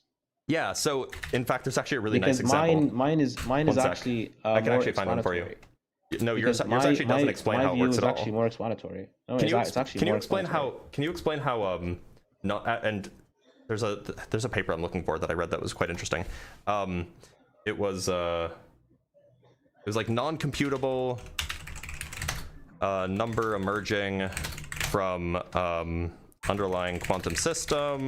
It was on the archive. This is that's roughly what was happening. I just need to find the paper.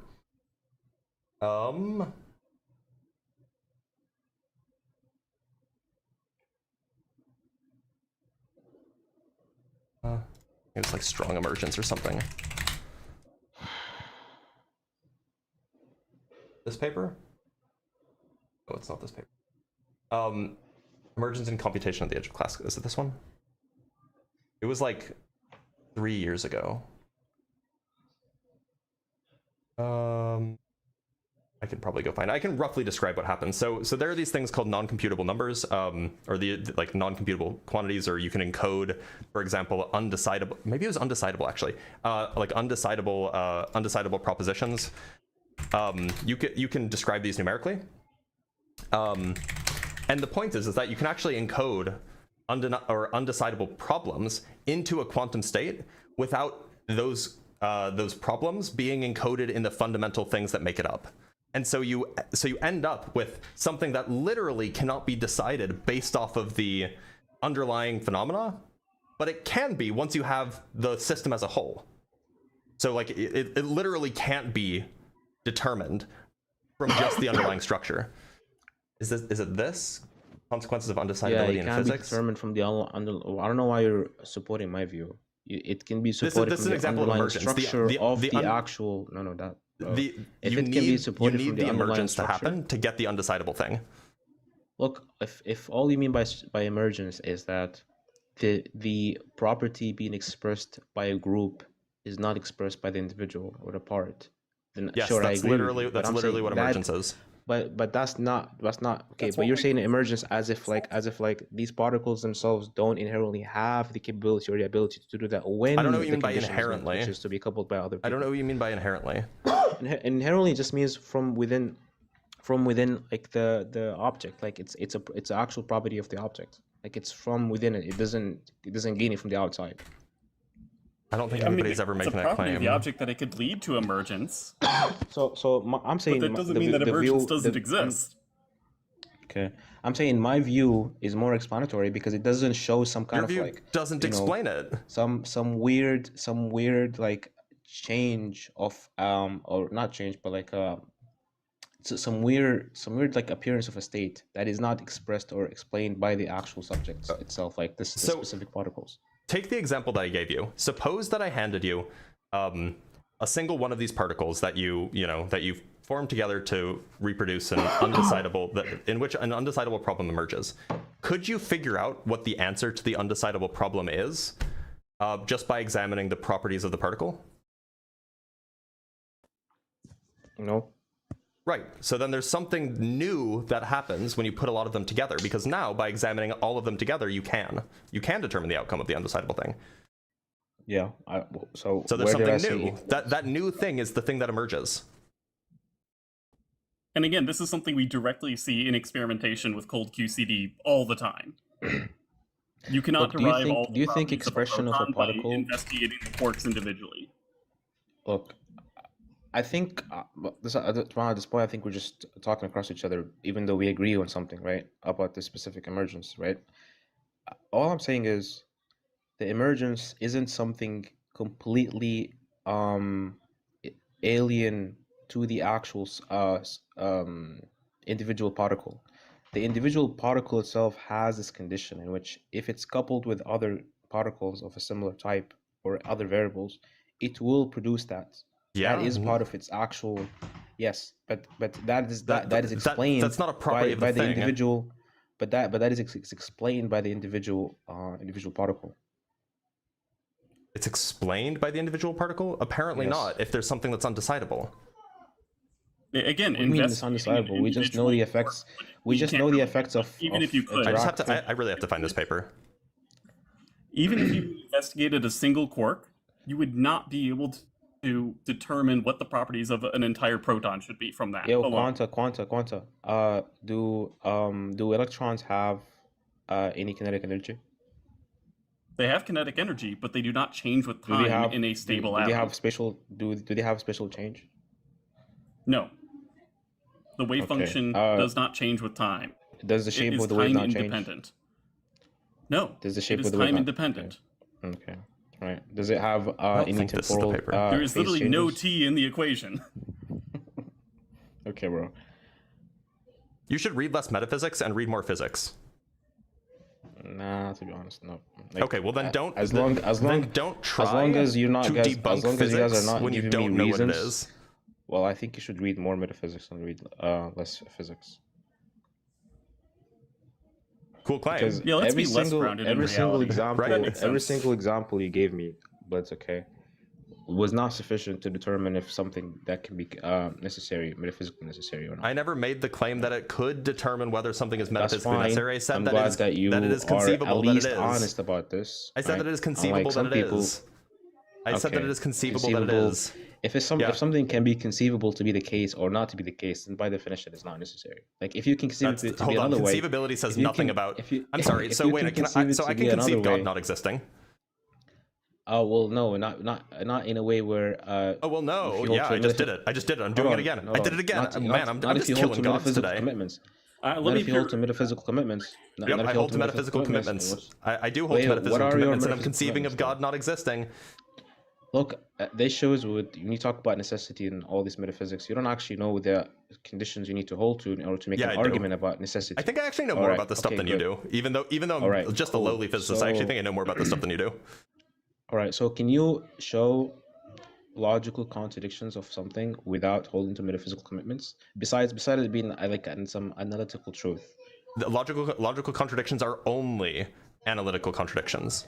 That's what a logical No, they're contradiction is. not. Anything No, anything I else is can metaphysics. Show, what? I can show a P, not P, from a metaphysical claim. What are you talking about? Then it's a metaphysical contradiction. No, it's not a metaphysical. No, Yeah, that just of means course it is. What are you talking about?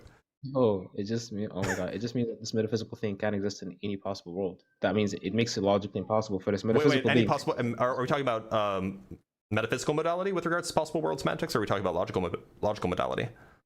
I'm saying if you're talking about a metaphysical being, You don't which even know, is do you? a contradiction, right? That contradiction would not be able to exist in any possible world, which makes it a logical contradiction. Only if the Not- metaphysics is not true in every possible. possible in every possible world, right? Now, a metaphysical contradiction would be something like, okay, you hold to a definition of like something, like a specific property of a something, right? And if you say, oh, well, that's something doesn't have that property, sure, that will be a metaphysical contradiction. That means this. No, that's an analytic metaphysical truth. being cannot It's an be. analytic contradiction. What are you No, talking it's about? not. Oh my god, no. Yeah, No. it is. If I said it's if I an said analytic bachelor's- contradiction. It's an analytic contradiction that a married bachelor can't exist. Okay. Or rather, that's No, an that analytic is contradiction, an right? example of that. But if That's I an said analytic like, contradiction. So if you're just talking about the hold on, definition of a thing, that's analytic. not just definition. I'm saying the set of properties of a subject which are metaphysically predicated, right? If I say God has a mind, right, and you say God doesn't have a mind, right? That's just a metaphysical contradiction where you could have a world where Wait, two God people doesn't have a disagreeing mind. isn't a contradiction. Okay, I'm not making a point. I'm not done, right? I'm saying you could have a world where God doesn't have a mind, right? That wouldn't be a logical contradiction. But to have a God that has a mind and doesn't have a mind at the same time is a metaphysical claim that is logically contradictory. Cannot That's exist not a in any possible metaphysical claim. That's a logical claim. X has Y. No, it's X does not have Y. If That I is a predicate logical proper- contradiction. Predicating properties is a metaphysical claim. It's not a logical claim. What are you talking about? The thing's existence is a metaphysical claim, but the contradiction is a logical contradiction. It's not a metaphysical one. No, the claim is metaphysical. No. The contradiction is logical. No. Yeah. So, yeah. No, yeah. You sound sleepy, bro. I'm not. All right. Well, you should go consider taking a nap anyway. Kind of kept him up all night. That makes sense. All right, I kicked him out. He's done. I think that it's been demonstrated that he was not only was he acting in bad faith, but he was also lying about you. Yeah, but I if did he's have to still in the look for, like, an comments, hour. my DMs are open, and I will accept your apology anytime. And also maybe like some compensation for your reputational loss. Oh yeah, absolutely. Okay. I'll talk to you later, but I gotta end the live. Later. Let's read some super chats and then we will end the live. We were supposed to end it like an hour ago, but you know, Bang holds a special place in my heart for being a locale. From Christopher Sanford with the £5, the Electro Weak Symmetry Breaker is gonna get him. Oh, if I had a penny for every time I've heard that, yeah, right? Because like the funny thing is that you can actually have like 2 fields. In fact, 4 fields emerge from 1 field. This is what happens in Electro Weak Symmetry Breaking. I guess it's 3 fields.